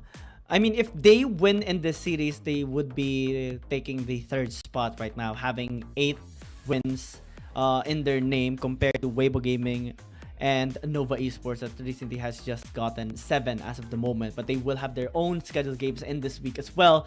So let's see, because I mean, Trace Esports, they're really having a good development on their team, popping off. It started off a little bad for them, losing even to a couple of teams and losing to Enigma Galaxy when Weibo wasn't around. But right now they're on their form. They're having a 4-game win streak and just looking to get another domination here in the CN conference, in their standings as well. And Woohoo Gaming, if they're not going to be ready for this, then they're just going to be swept away. And Tak going to be getting another MVP, his first Alistar in this tournament, and even getting an MVP on it. 8 MVPs for Tak already. This man just does not stop. I mean, if this keeps on going, I think we do have to name a new star player here for Trace Esports. I mean, Weibo's been doing really well, but I mean, Tak's results are just they're just something else, man. I mean, this is what I've been saying ever since like first or second week into this tournament, second and third week. The way Tak's synergy is just so good. Trace Esports is just so good, and they're looking to continue developing and wreaking havoc in this tournament. Exactly. So with the history of Trace Esports, we are kind of expecting a 2-0, but can Woohoo Gaming pull something from deep within them and actually take us to game number 3? We'll find out when we get to game number 2 later on, after a little bit of a short break. So I'm G10 coming at you, with me is Guiyang, and we'll see you in game number 2. Dear Summoners, Wild Rift League Asia is about to begin. With a brand new tournament format and teams, what changes can we expect? Let's take a closer look. WRL consists of 2 conferences, WRL CN and WRL APAC. 12 teams from the WRL CN conference and 8 from the WRL APAC conference will compete through the regular stage, playoffs, and finals to view our ultimate glory. All matches will be played in a BO3 format in the regular stage. The 20 participating teams will compete within and across their conferences. Each team will play a single round robin with every other team within their conference once, and half of the teams from the other conference once. Throughout the regular stage, teams will be ranked based on their points within their conference. The top 8 teams from the WRLCN conference and the top 4 teams from the WRL APAC conference will qualify for the playoffs. The playoffs will also be held separately for each conference, adopting a BO7 double elimination format. only the top 2 teams from each conference's playoffs will advance to the finals, vying for the championship. Of course, a new tournament brings unique challenges. The Wild Rift League Asia Season 1 WRL A1 Finals will be a 3-day extravaganza. On the first day of the finals, the 4 qualifying teams will play a single round robin in BO3 format. The top-ranked team will advance directly to the grand finals, while the remaining 3 teams will battle it out in a single elimination bracket on the second day to secure a spot in the grand finals on the third day. The 2 teams that make it to the grand finals will face off in the BO7 showdown to claim the championship. Additionally, in both the WRL A1 regular stage and finals, teams will participate in the Fight for Side FFS match before the official games commence. The FFS match will be played in a 1v1 solo mode. Each team will send 1 player to compete. They will ban 2 champions each from the official weekly rotating champions pool, and then select 1 champion each for 1v1 competition. The winning team of the FFS match will earn the right to choose their side first. Wild Rift League Asia Season 1 regular stage will officially kick off on April 8th, with 20 top-tier teams assembled and ready for action. Who will climb to the summit and seize the crown? Let's wait and see.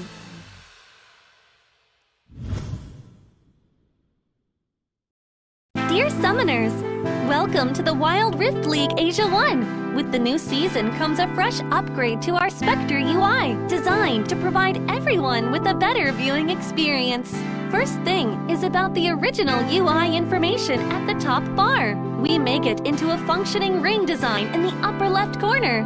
The ring not only includes basic information, such as team names, match duration, kills, towers, but also displays the gold difference through the red and blue rings. What?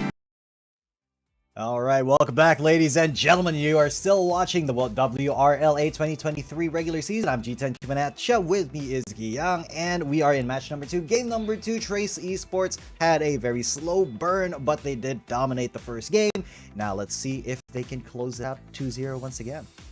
I mean, that has to be the pattern of Trace Esports, right? Either 2-0 or 0-2. And right now, they're setting up a really good momentum after that one-sided beatdown against Woohoo Gaming. It did take some time because they did have a scaling composition, but they were very clean. And all, if not most of the scenarios there in the game, the Weibo synergy is still there. Tak popping off so much with the Alistair pick. Everyone was piling on whenever they called the shots into engaging. And Woohoo Gaming didn't really have any sort of chance or opening there in that particular game. Hopefully in game number 2, they would be able to pop off better. Exactly. So let's see, because being able to pop off here for Woohoo Gaming, thinking a little bit for gold there.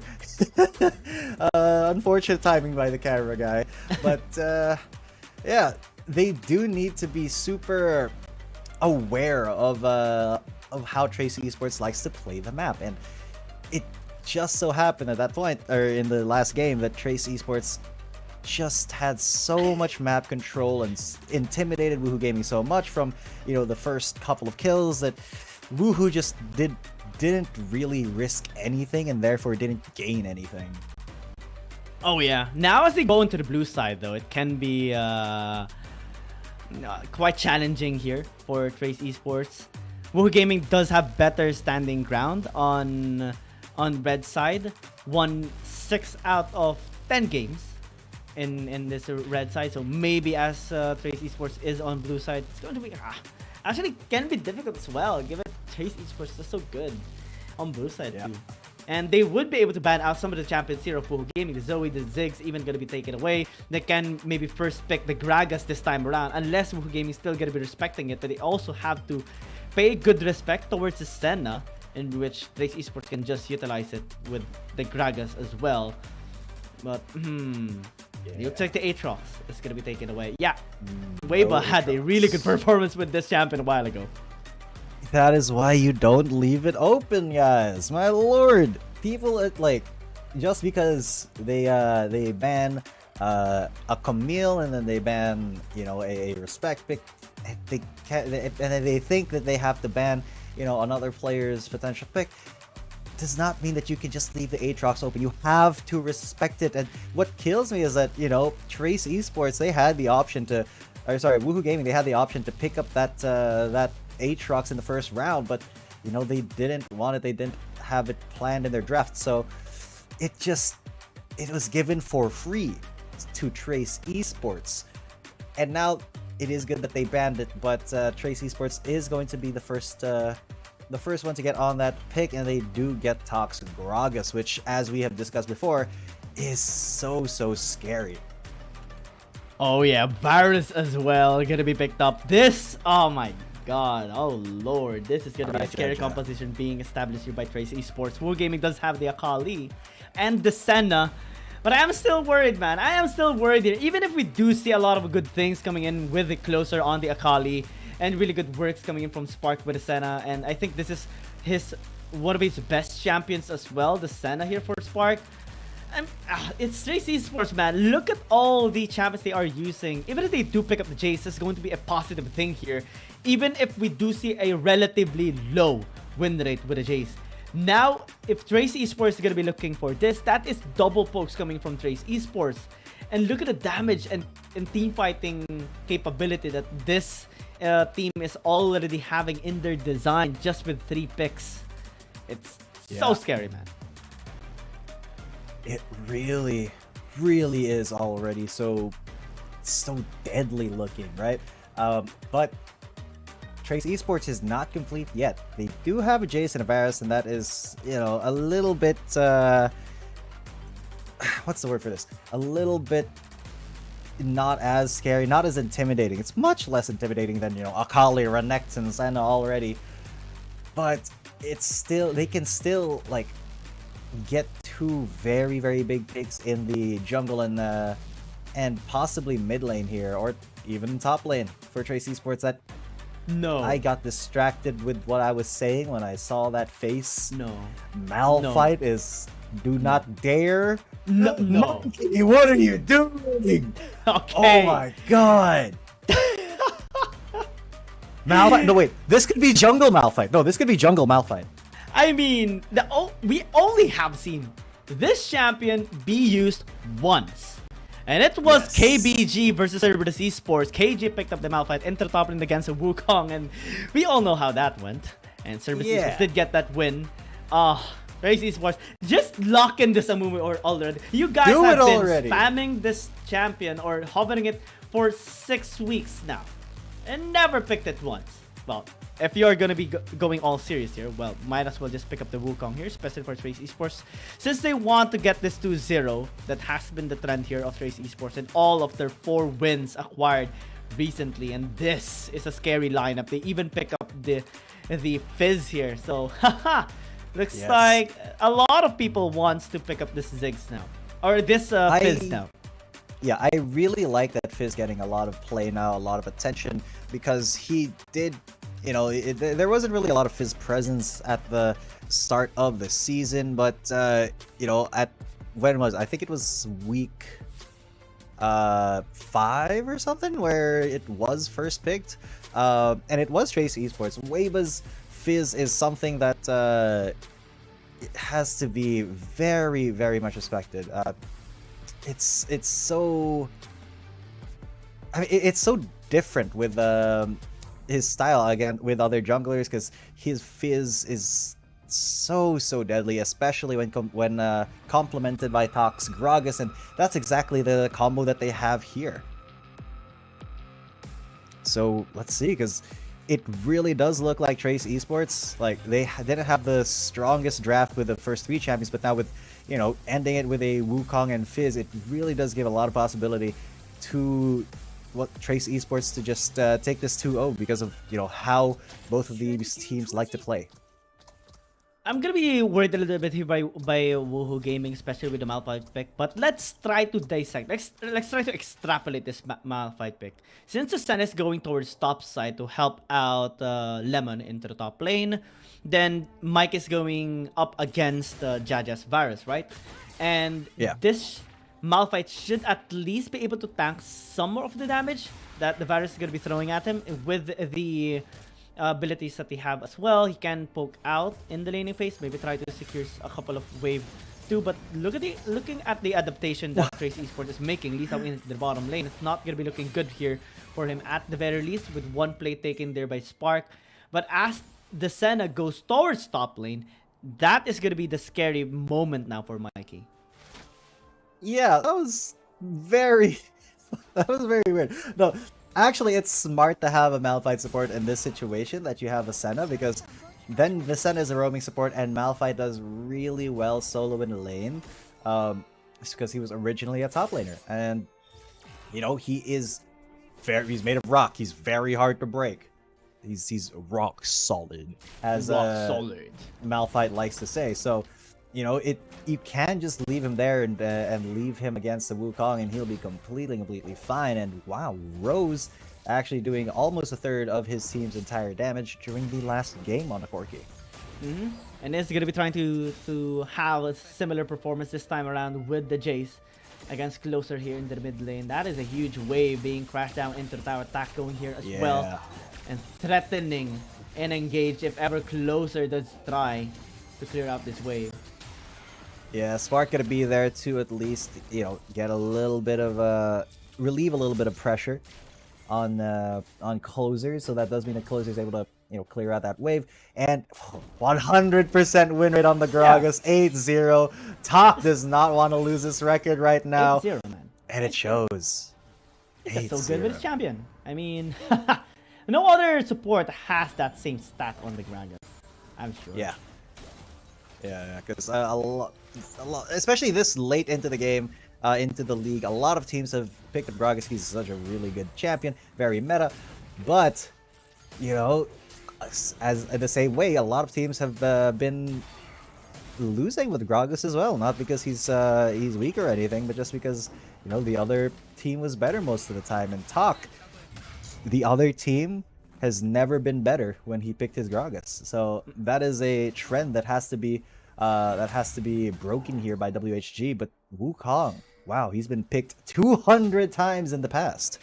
Definitely a meta champion right now. Oh, boom! Unstoppable Force comes in and knocks up Lee Sao. So another knockup coming your way by way of the convoy. But there's John the Waters, completely swing and a miss. August trying to get onto Lee Sao. Still no second Cyclone, but August is incredibly low. There's a Dawning Shadow. It does keep him alive. But the what was it? Seastone Trident plus the not the Playful Trickster will keep Weibo alive. The thingy, the Honey Fruit, kept him alive there as well. Had the Chum the Waters connected there onto them, that could have been a really good answer. Maybe it would have been a 1-0 instead. But now, Weibo Gaming is having a really good time into the bot lane. Into the explosive cast, Lemon so low, even with the Dominus, he's gonna go down the piercing. Talk is so good on this Gragas. He knows exactly when to make his appearance, and now... How does Spark defend against this then? He just gets dove if he gets anywhere near that tower. Yeah, that will be a couple of plates here, but that Jaja and Tak will be getting into the top lane, possibly a third as well, given the minions. Okay, Spark gonna be zoning them away at the very least, but positive experience here by Trace Esports, 1,300 gold acquired already over Weibo Gaming, and even in the bottom lane engage that they had against Lee Sao, we still see an upside coming in from Trace Esports with Weibo picking up a kill for his own. So now, it's going to be very scary, especially that the Viz deal a lot of damage into a teamfight. Chum the Waters, AoE damage as well, can be detrimental here for Weibo Gaming. So now as we slowly reach towards our minute 5 or 5 minutes into the game, we can see that Trace Esports might actually be wanting to get this Rift Herald to successfully defend their mid-tier 1. And also to try to bash the towers here of Weibo Gaming, because they actually have no wave clear. Maybe the Holly, maybe the Wind Slash from the Riven, but it is a big risk. There's not a lot of anti-siege here. Lee Sao, though, gonna get jumped on. There's the Cyclone keeping him alive. Lemon in Dominus. Weibo Gaming, at least right now, is being a lot more proactive than they were in the last game. However, they have not set up towards the dragon. It's not going to be an objective trade here, as they do want to fight. Oh, Chains of Corruption, so they're going to miss. It's a field goal. But bam, look at that. Oh my lord. Now it's a play for the Trickster and the Jump Waters as well. Look at how low August is. So is Weibo. Unstoppable Force onto just Talk. But bam, the August is down. Now Mikey and Lemon are low. And Lemon goes down. Mikey at least gets one. But he's still going to get executed there. 3 for 1. And the Herald and the Dragon here now for Trace Esports. What a great start to this game for them. Yeah, that is a big... similar to game number 1 again. Trace Esports outmatching Woohoo Gaming at all. No comeback potential by Woohoo Gaming in that particular fight. Really good job by Lisa as well, getting the takedown onto August quite early into the fight. Because, again, let's check out the replay how it actually happened. Jump the Water did miss, but he managed to get a damage onto August at the very end. So that is a big misplay for the Riven. And then Lisa finished him off. And that's already a disaster because they didn't have the win stat, they didn't have the crowd control, they didn't have the damage to work around against Trace Esports, and now they're down 3,000, an RH and a Dragon and a mid-tier 1 broken down. Yeah, that was a huge swing there for Trace Esports, but at least some plates have been reclaimed here for WHG, bringing that goal lead down a little lower, but still, at this point in the last game, you know, there was barely any kills, so it was like, what, 1-1 or something, or 1-0 at this point. But right now it is much more bloody. However, Trace Esports is still very calculating about it. Look at this, they're going to dive onto closer. Wave has already hit the Chum. The Waters there's the Unstoppable Force, but it was negated by a playful Trickster. This is why you pick Fizz. You could just bait the Unstoppable Force like that. And Mikey looking like a fool there, trying to defend his Akali. But now Lee Sao's going to maybe look like a fool here. Lemon is under tower. He will get explosive cast behind, and he is going to get taken out. Now August as well with a wind slash, so we can miss. Spark going to get engaged onto by Jaja, and he flashes forward, he gets the kill, and now August has been caught as well. He's desperately trying to get the Jaja, but another kill for the Varus, and the tower doesn't even go down. And they get the bot lane tower. And Trace Esports, everything is for them right now. 10-2, 7,000 gold. It's only 7 minutes in the game, Guillaume. Yeah, 7 minutes in the game prior to that particular fight, but let's check out the replay as well. First, Weibo having a really good outplay there onto Mikey, killing him down. There also was a 3-for-1 exchange plus a tower, plus another tower again, picked up by Trace Esports. 4,000 gold lead acquired, 4,000 to 5,000 gold lead in a minute. Yeah. Man. That's insane. Look at that. This Everyone is ahead. Huge. Even the support is ahead. Tak is ahead by 1,000 against the carries. Yes, oh man, that Chumbo Waters, man, it's such a good zone control tool. Honestly, even if it misses, it makes it so that there is an area for a few seconds that the enemy cannot do anything with. They cannot go into it. They can't be there, or else they're gonna take a lot of damage once it does pop. So, you know, just having it be used defensively is still a huge opportunity for Trace Esports. So it never really misses. It just is used differently sometimes, I think. WHG has to group up. They need to force a team fight in which Mikey can pop off using the Unstoppable Force onto maximum number of members here of Trace Esports and then funnels through, because Lemon deals a lot of damage. They had Wind Slash as well coming from the Ribbon. A lot of AoE damage, and we can't help but recognize Closer is a late game champion here with Akali. So as long as its game goes by, he can pop up and threaten the back line. But it has to. Yeah, but there's another pick onto the Malphite, and that is kind of one of the weaknesses of Malphite. There's no way for you to get out of anything unless you use the Unstoppable Force, or you're just too tanky. But he's not tanky at all. Mikey is just gonna go down. He's basically free kills right now for Trace Esports whenever they see him. Free kills at all. I mean, it doesn't have any magic resistance he's just unless you tanking the tower. Very comfortably so. Disrespecting them. Trace Esports know that everything in this game is theirs, and there's zero chance that Woohoo Gaming can, you know, even stop them. Nobody even wanted to try to get close to Talk while he was inside the tower range. Lemon was right there, but he was staying 500 miles away from Talk. This is so intimidating if you're Woohoo Gaming. And the distance between these two teams right now are also 500 million miles right now. In terms of gold, in terms of, you know, objectives. Oh, Unstoppable Force onto the Gragas, but he flashes away. A little bit of a waste of one of the most impactful ults that you have. The only impactful tool. The only impactful ult that they have at the moment. The only thing that Malphite is good for right now, because other than that, he doesn't really have a lot of utility in the team. He is just basically an ult bot at this moment. You know what I was actually looking forward to seeing Mikey use in this particular game? The Alistar. And it was actually available. It was open. It was open. Wasn't banned away by Trace Esports. He had 2 MVP prior to the series as well. So this is something that is confusing me right now on Woohoo Gaming side. They don't have the ulti of the Malphite.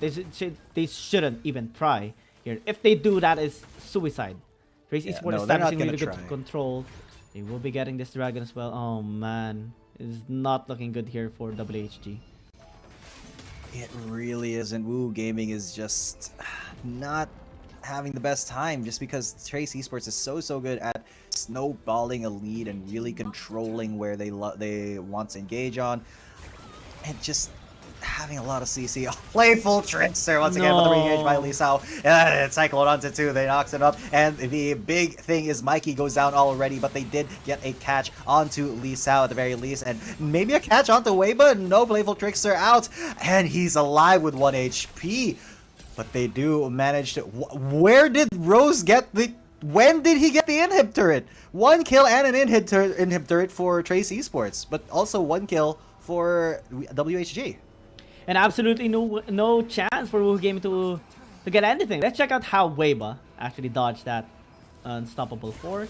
Definitely unstoppable, but dodgeable here by Weibo. And now they just immediately engage onto the team fight. All those chain of corruption abilities and follow-ups well established here by Trace Esports. Woohoo Gaming tried to get a couple of kills, but still, you know, a tower falling down into the bot lane just because of the space provided for Rose to split push is already a nightmare here for Woohoo Gaming. But Woohoo Gaming did get a couple of kills in there, so at least they were able to salvage some gold towards themselves.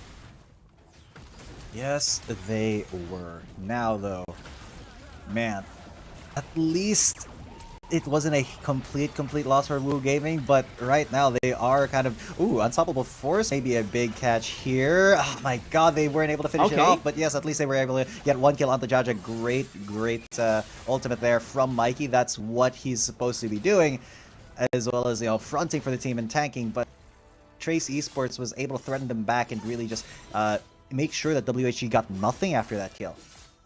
Oh man. Woohoo Gaming, at least they were able to get a shot down there onto Jaja. That is gonna be stopping, or at least putting a pause on the pressure here from Trace Esports. And they are just waiting for their next dragon to complete their 3 dragon stacks here for TE. Oh man, it is a bit of a challenge still here for Woohoo Gaming.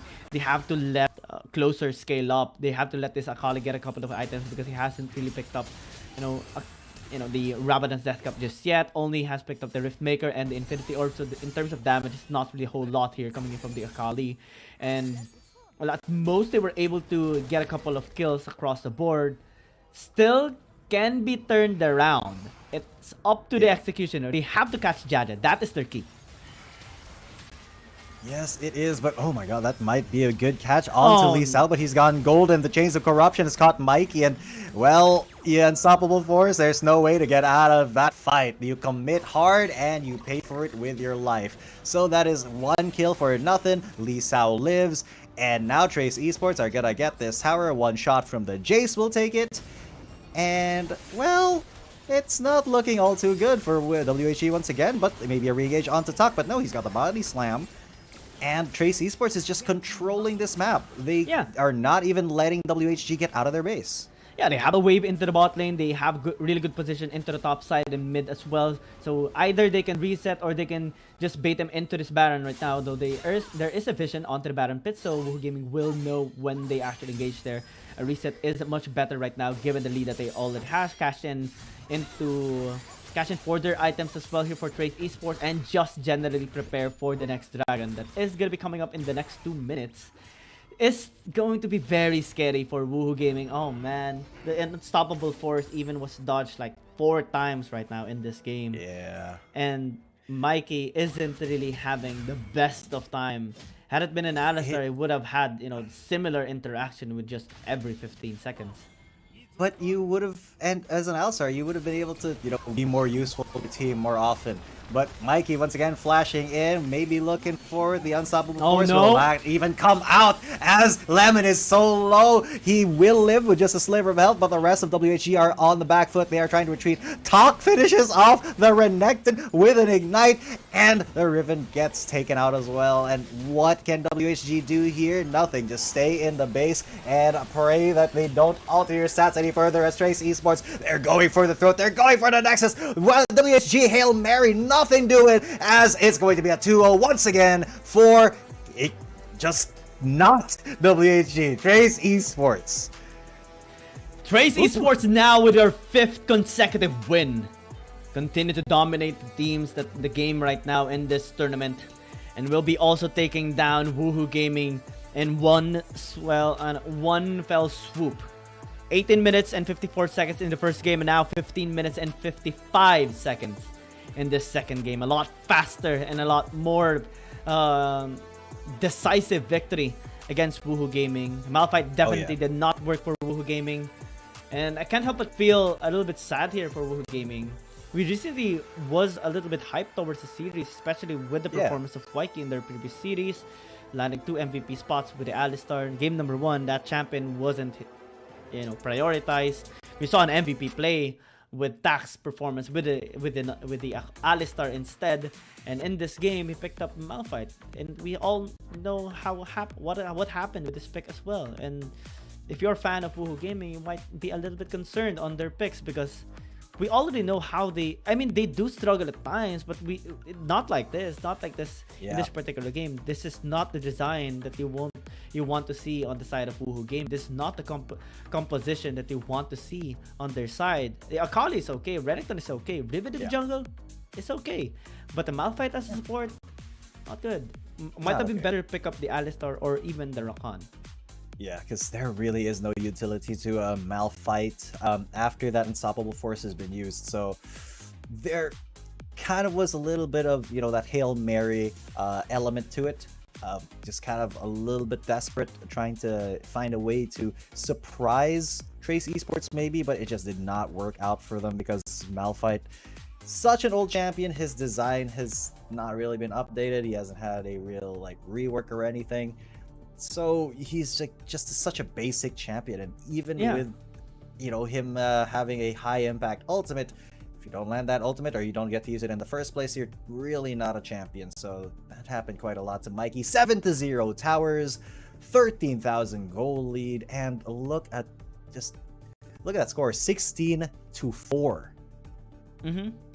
Yeah. One-sided beatdown coming in from Trace Esports, similar to game number 1. It was 11-1 this time around, 16-4. It's so hard right now for Woohoo Gaming. I mean, it is understandable. They want to have a champion that can survive theoretically the poke coming in from the virus, and also have a decent amount of wave clear.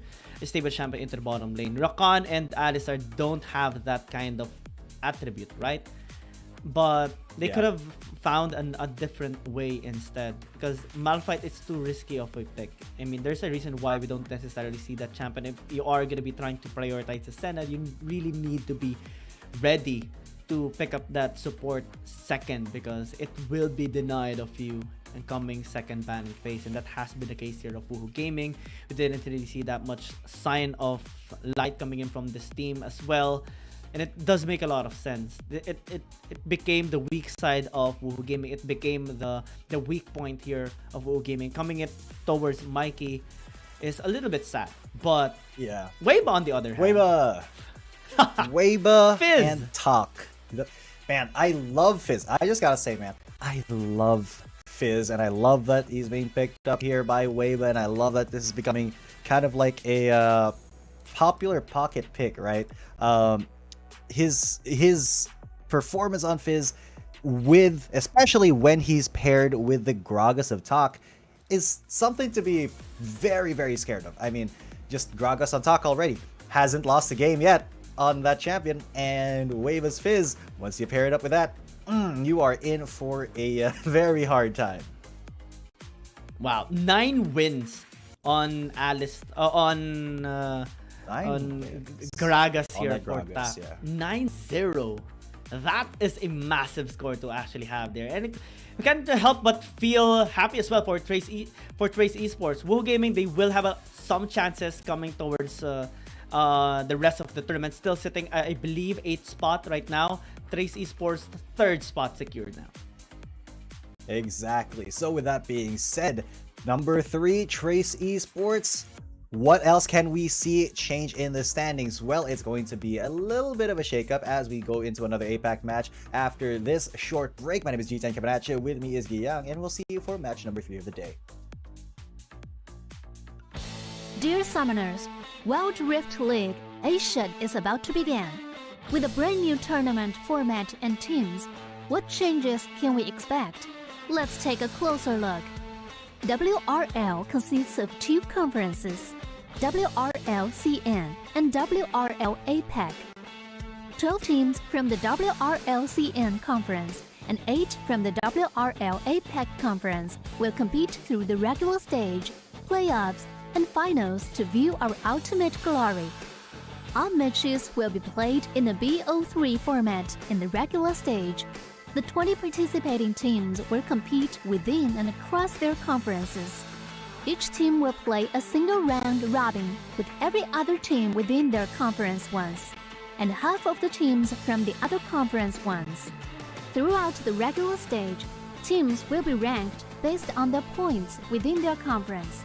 The top 8 teams from the WRL CN conference and the top 4 teams from the WRL APAC conference will qualify for the playoffs. The playoffs will also be held separately for each conference, adopting a BO7 double elimination format.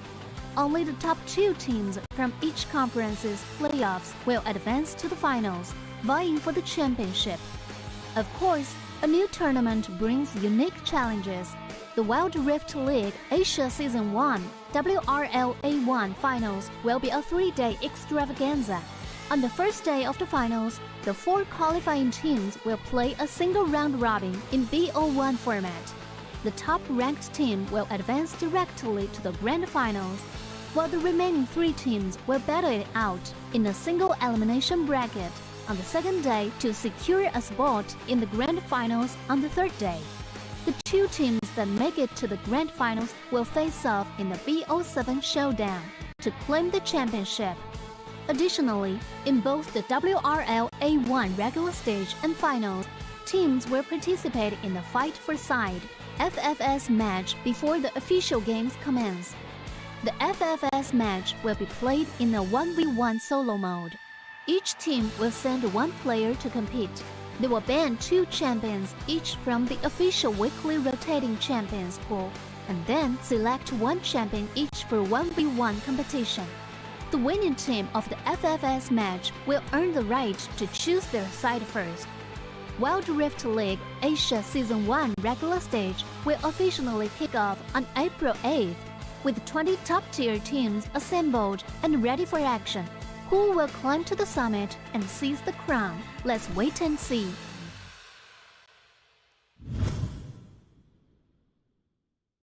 Dear Summoners, welcome to the Wild Rift League Asia 1. With the new season comes a fresh upgrade to our Spectator UI, designed to provide everyone with a better viewing experience.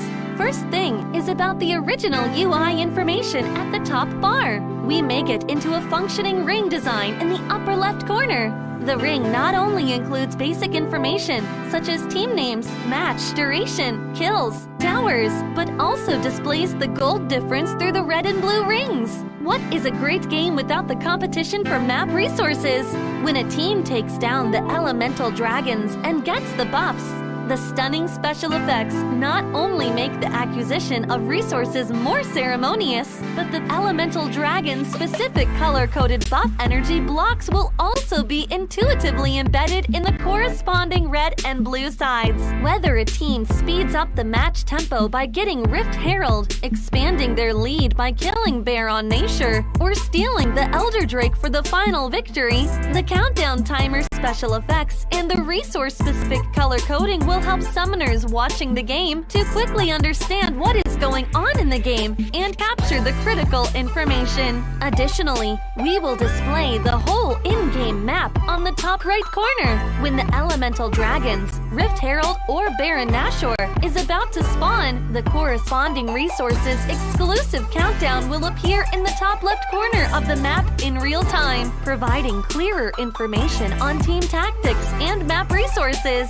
The new UI will introduce 4 panel modes: the landing phase mode, pre-team flight mode, team fight mode, and post-team fight mode, a combination of 4 refined panel modes to ensure that the most important real-time data in the game is presented more intuitively and comprehensively than ever before. In the landing phase mode, in addition to the real-time images of the players, champion selections, summoner spells, and champion experience, we will also supplement real-time gold, KDA, and items during the landing phase. Meanwhile, team stats history will also be displayed based on the progress of the game, allowing summoners watching the game to stay informed of the comprehensive information in real time. In pre-team fight mode, we refine and integrate the information on the gold difference between the matchup to help summoners keep track of the player's items builds in real time through the items column. This makes the state of both teams clearer before the team fight.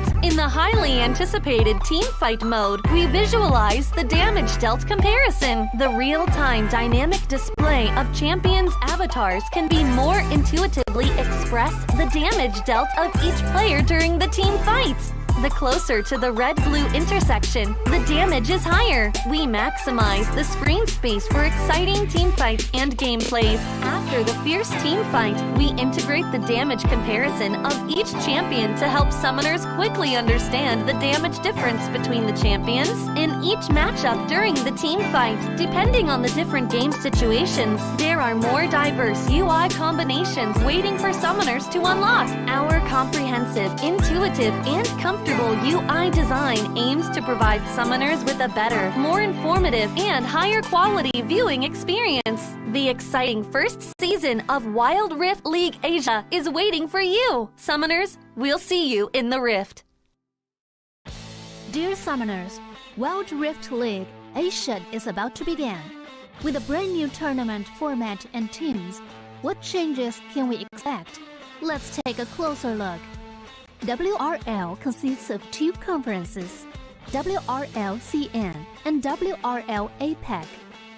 12 teams from the WRL CN conference and 8 from the WRL APAC conference will compete through the regular stage, playoffs, and finals to view our ultimate glory. All matches will be played in the BO3 format in the regular stage. The 20 participating teams will compete within and across their conferences.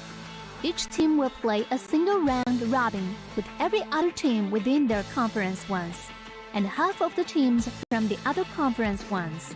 Throughout the regular stage, teams will be ranked based on the points within their conference. The top 8 teams from the WRLCN conference and the top 4 teams from the WRL APAC conference will qualify for the playoffs. The playoffs will also be held separately for each conference, adopting a BO7 double elimination format. Only the top 2 teams from each conference's playoffs will advance to the finals, vying for the championship. Of course, a new tournament brings unique challenges. The Wild Rift League Asia Season 1 WRL A1 Finals will be a 3-day extravaganza. On the first day of the finals, the 4 qualifying teams will play a single round robin in BO1 format. The top-ranked team will advance directly to the grand finals, while the remaining 3 teams will battle it out in a single elimination bracket on the second day to secure a spot in the grand finals on the third day. The 2 teams that make it to the grand finals will face off in the BO7 showdown to claim the championship. Additionally, in both the WRL A1 regular stage and finals, teams will participate in the Fight for Side FFS match before the official games commence. The FFS match will be played in a 1v1 solo mode. Each team will send 1 player to compete. They will ban 2 champions each from the official weekly rotating champions pool and then select one champion each for 1v1 competition. The winning team of the FFS match will earn the right to choose their side first. Wild Rift League Asia Season 1 regular stage will officially kick off on April 8th, with 20 top-tier teams assembled and ready for action. Who will climb to the summit and seize the crown? Let's wait and see.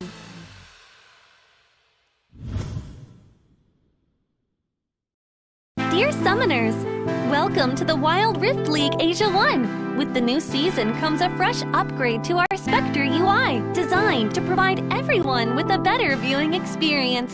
First thing is about the original UI information at the top bar. We make it into a functioning ring design in the upper left corner. The ring not only includes basic information such as team names, match duration, kills, towers, but also displays the gold difference through the red and blue rings. What is a great game without the competition for map resources?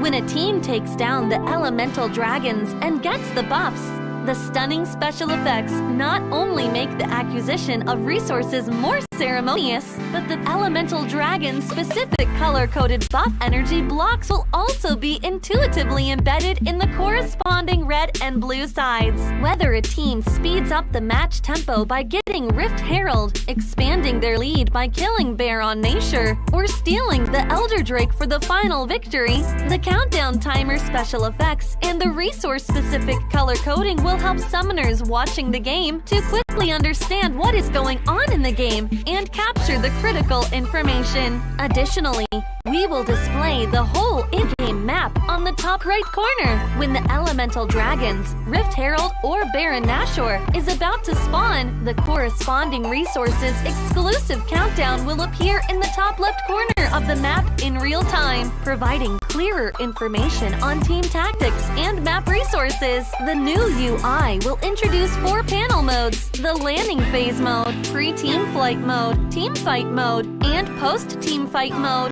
A combination of 4 refined panel modes to ensure that the most important real-time data in the game is presented more intuitively and comprehensively than ever before. In the landing phase mode, in addition to the real-time images of the players, champion selections, summoner spells, and champion experience, we will also supplement real-time gold, KDA, and items during the landing phase. Meanwhile, team stats history will also be displayed based on the progress of the game, allowing summoners watching the game to stay informed of the comprehensive information in real time. In pre-team fight mode, we refine and integrate the information on the gold difference between the matchup to help summoners keep track of the players' items builds in real time through the items column. This makes the state of both teams clearer before the team fight. In the highly anticipated team fight mode, we visualize the damage dealt comparison. The real-time dynamic display of champions' avatars can be more intuitively express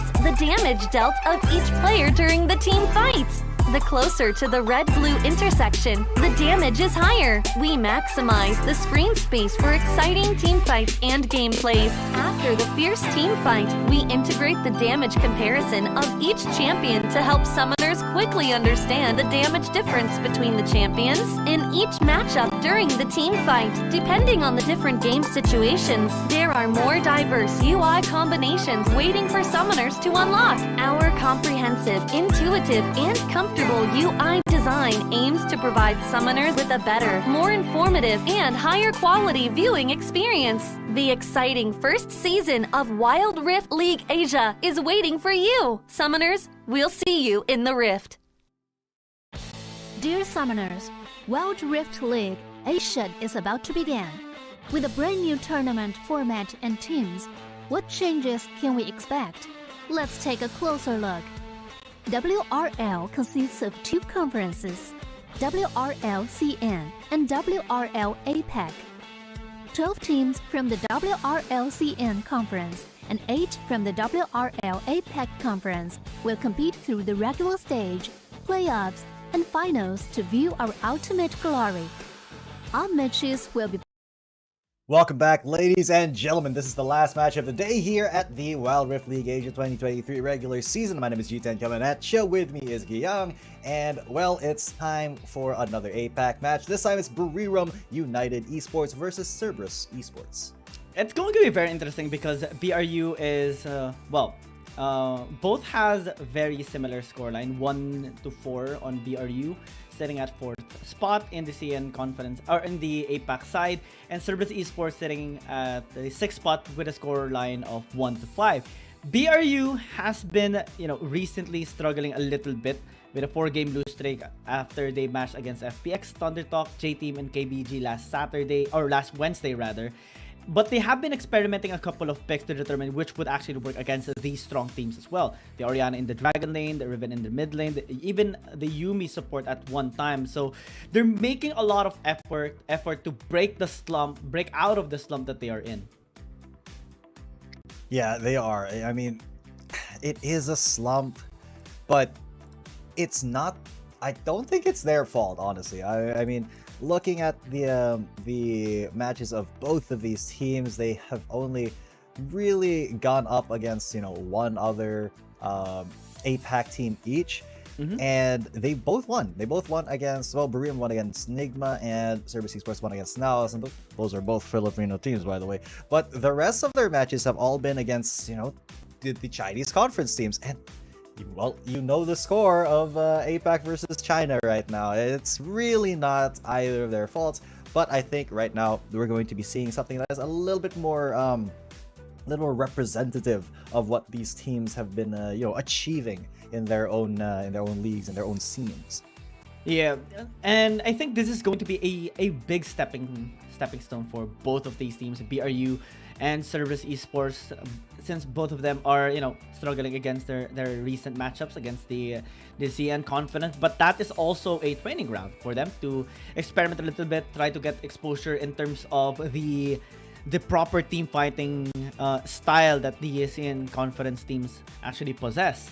And now, looking at their scoreline, both of which do like getting the first Herald, that can translate into first tower, but we do see more of Cerberus Esports actually getting the first tower here, and it is primarily because of how they are just liking the Ziggs picks overall. And even without a Meliodas, Y1 has actually been picking up the slack here, and initially has been struggling as a replacement jungler for Meliodas because he is a Baron laner, but he has been gradually improving, getting momentum. So my only concern here is if he is going to be able to match up well against Valdez, because we all know how Valdez is in the jungle. Very efficient, very high outplay potential, and always loves setting up really good team fights for BRU.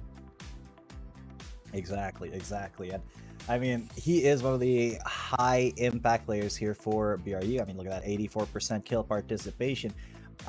And to say setup, this man is the setup at of BRU. And Y1, though, he has not had the best round so far. Cerberus Esports has not had the best round so far, so a 1.84 KD is kind of to be expected. But Buriram has had some good performances, even in the matches that they did lose. They were able to at least kind of show their talent, while CES has just kind of been, even though they have technically won more games, because they did get to more they did get more things. Yeah, we got more best of threes. Now all the players getting ready to step into the wild. น้องมาทำเกมที่พวกเราเล่นให้สนุกกันดีกว่า Tụi mình cũng muốn đánh hết sức lắm, nhưng sao đất bạn không được chênh chơi với mình thôi.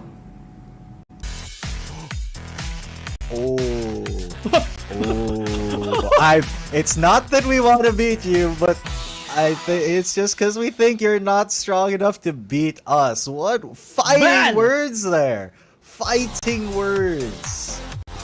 I love it. Cerberus, man. They know how to get you going. They know how to get you riled up. I mean, we did hear our pro director as well got a giggle in the background after that. So, woo. Even I was spicy. Shocked. I mean, BRU was saying, let's have a good game. Then suddenly a jab. Yeah, wholesome, and then bam. I just love that sometimes. Yes, sir. Yes, sir. Man, this has been a little bit of a roller coaster for both of these teams. They have been kind of bullied, honestly, for the past 7 weeks here. Other games, because they've been put up against all of the Chinese teams, but now finally gonna get an APAC versus APAC match. And well, it's hard to tell how this can go, honestly. Because Cerberus has more game wins, but when Buriram won,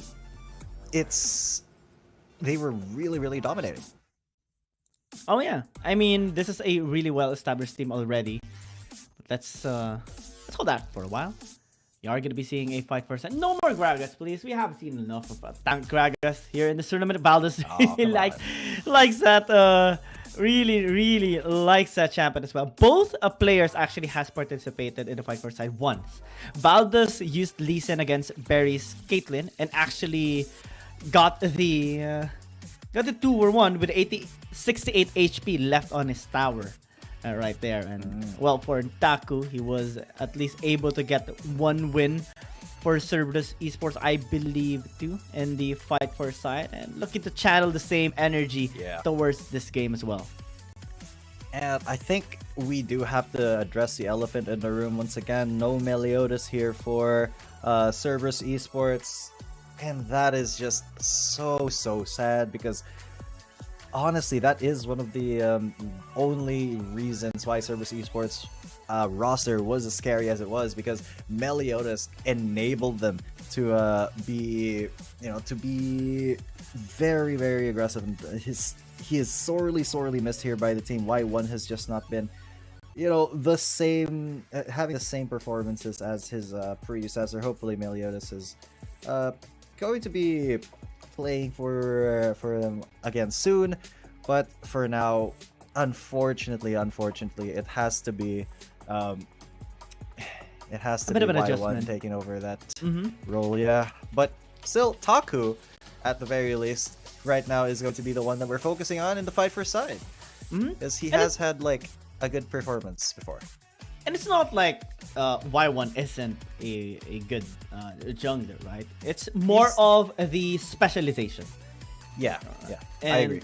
Y1 focuses more on the Baron lane, Meliodas focuses more on the jungle. And they already have practiced a lot of times with Y1 as the Baron laner and with Meliodas as a jungle. So again, we'll get well soon. Meliodas is all we can say for now. Hopefully he will recover swiftly as well. It did take a lot of time. I believe it's 4 weeks already.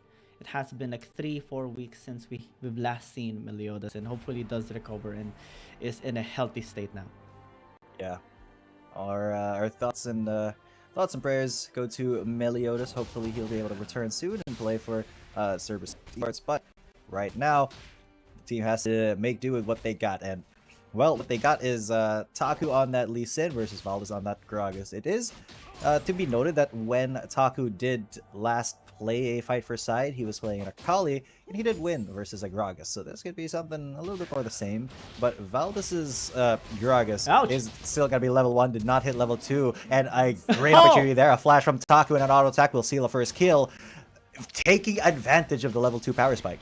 Yeah, normally as a Gragas, you wouldn't really want to get close onto a Lee Sin, right? Because this champion is just so good in the 1v1 setup, and does have a really high sustain as well with your safeguard as well. So we can already safely anticipate that the Divine Sunder will be picked up by this Lee Sin, and Valdez having to make a big mistake, and even getting AP will be threatened a lot, especially with the lack of durability of this champion. Yeah, you do have a lot of burst damage with your body slam, with your first skill, and with your cask, but if you make even just one slight mistake, you're gonna get punished here by Taku. Exactly. And another, that might be a mistake by Taku, actually, but it's in the trades, the auto attacks are still going better for Lee Sin, and that's just because that's kind of the champion he is, and Valdez incredibly low. If Taku decides to go for a wide safeguard into Sonic Wave, that would have been the end of Valdez. But yeah, that's what he's going to be doing. He just cancels that back, but he takes a couple of tower shots.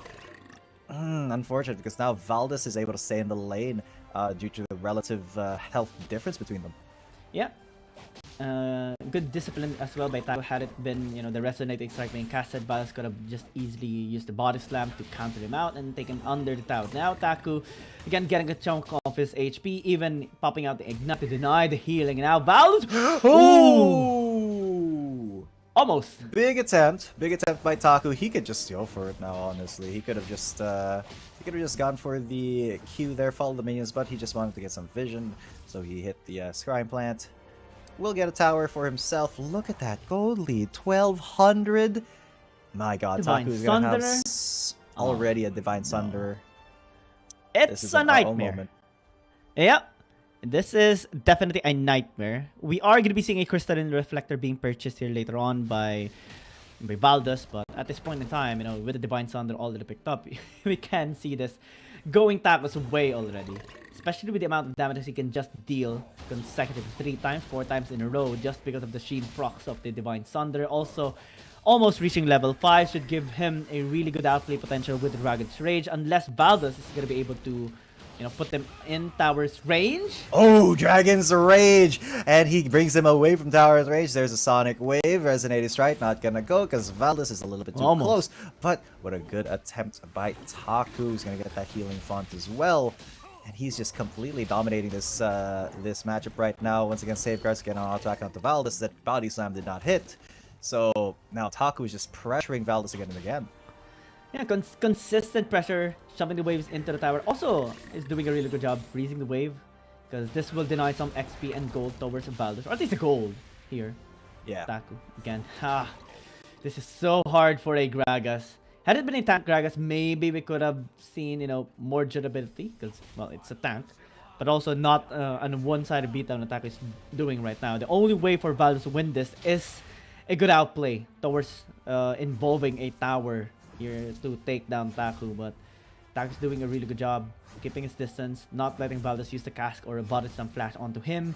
Crystalline Reflector has been picked up, but ooh, wow, this is the first time we have seen this boots. Normally we do see, the steel caps being purchased or the Mercury boots, but now, Omnivamp.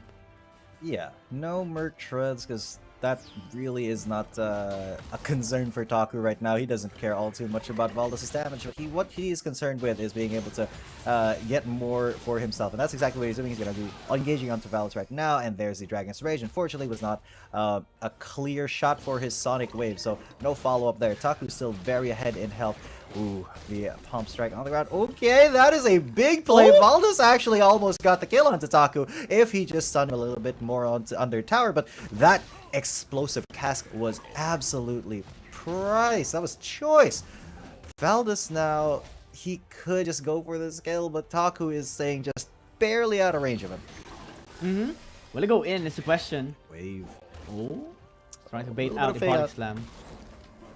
Little bit of a fake out, but now Taku's starting to take a lot of damage because the harass from Valdez is so easy to just pull off. You don't have to thread it through minions or anything. Yeah, Taku can just checking the brush there. He really wants to get that second kill on to Valdez, and it makes really a lot of sense given the HP situation right now. Taku given Valdez doesn't have any mana.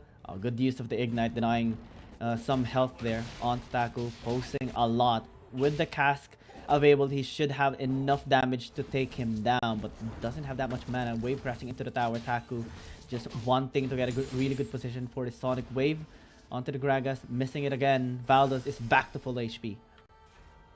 Yeah, but now Taku's in a kind of a tough spot. He's gonna Dragon's Rage there, get the Sonic Wave hit as well, but he is in no shape to actually try to 1v1 Valdez, and he ignited him to deny the healing that already happened, I guess, but there's the explosive gas. No mana to follow up on Valdez, so he will have to, well, just kind of harass at least and not really do all too much. Right there. Okay, he found the Sonic Wave though. Taku might want to go for this, and he does, but that might have been a bait. They strike on the ground, getting a little bit of damage out to Valdez, but this could go either way, my guy. You can kill him now. Oh, Taku once again. Every single time he goes in, I think it's going to be it, but the Ignite will not take him down. He will be able to get the health font on his side of the map. and grab all the CS as well. My god, he's just trying to keep Valdez from backing. And Valdez is playing such a dangerous game. He's emoting as well. Had that Sonic Wave connected, that could have been a kill onto Valdez already, but he is just going to be canceling. Oh my god, that could have been such a huge bait. Could have been such a huge bait, but now... Whoa. Okay, that was playing with fire. All of the fire. He was playing with all of the fire. He saw like toys at the toy store when he was a kid and said, "No, I want the matches." That he's just been doing that, man. Now he has a Blade of the Ruined King, which, as we all know, much better in this 1v1 scenario than a Black Cleaver. Even though that is a Thorn Mail on the side already of Valdez, fully completed. The dueling power of a Blade of the Ruined King should be pretty good here, but that is a lot of damage onto Taku. He's still sticking onto Valdez really well. The health on has been activated. There's the explosive cast, bringing him to the side. Valdez is still a little bit lower, misses the body slam. Now Taku did not use Dragon's Rage threat. He still has that option available, so the next time he gets a shot onto Valdez, that will be on site. He's going to absolutely look for this next kill.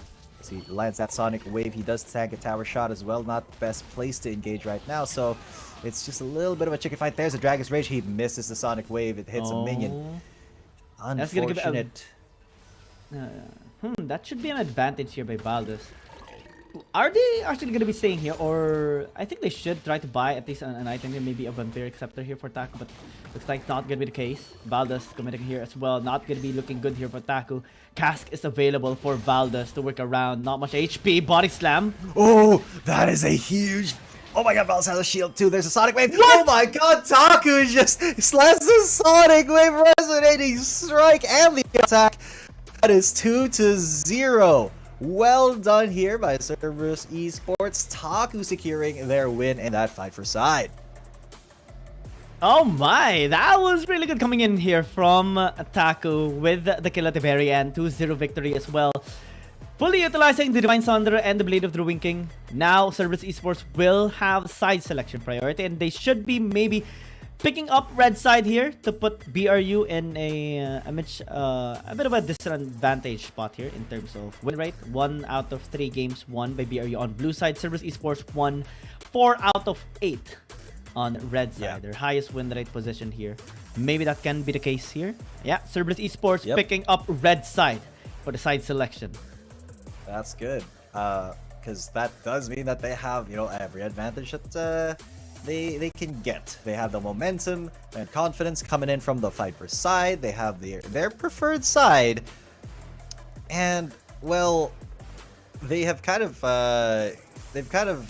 determined that they have a little bit more. I'm forgetting the term. I'm trying to find a term, but they have a little bit more. It's not skill exactly, but it's skill plus confidence than like the assurance than BRU right now. Yeah, the assurance right now. And let's see if it is gonna be coming towards Cerberus Esports away, since both of them have only secured 1 win so far in this tournament. Cerberus Esports on NAOS Esports and BRU on Nigma Galaxy. It has been kind of long, or a long time since their last win as well, both of which are just trying to redeem themselves after a 4-game lose streak. And Cerberus Esports has been getting a lot of close games. That is what is positive onto them. You know, even during their battle against Keepest Gaming, KBG did have a bit of a tricky or a creative composition during their game number 2, but a win is a win, I would say. Even against Rare Atom, they did have a really good performance, with Genza even getting the MVP, and that really good Kha'Zix performance by Y1 as well. So maybe they can actually have that channeled in this game. Maybe BMM wants to adapt a little bit towards those either an aggressive champion like the Zed, or maybe the Jace, or maybe something as slow but stable as a Garen. Yeah, that could be an option here. We have seen quite a few Garen bans today, honestly. We did see a Garen in our first game. NAOS Esports used it to huge effect. And after that, it was banned twice in that match. And then we also got another Garen ban in one of our games in the second match. So, for some reason, one of League's most basic champions, is drawing a lot of bans. There is beauty in Garen's simplicity, and he still rewards you for doing well, unlike some other older champions like Malphite. Oh yeah, we have seen the Malphite earlier, and hopefully we don't see it again ever so soon. Especially, there are a lot more better champions to be used in the Dragon lane or in the support side. Shen gonna be removed. Looks like Aatrox is available here for Valdez taking, and we have seen him even getting a really good performance with his champion. Cerberus Esports should have an answer for this. Possibly a Gragas or a Nautilus and a Varus to be picked up to get that single target burst down. Yeah, that is a pretty good pickup, but man, gonna be answered by the Nautilus Yone immediately. I mean, so Cerberus made the conscious decision to let Aatrox through, but that did mean that they picked up two huge champions. Varus will be coming into Golden Feet's hands. Very proficient player on champion, as well as most of the Dragon lanes, because he is meta. But what the Jess is, Gragas is something to be feared. Oh yeah. And now, given that Buriram Esports has taken the Varus and the Gragas, this is a lot of team fighting manipulation that they actually acquired with just 2 picks. Shade of Corruption and the Cast can just easily work as a disengage and an engage tool for them in creating space for Valdez to work around with the World Ender. In Cerberus Esports, they will be getting Ziggs. Yeah, that is really good, but now they really need to make sure they do get the Ribbon, possibly the Renekton or the Garen here for their side. I haven't really seen Y1 pick up the Yone in the jungle, so if ever this does go in the jungle, this is going to be a first time, but it can be a positive thing here for Cerberus Esports. BMM tried it out, but in one of their matches, I believe against a Chinese team, but it didn't really work as intended. So you might be better picking up something like a Garen, maybe something like a Lucian would suffice as well, given that they are having the Ziggs already as their APC. But BRU having these 3 picks, it's starting to be scary for Cerberus Esports. Yeah, it is very, very scary with these 3 picks already. On the other side as well, Cerberus Esports, I think they can still draft a composition that may disable this Aatrox. They do need a lot of CC. Ribbon and Garen. Yeah, Ribbon and Garen still very available, but that does make their composition a little bit, a little bit too all in. Ribbon will be banned out though, so that's not an option here for Cerberus. So maybe they have to pick up the Garen here for BMM, have the Yone for Y1, and I'm not sure what champion to put here for Taku. Fiora is banned away. Wukong, yeah. Kind of left that out. Yeah, that Wukong for BMM possibly. It could still go the way of Y1, although, mid lane Yone has not been as as used recently as jungle Yone. Though Wukong is very flexible. Oh, right, we forgot about Gwen. Gwen has not been seen in a while. And I guess it's gonna be very risky. Yeah, it is risky because she does with the Aatrox. They both have to kind of scale up a little bit. But if BRU is able to get to the late game, then they just shred through everybody's health bars. And with a Garen as well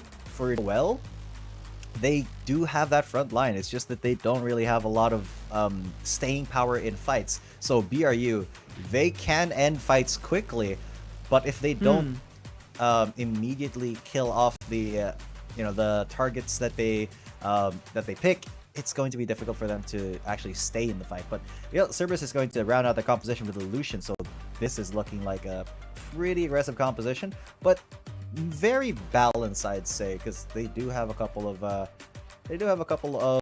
ranged champions to make up for it. Lucian in the mid lane, so it is going to be a Garen versus Lucian. Might be kind of challenging here for BMM. Again, the Garen is very stable and can just soak up a lot of damage. But okay, let's talk about a Gwen for a little bit. Given that it is patch 4.1c, there has been a couple of changes onto the Gwen. The passive, the 1000 cuts, has been toned down a little bit in terms of damage, but the skip and slash, or his dashing away, has been buffed up a little bit in terms of cooldown, at least in the early phases of the game. So now it's going to be more mobile in a sense, and can spell out really good for Buriram United Esports. Ziggs as well has been, well, I would say it's a nerf, but his damage on the bouncing bomb has been increased by really small margin, but can be quite irritating in the late game. The satchel charge though has been toned down, so in terms of securing towers, it's not going to be as effective as initially intended by the teams. 5% tone down in terms of threshold is quite big actually. Yeah, that is quite the change. I mean, honestly, in a game like Wild Rift or even regular League of Legends on the PC, just a small changes like that, 1-2%, or 10, 20, 30 base damage could be the difference between a champion absolutely dominating the meta and not being seen for years and years, because this is a game that is, about margins and increments and how good a champion is relative to every single other champion in that role. So if something is buffed just a tiny bit, and they're a little bit better than their competitors in that role, it will get picked quite a lot. But, with that small buff on Ziggs' Q, I don't think that's enough for him to, absolutely dominate the meta. But it is going to help him, stay in the meta for a while. Just a little bit of a tone down on his satchel charge in terms of tower taking is the more concerning one. BMM in the mid lane is having a bit of a hard time against Noel. Doing a really good job at least. Oh. Ooh, Thipper gets caught by the dredge line, gets taken down at 20. But that's just a Keno, man. You cannot get caught by that, because Taku as well does quite a bit of damage in the early game as a Wukong. So just a little bit of care on Buriram's side for that could give him a little bit of a better time. Noel, though, tanking quite a lot of damage from BMM. Especially that the Gwen takes a lot of time to scale up. Might need 2-3 items just to be able to deal a lot of damage into a team fight, and even in a 1v1 sense can be a little bit challenging here for Thipper at the very least. And Taku and Akeno has a big responsibility in slowing him down even further, because again, with the Wukong and with the Nautilus, you do have a lot of kill pressure at the very least. Level 5, you do have the Cyclone as well, so that's something that you can actually work around in taking down this Gwen. And also, you really need to watch out for the Aatrox, because again, that is 2 ticking time bombs working here for Buriram United Esports. Cerberus Esports' only scaling champion they do have is, well, the Yone, Lucian a little bit, and Wukong, a little bit. But compared to the Aatrox and the Gwen, well, Gwen and Aatrox is much more scary. Exactly, because these two champions they shred your health bars. They absolutely melt you, and especially with Gwen, with the armor shredding instead, MR shredding. It's just so difficult to be a tank versus a Gwen, and thankfully there really isn't a lot of tankiness on Cerberus Esports side to negate, but they are all pretty much very squishy when it comes to those late game fights. So I think these fights in the late game will be, or in the mid to late game, will be over very quickly. Cerberus Esports just trying to set some tempo here. BMM will be spotted under a ward, but that should give them at least a chance to get a couple of plays. Taco got hit by a tower shot there. Noel also passing towards top side. Maybe be able to zone them away. Oh, that's a flash, but what the Jess was not able to connect it. There's the explosive cast as well. It brings Akeno down. There is the big Demolition Justice, but it's actually Thipper who gets that kill. 1-0, Buriram with first blood. They want a little bit more. Valdez is now showed up. He's in the tri rush. They may be going for a dive here. The Aatrox. Oh no. 4 versus 2 dive. Talk with BMM have found themselves in a bad situation. The World Ender will chase them away, but Valdez is not going to go that deep. However, Golden Feet gonna get ganked, and that's it for him. It is gone. Fate Sealed, not Last Breath. That's Yasuo's ultimate. But yeah, 1 kill answered by another kill, and Genza is gonna be working this tower for a bunch of plates. A really good use of the Satchel Charge by Genza to set things up for the Fate Sealed coming in from Y1. And now it is a bit of a disrespect that Cerberus Esports actually made towards top lane. Let's check out that replay how it actually happened. Oh, it's gonna be the bot lane fight. And yeah, we did discuss a good placement with a Satchel Charge. There was no way for Golden Feet to actually win that unless there was a counter unless he hit that under the tower. Yeah. A really good use of the Fate Sealed. Good dodge on the Chain of Corruption too. It was a spicy dodge too. If he hit that Chain of Corruption, he may have been able to take one down with him. But unfortunately, swing and a miss. It just went through as the Fate Sealed came out. But it's still Cerberus Esports with a tiny bit of a gold lead because of the plates that Genza was able to take down. 10-ish seconds to the objective spawning, and it does look like Cerberus Esports are positioning themselves towards that top side, that Baron Pit, that Rift Herald. Y1 and Valdez both around there. BRU starting the Rift Herald up. Cerberus Esports want to contest, but they have to really be careful of the engage coming in from WHG because a while ago he was able to land a really good cast onto the top side fight. Red Giant gonna be connecting. Ooh. Yeah, and the explosive cask as well. Chain of Corruption was there, but it did not really do quite a lot. WHG, he is kind of melting right now. He will finally get taken out, but then it was a 1-for-1, and the Rift Herald will go the side of Buriram. My god! What a face of Y1 now. He is on the run. Valdez got 1. He may be looking for more. Watch out, because this is the world-ending Aatrox. Y1 is going to not live. That 1 auto attack will seal his fate. BMM, though, and Genza on the chase. They're not going to be chasing for much longer. Noel is there to, just kind of bonk him once and run away. And keep Valdez safe as well. But that is a nice strategy. Nice, stat actually for Valdez. 100% win rate on that Aatrox because he's only used it in 2 games and won both. But they could still kind of throw this, honestly. I mean, 3 kills on an Aatrox, that is not what you want to give for BRU's early game. Started off a little good with an engage coming in from Akeno. Good backline access as well, but Taco actually gave a little bit of space for Valdez to recollect themselves. And even though the Fate Seal was actually good towards the back line, Valdez was still able to free hit and wreak havoc into the team fight. Even chasing down Y1 at the very end to secure that triple kill.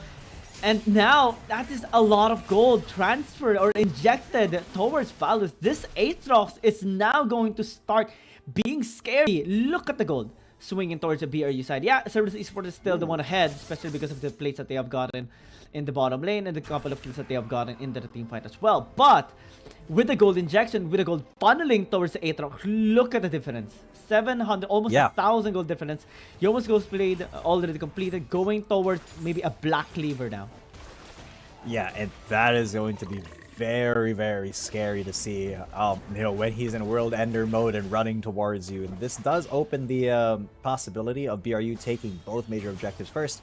And, BMM actually, did he steal that? No, he did not. So, Valdez will be securing that Scuttle Crab, tapping that Dragon a little bit, but not really wanting to commit too hard, even though that would have been the perfect time to commit onto the Dragon. The rest of CES were kind of busy elsewhere. So, a little bit of a missed opportunity there.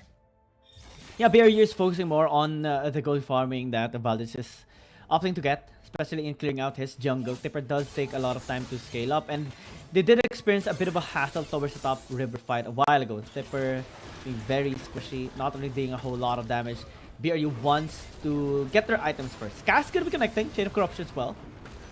Yeah, but the exhaust is there. Valdez now World Ender. He's coming in and he is pissed. He is mad, and he does get 1 kill already. And well, that's all you need now to break this game open and actually have an opportunity to do Dragon. But that is not the way here for Buriram. They will take that 1 kill and then back away, reset the map tempo, which I think they should have really pushed that dragon fight. I mean, they are respecting Cerberus Esports as of the moment. They're happy with getting the kills. As long as they draw attention towards Cerberus Esports, they're going to be fine. And Valdez is already starting to be very, very scared as well. Noel just being stable into the top lane. No Hullbreaker just yet, so no push advantage. But this does have the Black Cleaver for the damage capability against the Wukong of Taku. And now Cerberus Esports find themselves in a bit of a slump here in this particular game. Having to struggle in team fights, especially when Valdez gets ahead, and especially when Valdez gets a really good access towards the backline. Nobody can stop him. We saw the initiations as well, coming from What the Jess and Golden Feet with a cask and the Chain of Corruption. So those tools alone, I mean, that's something that we have talked about in the picks and bans itself, and it's so difficult now for Cerberus Esports. Oh, what is Noel doing trying to dive Taco like that? Q into Dimash Injustice. That means that Taku actually lives, and he did tank quite a lot of tower shots for nothing. But that did give CES the opportunity to get that Drake, while the second Rift Herald will be taken by Valdez. But they just left that Ocean Drake alive for the entire lifespan of that second Herald. It spawned, and then they just traded the objective. But it's so weird to me that that dragon was not taken or traded for the first Rift Herald. Yeah, BRU could have taken it at the very least. Now Cerberus Esports has acquired at least one dragon for themselves, but the tower is going to be falling down into the mid lane. BRU going to be happy with that as well. And now they're pathing towards top side. Taku and Y1 has to be very careful. Look at BRU sneaking very deep into the jungle, making their way towards top. Yes. But they have spotted out Valdez, they have spotted out Cold Feet, so they know that this is not a safe area for them. They will not engage onto Noel in any way, shape, or form. But BRU, they are just kind of running Cerberus Esports around the map at the moment. This is not really building any tempo or momentum. But yes, Valdez is 4-0. He has got 2 full items already. 9.1k compared to Y1 on 7,000 roughly. Oh man, even anti-heal picked up, a grievous wound picked up in terms of item here for Valdez, and even has the stasis already in terms of enchant, and comparing him to Y1 is pretty redundant at this point. This Aatrox is unlocked. Even Tipper having such a good time farming into the bottom lane should provide them now 2 items. Oh man, Riftmaker and the Nashor's Tooth. That Gwen is gonna start to hurt now. Exactly, and she's gonna continue to hurt as the game goes later and later. So is Valdez. And Cerberus Esports, they don't really scale as hard as Buriram does right now. So they do need to kind of look for more opportunities here to find, something like that, something that can change the momentum of the game. A tower that they get for free, maybe collapse onto somebody who's out of position. But it's so hard to find somebody who's out of position when you can't really safely even walk out of your tower's range, as BMF is going to get engaged onto by Tipper. Watch it there. Just also there. He missed the body slam, but it's fine because he was there to just provide moral support. I don't think he even got an assist there, unfortunately. But yeah, Tipper just gets that kill. What the Jazz being very proactive into the map. Now he can actually pressure into a tower takedown again into the bottom lane. Those 3 people from Cerberus Esports is pathing there. They're trying to get connecting. That's a Creative Corruption to respond there, as well as the explosive cast to try to take down Akeno. He's not yet down, but he will go golden. There's the MIB, Mega Inferno. Bob will not really confirm any kills. Noel flashes in, goes for the Dimash Injustice. Y1 just barely lives with a sliver of health, but does not survive there. Valdez does. Oh my god, the monkey. He just went in. There's a shutdown onto the big boy Aatrox by Taku, and that is 2 kills for Cerberus Esports. Yeah, big shutdown as well towards Valdez Aatrox, and it is gonna be given towards Taku as well. Let's check out the replay and how it actually happened, because they engaged. Akeno got hit by the Chain of Corruption, and then the quick burst down as Valdez was passing towards the bottom side. But reinforcements came in. Noel actually wanted to tank the tower, but it was Valdez taking the damage there. So that's slight miscommunication led to a disastrous result coming in from BRU, and Taku got the counter as well, getting a lot of shutdown. Also, Genza picked up a kill, and Cerberus Esports starting to pick up the slack.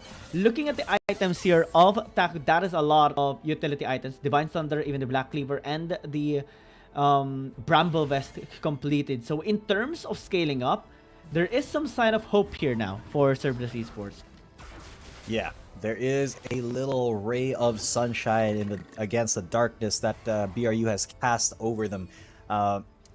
If they can find these fights where BRU overcommits to something, well, leaving one or two of their members in the dark, well, man, a dash. You're not wrong. A Meliodas comeback can keep BRU on their toes. However, it's not gonna happen today. We are very, very sad about that, because Meliodas is one of those key core players here for Cerberus. And Buriram United Esports is exploiting the fact that he is not here as of the moment. 3,000 gold lead and a half as well. 3 towers compared to 1 that Cerberus Esports has acquired into the bottom lane. And now, 14 minutes and a half in, that's the second dragon. That should have been third, but now is going really well for Buriram United Esports. They can post for this and maybe take it away to at least equalize the dragon stacks against Cerberus Esports and deny him their second dragon as well. Yeah, so Buriram, they have superior positioning, and I don't think Cerberus Esports really want to contest this because it is a huge risk that they will take, but they're going to try. Taku's already in, he's gotten the Cyclone onto 2, but it's still going to be the Smite for the Aatrox, and oh my god, who's that in the middle? He does get taken out. That was a Yone, but Fate Seal did not really do all too much there. But Valdez is in the midst of the fight. He did pop the World Ender, but he's not getting the things that he needs. He's not getting the Qs that he wants to be having, but BRU, they are going to make it out of there with no deaths. They got 1 kill, 1 Drake, and out scot-free. Cerberus Esports tried to capitalize on the fact that Valdez overextended a little bit, but with the flash was able to escape as well. Now Cerberus Esports trying to take this tier 1 tower down to at least get some, answer back against BRU, especially in that mess up in the dragon fight, losing the dragon. And now I think the next one is going to be an Elder Drake, ditching the third dragon, given the time that was elapsed in that 2RH that BRU has taken a while ago. And that is a massive win here for BRU, because they know that they can just scale up better than Cerberus Esports into the late game. So they don't really mind the dragon stacks. What they mind is the leverage in terms of gold that they have acquired with the RH. That's a catch on to Akeno, though. The explosive cast will bring him into the loving hands of Valdez. That is a flawless and, no retaliation kill for BRU once again. And Noel just really happily split pushing here in the bot lane, while the rest of BRU going to be bringing the wave over to that top lane. And slowly but surely, the noose is tightening here for Cerberus Esports. Oh yeah, Cerberus Esports having such a hard time in this game. This is a slow burn that BRU is actually engaging onto them. Naturally, they are going to be scaling up better. BMM, oh no. He's not going to live this. He's going to get knocked up once again, and it's Thipper Snip that secure the kill. But man, BRU, they are the epitome right now of the C playstyle. They go so aggressive and push every single opportunity they can to take a fight on the enemy team that they can. Oh, speaking of fights, once again, Akeno has been caught out, but he's still living. He goes golden, but he won't be alive for long. A preemptive Q on the side there for Valdez, just in case he flashed. Another kill on that Nautilus. He just got out of base and he got killed again. Yeah, BRU just having such a good time now in this game. 7,000 gold lead in 17.5 minutes. Not really a whole lot, but very sizable considering that this is a scaling composition that they have acquired here against Cerberus Esports. And we haven't really seen Y1 again on the backline access. BMM as well, suffering so much here in this mid lane, or with his Lucian pick, not being able to deal the necessary damage that he is supposed to, especially because of the high sustain that BRU actually has with their champions. And well, again, Lucian or any ADC actually struggles against an Aatrox and the Gwen, both of which are hard counters towards ADC. So now BRU is just going to be positioning themselves towards the Baron. Oh, this is such a good setup. They can actually turn. Yeah, and Valdez, man, he was is kind of trying to bait that Baron, trying to bait them into going in. He did get that knock up onto Taku. Not the second one, but I swear, if he got that second one, he would have gone all in, and BRU would have been right behind him, except for the only one person who is splitting in the bot lane, which, you know, that's Garen, who's supposed to be doing that. But so far, there is quite a lot of downtime in this reset because Cerberus Esports, they can't really engage, and BRU, they're gonna engage, right now. As BMM gets caught in the red buff. Oh, he's able to flash out, but the explosive cast will be taking him away. Y1 trying to find something there, but not going to find anything. He's going to find a flash there. He's going to get flashed after by Noel, but Noel will get blast coned away. So that's one kill for BRU once again, and they keep this tempo of the game. They can just keep this going. I mean, they have the waves crashing onto the base here of Cerberus Esports, crashing onto the towers. You can just reset and then get this Baron as well, or bait the members of Cerberus Esports to checking the area too, and that can be just a cycle. Look at the Amaranth Guard picked up already here by Valdez on his Aatrox.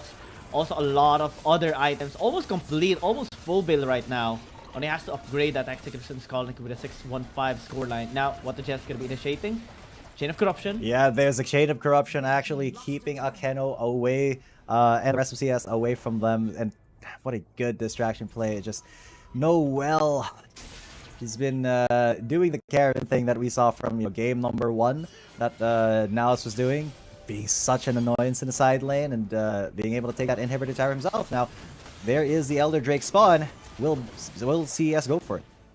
I mean, Cerberus Esports has been struggling in even all the dragons that they have been trying to take. BRU, they are well in position to actually start this Elder Dragon right now. This is the best possible time, especially in the late game. 2 Amaranth Guard has been picked up here. Both the Garen and the Aatrox has picked it up.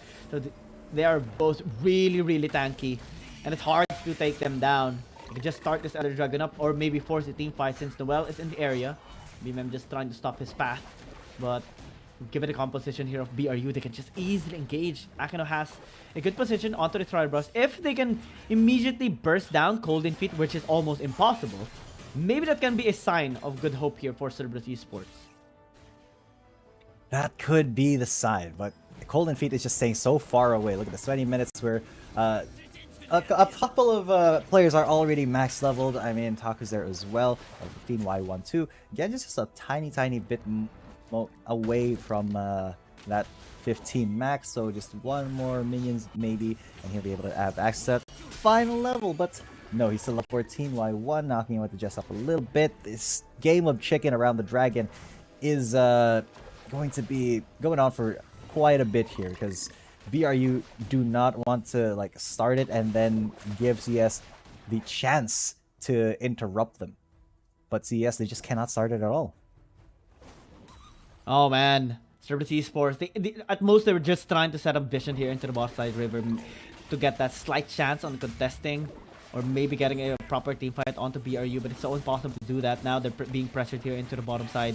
Push coming in from Noel. Again, this is Garen with a Hull Breaker this time around. It is going to be very difficult to take him away, especially that the inhibitor has been taken already. We have seen, the match of NAOS Esports and NGX in game number 1. Garen almost ending the game. That is very possible here for BRU. Yeah, and they have to send Y1 to deal with him, because who else is gonna deal with this Garen?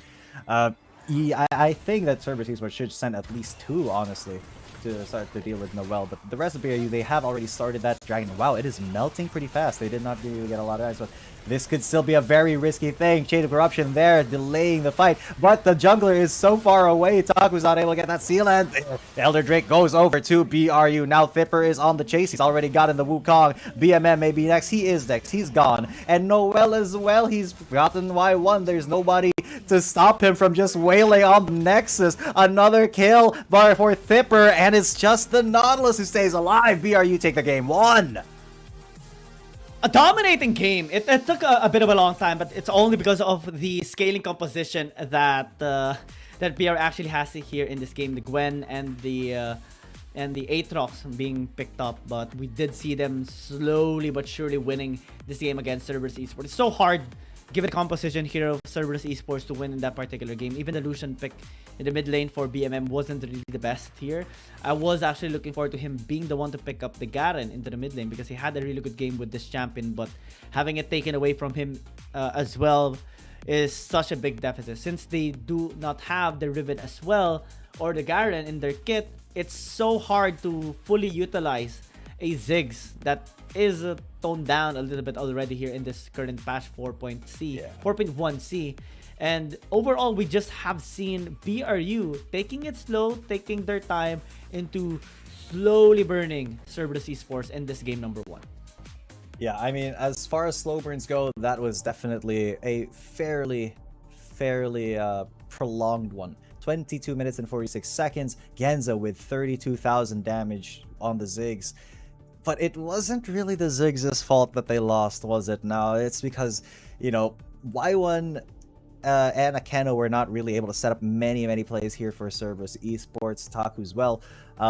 Just because Valdez got that early lead, and then Fipper was left untouched, and then, you know, it just kept on going, and BRU, eventually they just got a little bit too hard to deal with here, and Cerberus Esports could just do nothing but fall over.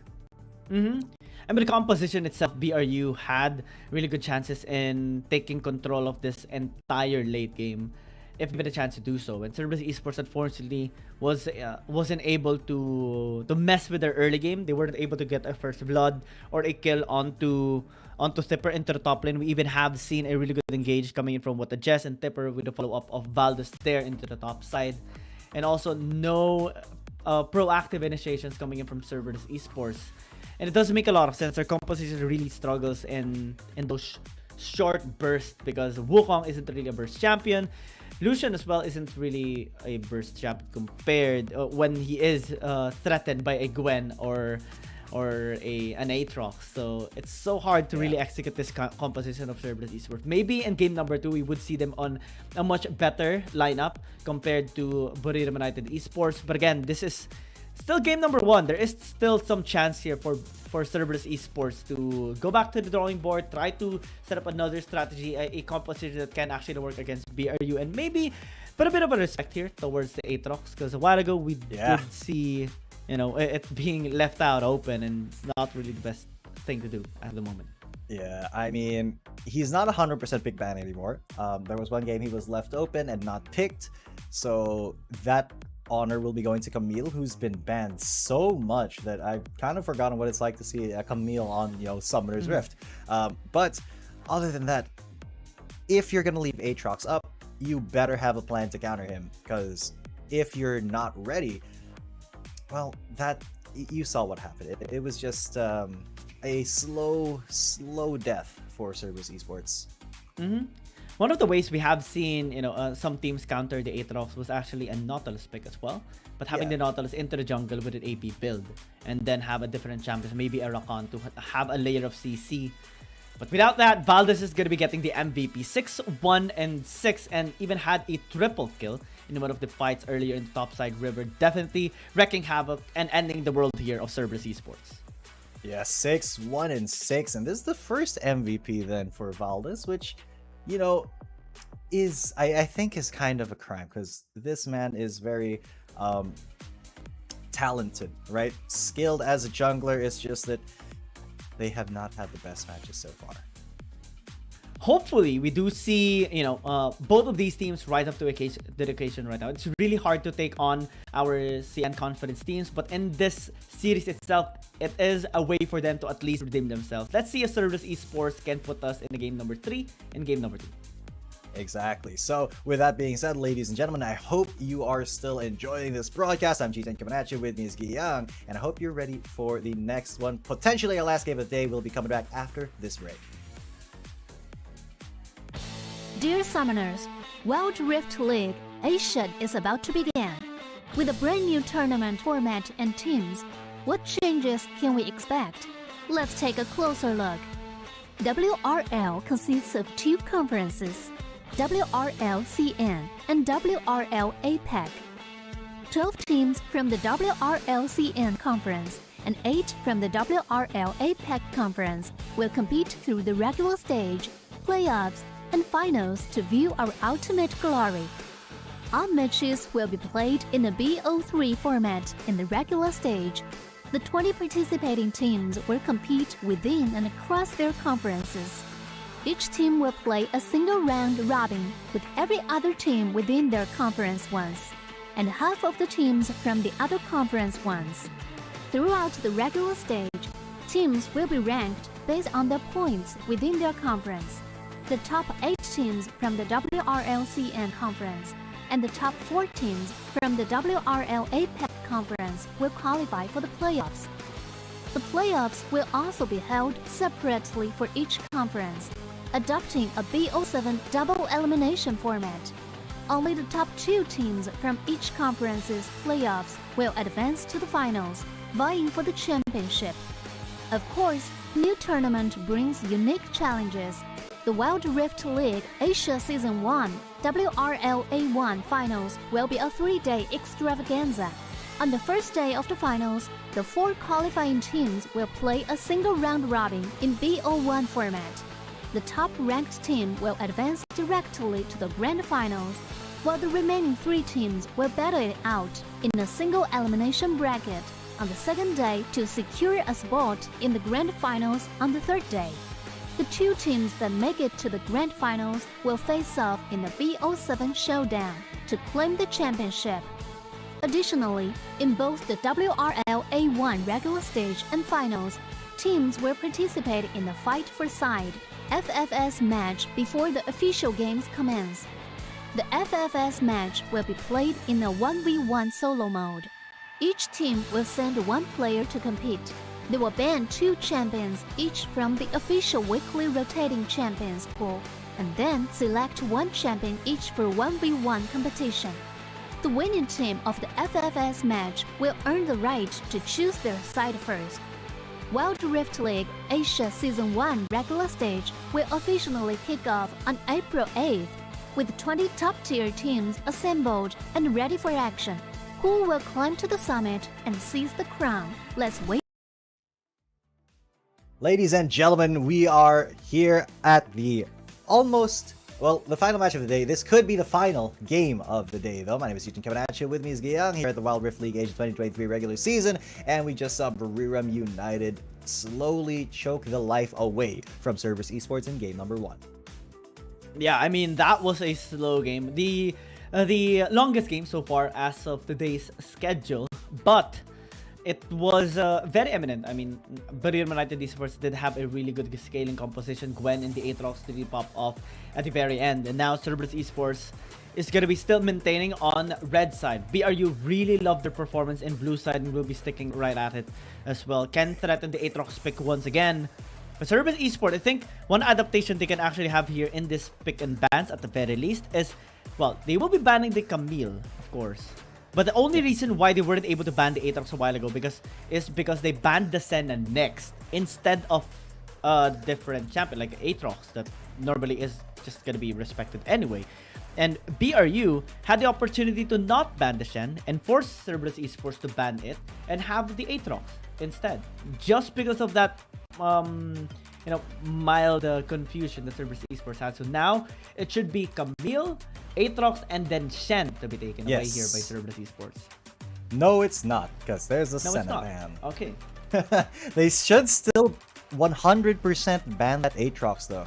Because you saw what happened. Valdez just went and saved. You give him any sort of a lead, and man, he is going to scale it up. Thank you. There you go. I'm tired of people not banning the Aatrox and then, being shocked Pikachu face when they actually lose because the opponent picked it. So, yeah. You gotta respect it still. You gotta respect how powerful that champion can be. But Gragas will be the first pick here for What the Jess. That should allow Cerberus Esports to get the Shen, right? Because this is a high priority champion as well. You have the virus finally being picked up. Shen can still be taken here by Cerberus Esports if they want to go on that route, have a little bit of a protection as well. But looks like they don't want it and would love to choose purple this time around. Yeah, it is. Ooh. What other purple champions can they add to this? Kassadin is one of them. Veigar Kaisa as well. And that's complete. Alistar. No. So no, Alistar. Yeah. But Look, Shen so actually Alistar, is purple, they say, Shen, at least in the icon. But did not pick it. Sad. Yeah, it's going to be picked up here for Valdez though, and man, with the Shen, like, thought the just looks kind of agitated there. He's explaining, I think, the game plan that they want to do. Oh yeah, he is really on fire this time, right? It's like, okay, let's do this. Pick this champion. We will have this kind of composition right now. We will have the firepower as well, and then let's strike Cerberus Esports. Exactly. I'm sensing that kind of vibe right now on him. He is really feeling this game right now.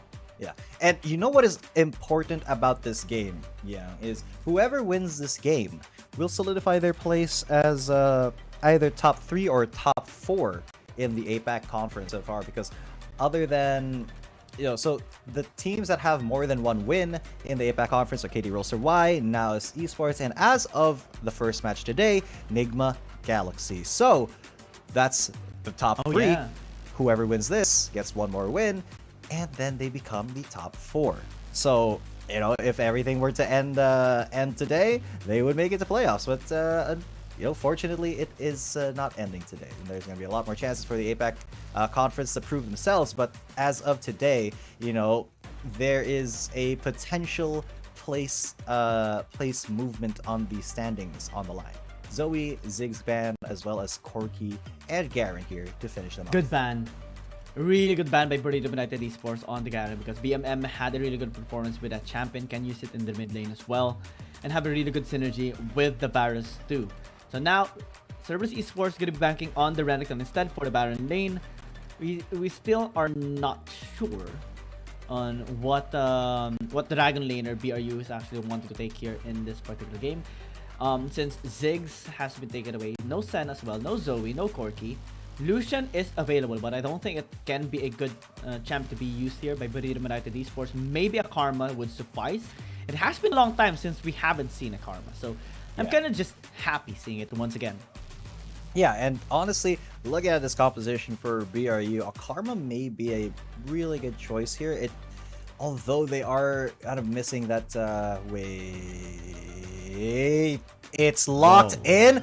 Medic squad on lock. They just needed the Galio instead of the Gragas, I guess. But this is such a weird composition, because you have a Gragas for what the Jess, and then who's gonna be on the Yuumi? Golden Feet.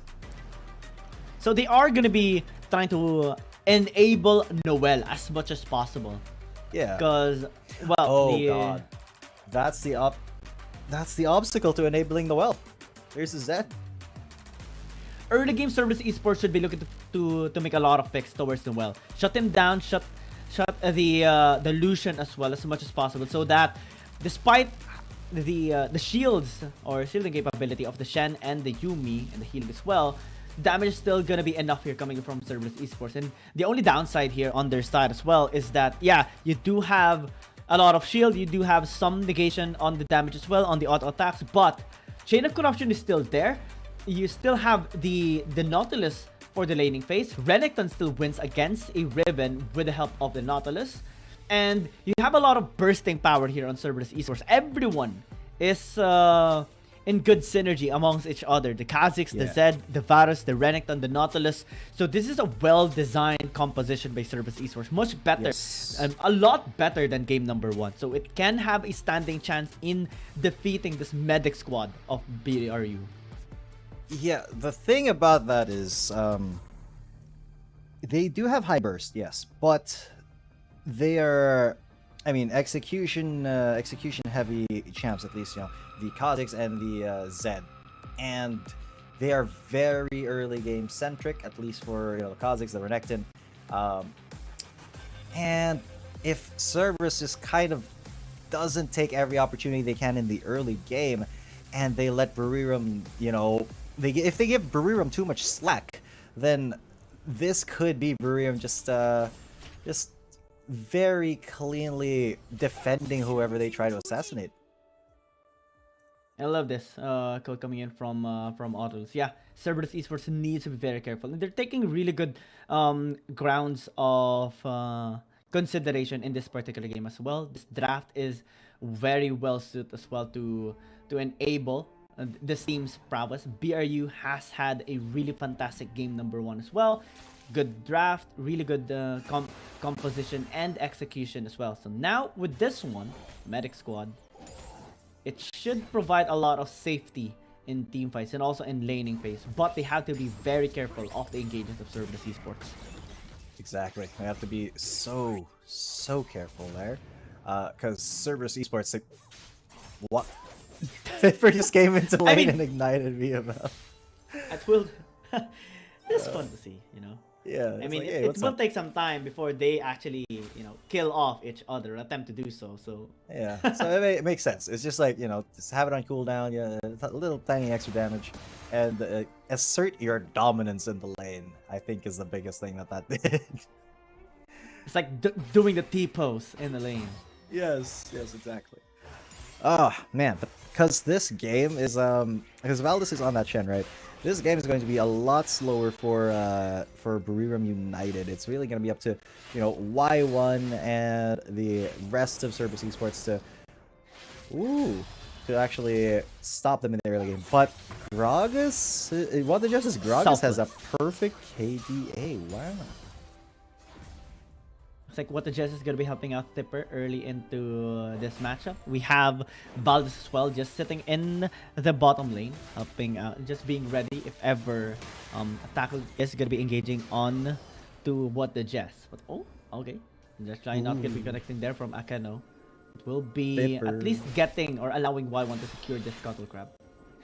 Yeah, that is a lot of resources, a lot of pressure towards that Baron lane. Although Noel is just chilling, Y1 will get that Skull Crab, but they try to dive. They get it. There's the Stand United very early. It's already there. There's the exhaust though. Y1's gonna be there, but the taunt will land. Akeno should be dead here, and he will be. It will be the first blood for Noel, and already Vipper has flashed on it. Dang, that is a dead Varus. That's 2-0 already for Buriram United. They thought that they were the late game. No, it is the early game strat here for Buriram. Yeah, because Cerberus Esports, they went too deep in that. Yeah, you wanted to get a kill onto Noel, but yeah, we will be getting a replay on that. The moment Akeno missed the dredge line, overcommitted under the tower at level 5 of a Shen, you know that you're just going to be taken down.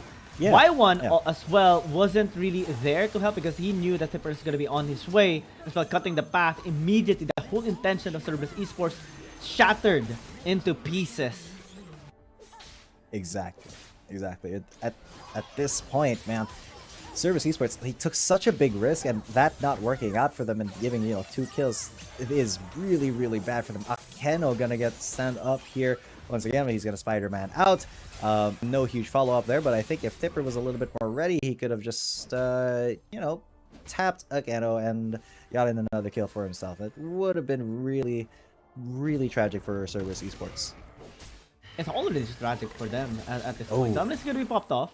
Yeah, but Taku is not doing as much damage to Golden Feet as maybe Golden Feet, or as maybe Taku expected, because he is a Gragas, tiny bit tanky, but more importantly has damage reduction and healing, so gonna be able to get out of there scot-free. Oh man, it is so hard right now for Cerberus Esports. Well, Tipper having a kill as well into the topside fight. In the Cerberus Esports, having a bit of a hard time as of this moment is gonna be not good for them, because now kill pressure has been significantly reduced. In a kill composition, it's a bad sign if you're Cerberus Esports. BRU gonna be more comfortable engaging onto them. We have seen even Noel and Tipper going really close towards the members of Cerberus Esports. They have full trust that Valdez is going to be in time with his Stand United, and as well as the protection coming in from what the Jess with the Yumi. And now they are going to be posting here into the mid lane. Yeah, Cerberus Esports are trying to look for a catch here, but Golden Feet is a little bit too cautious. And now the rest of Cerberus have been found out. Golden Feet and what the Just not going to be going anywhere near there. The Herald will spawn, the Dragon will spawn. They will just trade objectives here. No big fuss, no big threat on either side. Although Thipper may be a little bit of a big threat, already broken wings. But there's the Chain of Corruption, big catch onto Golden Feet. What the Jess is just sitting pretty there as well. And that's Thipper trying to get at least one kill for his team. But that is a 3 for 0 for Cerberus Esports. And they're going to get the Rift Herald. Yeah, Standard United was a little bit late. And yeah, it is going to be an entry of objectives. But 3 kills to nothing. Cerberus Esports has closed a 2,000 gold lead in mere seconds, just because of a slight hesitation coming in from Buriram United Esports. Yeah, and man, that was a little bit of a miscommunication as well, because I bet it was Thipper who was like, oh, hang on, there's another fight, and boom, and Kha'Zix executed with an explosive cast. Akeno, oh, if he hit the wall, he would have died! But that is 1-0 for Buriram. They even up the kill score once again. Oh, okay. That's an answer here coming in from Buriram United Esports. Cerberus Esports still looking good, I would say. After that one mishap coming in from BRU, they were able to get 3 kills and get also the RH. So now they can use it into the mid lane, maybe get a couple of plates, try to unlock it as much as possible. Also, they have the range to work around with the pokes as well coming in. And the burst. Golden Feet going a little too deep. If Chain of Corruption was available, or if there was enough follow-up, they could have gotten a kill. That's a lot of damage onto Y1. That's one full combo from Golden Feet. But he will not be closing out the kill. I don't think he had enough mana to ult at that point. But this Rift Herald will be summoned up in the mid lane, get a lot of gold for the team, or Cerberus Esports, before disappearing back into the nether. However, Buriram still are maintaining a tiny gold lead, just a couple hundred. Shows you how even this game it really is, but it can go either way, so with Buriram being a little bit more proactive than them. Now they are just pushing down towards actually a really good invade coming in here from Y1, just checking the red side jungle of Baldos as they spot him into the top side. The tower gonna be falling down unless BMM does something about it. Tipper in trouble. Chain of Corruption gonna be used as well, but they are still able to disengage successfully. Oh no! Oh no! There's a Stand United onto Noel though, so this means that the Shen is abandoning the fight upstairs, and Y1 is going to get aggressed on. He's going to get taken down. Oh my god, the exhaust will stop him from actually reaching Noel. That is a couple more kills for BRU. That one goes to what the Jess, but that is such a good response there to seeing that, you know, there's people there. No, Thipper now, he's the one under tower, going to get aggressed on, going to get killed. BMM slicing him up with the shurikens. At least that's a 2-for-1 across the board. Oh, really good use on the anti-auto attack there, blocking the Ruthless Predator coming in from Taku, and that immediately allowed Noel to stay alive. Actually, I'm going to replay onto the top lane because Tipper was very low. BMM tried to chase him out, and actually taking a bit of damage there from the tower as well. But still, BMM with the shuriken able to at least equalize the kill in the bot lane. Yeah, man, this has been kind of a wild roller coaster ride. In 8 minutes, because you know this Yuumi and Lagragas, but BRU, their response with the Shen has been pretty decent overall, except for that one time where the Stand United was a tiny bit late, resulting in, you know, a 3-for-0. But when they sense a play being made by CES, they know how to respond to it. It's up to the synergy, reaction time, and really good communication coming in from BRU so that they can counter the aggressive playstyle here of Cerberus Esports, especially that CS, they have a lot of burst damage in their lineup. That charge! Ooh, that is going to be big. Yuumi ultimate hits absolutely nobody. Again, there's a Stand United though, and that should be the taunt. It will be, but not the explosive cast hitting. As Valdez is now incredibly low, the exhaust comes out, but he shall be healed up with that Yuumi. Now Thipper's on the hunt. He's got the broken wings on. He misses all of the stuns, but now CS, they re-engage. They start to melt the health bars, and the first person to go is Noel. Now Golden Feet is on the chopping block as well. Thipper's gone already. What the Jess is going to be a free kill here, because it's a Yuumi. There's got nowhere to go. That's a 4-4-0. Only Valdez left alive, and the Rift Herald for CES. Yeah, BRU overextended in that fight. I mean, it was already good that they managed to to save Cold feet a while ago with the Stand United and the Yuumi sustain. But they overextended. Without those protection abilities, they're just so vulnerable into the fight. Cash was already used, and Cerberus Esports just went on to the isolated members of BRU and got all of those kills, unlocked top lane, lots of gold injected now towards this team. We're seeing a 3,000 gold lead suddenly on Cerberus Esports side just because of a disrespect again coming in from BRU. A miscommunication, I would say, as well, because that was over ambitious. That was too much of an aggressive playstyle from them. Yeah, no, Valdez just staying in that bush inside the Dragon Pit, daring Kano to come and get him. But that was very, very cheeky from that Shen to try to delay the Dragon take. But now that Golden Feet is here, there's the culling. The tower will be taken at the top lane, but the Dragon will be taken by Cerberus Esports. And so far, Cerberus have been really on point with these objectives. Now they're starting to scale up.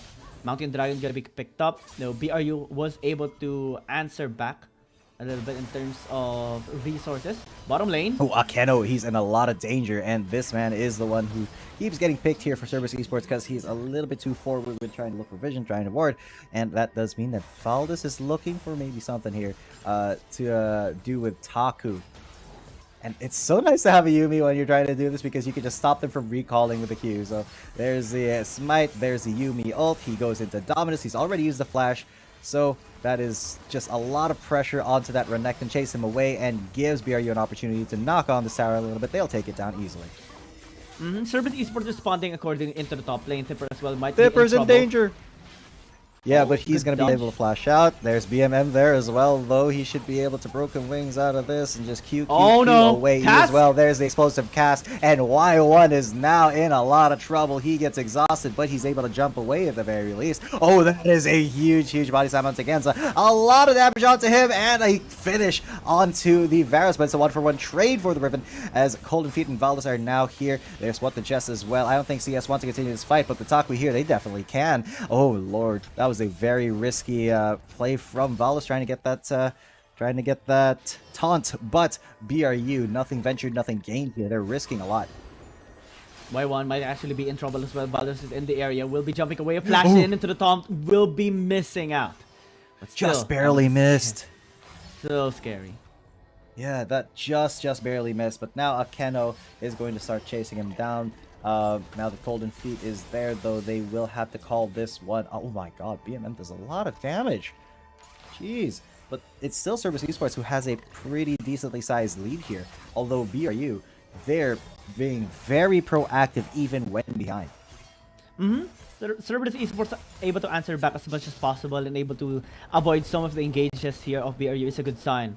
Especially coming towards the game scaling up. Because BRU, they have a lot of tools to work around. Every time the standard is on cooldown or is available, also the final chapter coming in from the Yuumi is available. That is a lot of team fighting capability present here for BRU. But every time Cerberus Esports is going to be able to exhaust it, bait it out, and then initiate, just like what happened into the mid lane fight a while ago, that is the chance for them to actually win a fight and maybe take them on. A lot of respect towards the healing as well has been invested. Yeah. And the shielding. We do see 2 Serpent's Fang and even an Executioner's Calling. A Mortal Reminder as well picked up by the Kazakhs just to pay respect towards the Yuumi and the Shen. It is also going to be a good sign for Cerberus Esports in at least negating some of the shield and the sustain. Now they're pathing towards possibly mid lane or top lane, but no one there to actually be taken out. Yeah, now BMM, he's already used Deathmark, I think, and yeah, he will just have to flash away from that. Val is still on the chase, though, as that Yuumi-san almost hits. Almost. It's one more proc would have hit the stun, and then he would have been in quite a lot of danger. CES, though, they tried to go for Baron, but then it started melting them, and then they just peeled off. Yeah, that's not the best decision in the world, but at least the rest of them have made it into the mid lane to keep BMM safe. Yeah, they realized the topside river is warded as well. They were spotted out by Noel too, so really good decision to back away. That could have been really bad for them if ever. Cerberus Esports still are being pressured a little bit in their towers, with a wave crashing into the bottom lane. Mid lane as well, going to be pushed up here by BRU. And what Cerberus Esports should be doing right now is trying to get more picks. Again, BMM does have a lot of damage in his kit. Kazakhs as well here for Y1, and if they can land the Chain of Corruption onto a proper front line onto BRU, that can be a way for them to actually isolate the members of BRU and then go for the assassination play. Well, speaking of going for an assassination play, here's a taunt onto the Renekton as well as a teleport. Taku goes for the dominance and the flash as well, but Noel is there. He goes golden, but this will not save Taku. He is gone. That crocodile got taunted, and Big that burst is coming in. Exactly.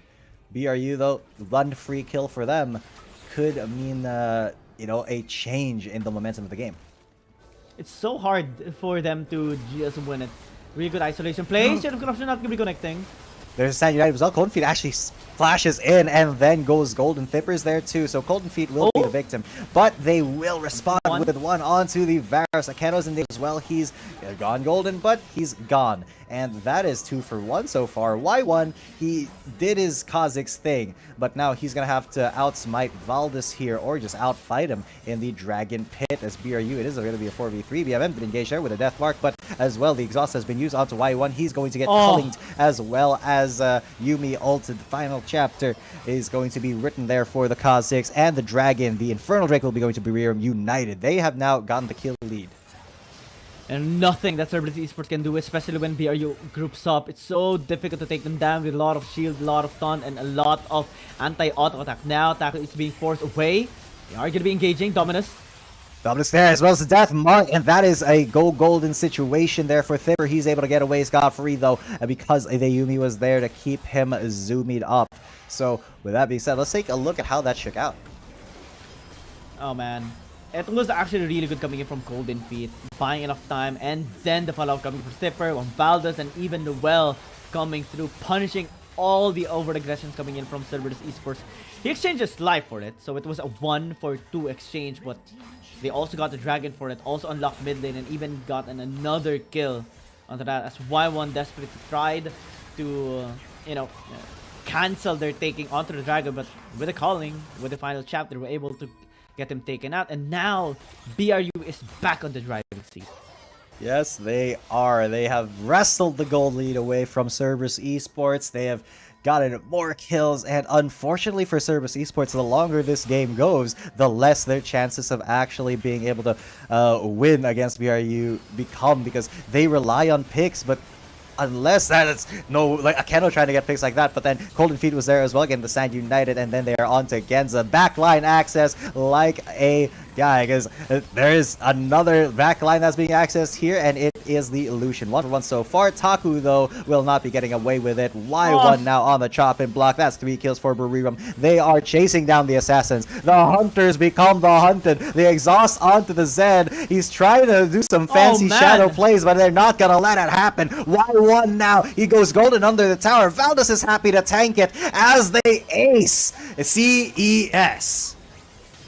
Oh man, Buriram United Esports with a lot of sustain, a lot of tankability will just out-endure Cerberus Esports in that particular fight and are moving. This it? It can be it. They are going for the final push. There's nothing that Cerberus Esports can do.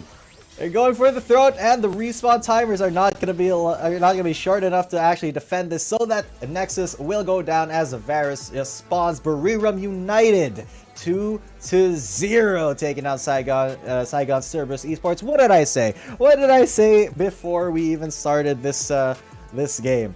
When we were just chilling in the Discord, I said to you and Hank, our production, I said, "Yep, Buriram." Oh. And he said, "Oh, really?" And I'm like, "Yeah, it happened." And they're just so good with it. With this composition, they were able to fully utilize their draft, able to scale up really well as well towards the late game. Despite the efforts of Cerberus Esports trying to answer back in the other lanes, and also trying to assassinate Buriram United Esports. Whenever the Stand United is on cooldown, they make use of it fully and punish some sort of cooldowns there onto Cerberus Esports. And in that last fight, we just saw a demonstration of how obnoxious the high sustain composition is in Wild Rift, and there was no way for Cerberus Esports to burst anyone out. 18 minutes and 40 seconds, much faster than game number 1, but BRU has swept the floor with Cerberus Esports. Yeah, and that at least was a win condition kind of game. What really surprises me here is that what the Jess tops the damage charts with the Yumi. He did more damage than BMM's Zed. I don't know how to feel about that. That's Yumi. It's Yumi, full damage Yumi. And did the most damage in the game. So it's a little crazy. Was able to hit a lot of those projectiles onto the members of Cerberus Esports and land a lot of those final chapters onto them as well. And just the damage is really high coming in from them. BRU with a sustained comp was able to take down Cerberus Esports, and now they are going to be the ones to be able to secure that third spot possibly here in the APAC standings after that incredible victory, moving up from 4th bracket or from 4th place. And for Cerberus Esports, it will take some time for them to be able to catch up, because now with that loss, I believe they are going to be going down to 7th spot in the standings. Yeah. But that does mean that Buriram United will be either 4th or 3rd in the standings now. They are solidly on the left side here of the APAC standings, which means that they have a pretty, well, while not like secured spot in the playoffs, they have a fairly decent chance of continuing this momentum and actually getting that spot for themselves. And as a reminder for you guys, only 6 teams from the Chinese conference and 4 teams from the APAC region will be making it into the playoffs. So this is a really good step here for Buriram United. Yeah, I mean, we have seen Buriram United Esports have a really slow but tempoed game in game number 1. Game number 2 as well, they did take their time going with their win conditions, and that is really, really important as well. It's not always about aggression, it's about discipline and making sure that your win condition is met, or the requirements for your win condition is met here. And BRU definitely has outworked Cerberus Esports despite the aggressive playstyle that Cerberus Esports tried to have in this particular game. Chain of Corruptions wasn't really that much landing coming in from Genza as well, so that became some of the windows of opportunity for BRU to work around countering them out. And also, we didn't really see that much of prowess coming in from BMM with the Zed. It wasn't intended to access the back line, but BRU, even their back line was going in the front because they believed in Baldas, and he's going to be getting the MVP. Yes, he will. Once again, this is twice in a row, actually, for Valdes. He has just been such as I said, he's such a high impact player here for Buriram United, and it really does show that in his movements, in the way that he tracks the enemy jungler, the way that he responds to the situation at play, and even his champion pool and his play style. Man, he was Aatrox in the first game, absolutely carried that, and then Shen in the second, and helped his team while getting a lot of kills for himself. It's insane. But let's take a look at this interview. Oh wait, no, that wasn't the interview. I thought it was the interview.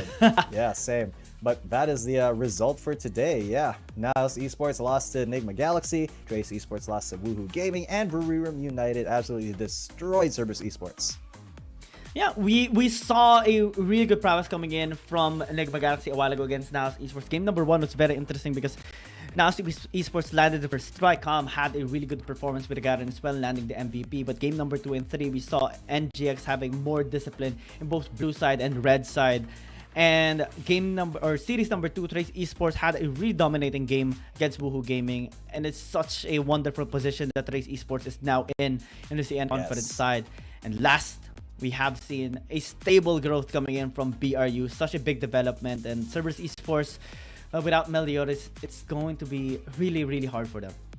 Oh man, look at this. Trace Esports, they have climbed the ladder. They are now top 3 in the Chinese conference, right on their J team. And they have, I think, the second longest win streak right now. They're at a 5 win streak compared to KBG's 10. So it's still Keep Best Gaming who are the ones to beat here. But Trace Esports making a really good case of why you should be incredibly scared of Weibo. Oh yeah, I mean, Trace Esports, they have been really improving over time. The wave attack energy is just so good. And I can't help but always say that because They have one of the best jungle support synergies in this tournament right now. And in the APAC side, you'll be seeing BRU now getting a second spot here in this APAC standing, sitting second against KT Rolls Y. NGX as well, sitting very comfortably in as third, as they have the same scoreline compared to BRU. NAOS Esports still is in the top 4, so that is a good sign coming from them, but the rest really has to pick up the slack. Exactly, because right now there are 2 teams in APAC that have 0 wins, and one of them is going to be our first fight for tomorrow, Fennel versus OMG. I can only imagine how this is gonna go, so I'm not super hopeful for Fennel, but maybe somehow they can pull it off against OMG, followed by Keep Best Gaming versus JDG. I think we all kind of expect KBG to once again take this by storm. And finally, Invade Esports versus the Nova Esports roster. They do have their own skins, so I think it's going to be a little bit of a struggle for Invade Esports. Yeah. We are just going to be waiting for the interview. It will take a little bit of time to set it up. But congratulations to our winners today. We do have Negma Galaxy, we have Trace Esports, and Buriram United Esports for incredible performance on today's schedule. And hopefully in tomorrow's games as well. I am going to be looking forward to seeing a fantastic time coming in from Fennel and OMG, KBG and JDG, Invade Esports, and Nova Esports. Which match in particular I enjoyed here so much? Let's go to the interview for the meantime. 感谢两位解说老师，欢迎大家来到赛后采访，我是子琪。让我们恭喜五里南 BRU 拿下了本场比赛的胜利。我们邀请到的是射手 Colton Feet， 先请他和大家打个招呼吧。Hi Colton Feet, congrats on taking them down, and thank you so much for joining. Would you mind greetings to our audience up here? Again, please. Would you mind greetings? Maybe say hello to our audience up here. Hello, everyone. OK, thank you so much. 那么第一个问题想问到他的是，为什么在最后一局他会选择最后这个9桶？因为其实当时我们的解说老师也有猜测，他可能会选择卢锡安或者优米去走这个射手位。想问一下他为什么觉得这是一个很好的选择，然后会不会担心他们整个团队不够缺少前排这样的问题 ？So come to the first one, I'm gonna ask about your pick for the last one. I'll guess you maybe gonna choose like Lucian or Yumi for the bot, but finally, you locked down the Gragas, which means you have been an AP Gragas, not a tanky one. So why do you think it's a good choice? And were you worried about you were not tanky enough for your composition? Yeah, actually, we are preparing a lot of Gragas and Yumi.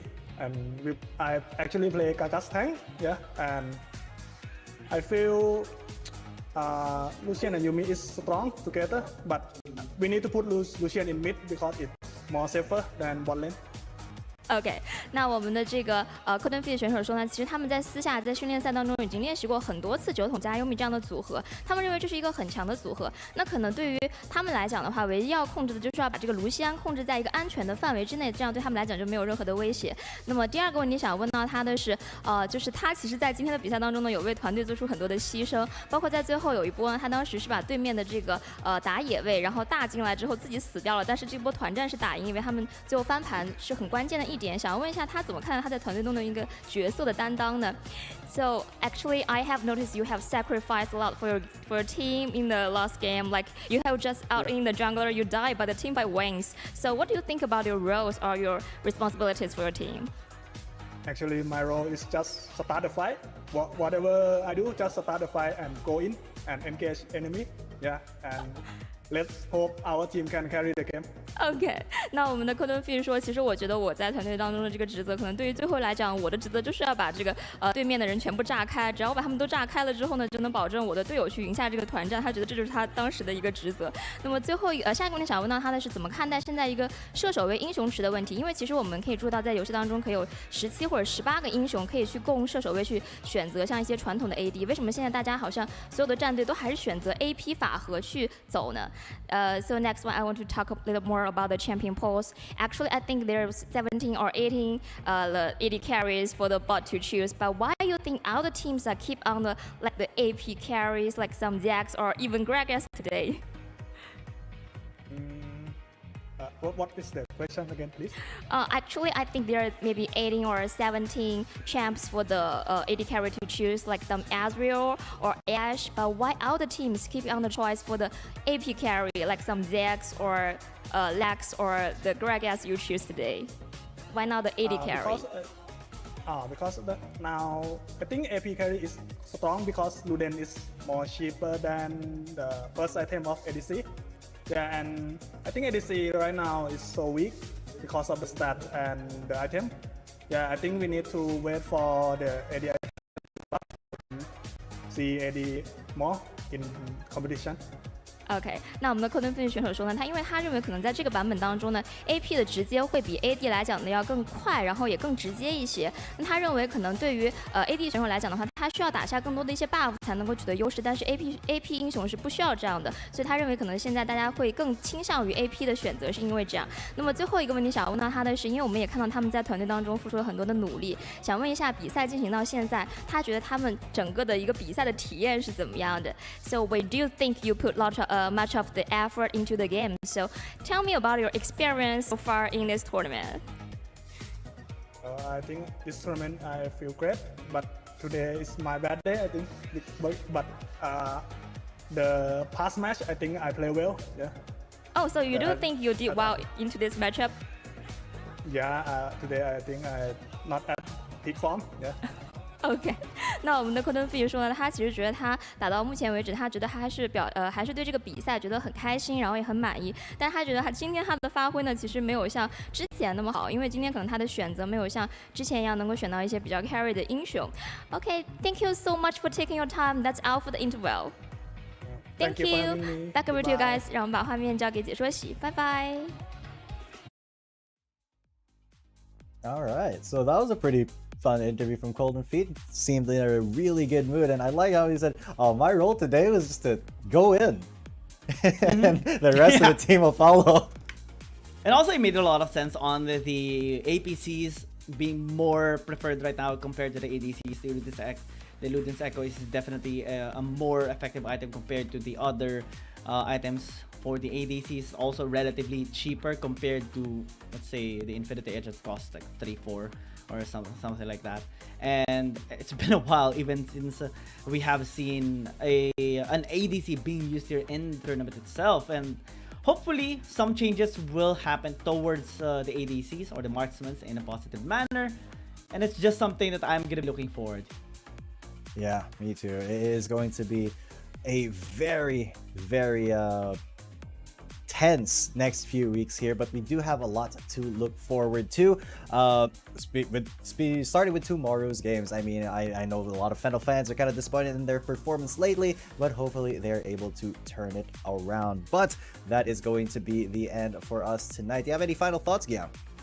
Well, I just want to be thankful here for our viewers, of course. We have Riot Games, BNG Games, and Coca-Cola for sponsoring, making this event possible. Thank you so much for it. What about you, G10? Yeah. I want to thank all of the viewers, everybody who stuck around to the end of the stream. This is why we do it for you guys. Thank you for patronizing the stream. Thank you for, being a fan of Wild Rift Esports. And we will see you tomorrow. This is G10 and Giang signing out.